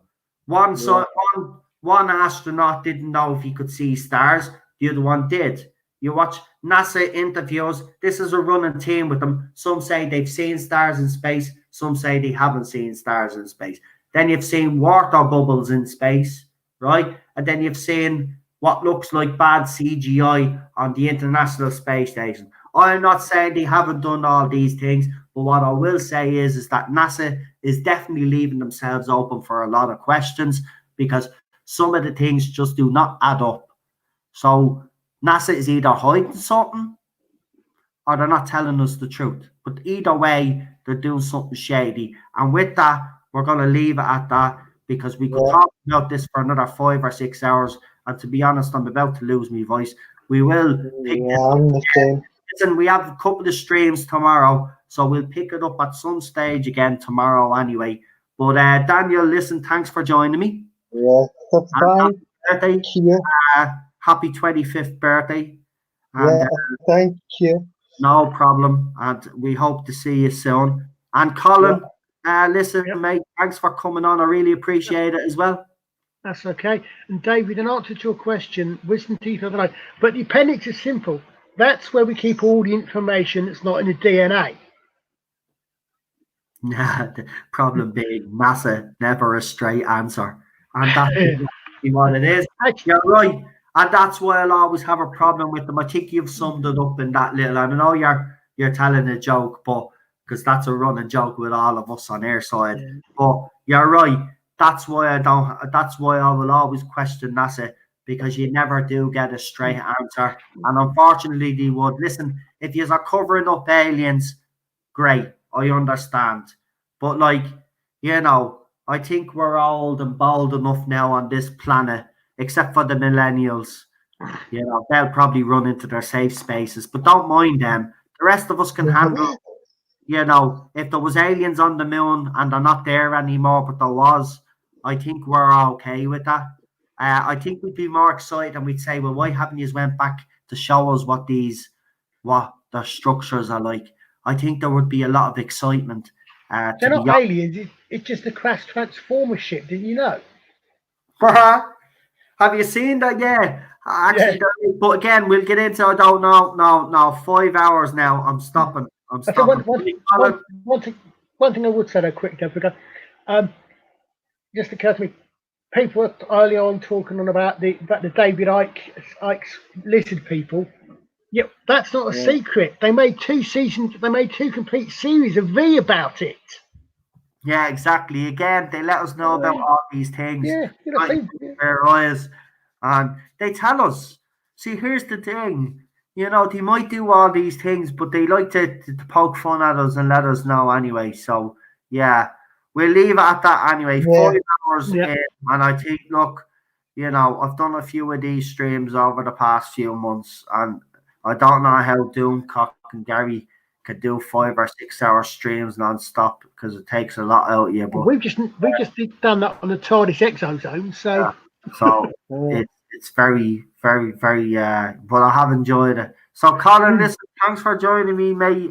We'll have you on again soon, anyway, because this was a very interesting stream. And Daniel, as I said, my friend, happy birthday, and we will talk to you soon. And I'll see you soon. 25 child, some of us are a lot older than that in a few weeks' time, a few days. Bloody hell. Yeah, and to everybody in a week, I just want to say good night. Thank you for the support. Again, I know this stream was different, but as I said, we can't keep always talk about Doctor Who. It's getting a bit old now at this stage, so we will be doing different streams like this more often, and it's nice because, again, it just goes to show that we all have different opinions out there. We all have different, of what might have happened and what didn't happen, and that's what makes it very fascinating. Because the thing about it is, I might be all convinced that we went to the moon yet, but I'm certainly open to someone changing my whole opinion on that. I'm not closed off to hearing people's opinions on it. But what I would say to you is, if you were going to try to convince me, you would have to have a really rock solid argument. And again, I would say you would have to answer the fundamental questions that a lot of moon conspiracy theorists have, and there's a lot of them. But we'll leave it at that anyway for the night. Yeah. Guys, thank you, Daniel. I'll talk to you. And Colin, I'll talk to you again, mate. Thank you. Mate. Just proves obviously there is interest in you doing something other than straight Doctor Who, doesn't it? Yeah, I like it because, there's a lot. Seriously, there's loads I want to talk about now. So I'm glad that people don't mind that I'll do it on this channel. Listen, I'm not going to abandon the Irish Geek channel. I will think of something unique to do on that channel because the Titanic model. Because I have to get that done. I did promise. So next week I'm going to be working on that Titanic. Listen, I'm going to get it done in a day. I'm not even going to While you're doing that, what's the first episode of the Time Tunnel? The pilot episode of the Time Tunnel while you're building Titanic. First episode of what? The Time Tunnel, 1960s TV science fiction series. Never seen it. Watch the first episode. Not only is it set on the Titanic, but the lead actor was in the Michael Rennie film. Both were done by Owen Allen. And Right. Michael Rennie, I think it is guest stars, as you want. And there's film from the Hollywood movie in the TV show. Yeah. It's actually quite a good series, The Time Tunnel, actually. I'll give it a look. I'll definitely give it a look.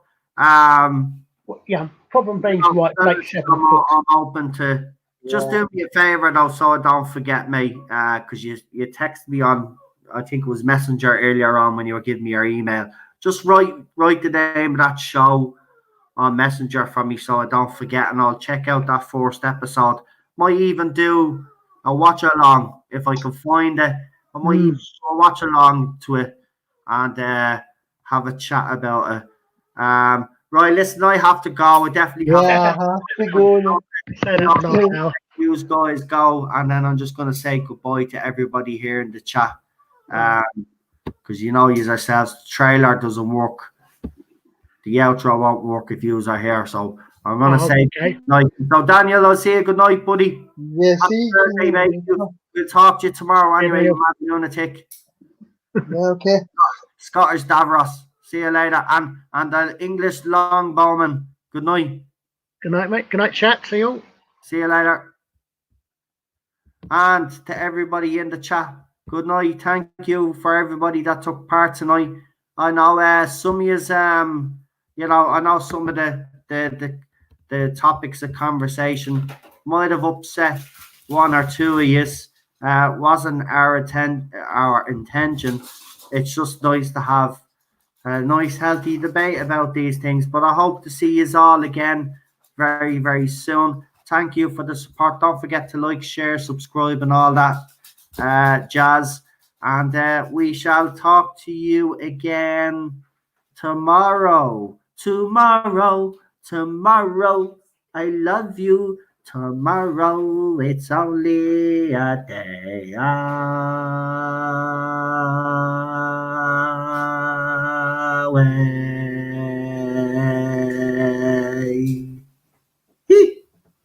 Good night.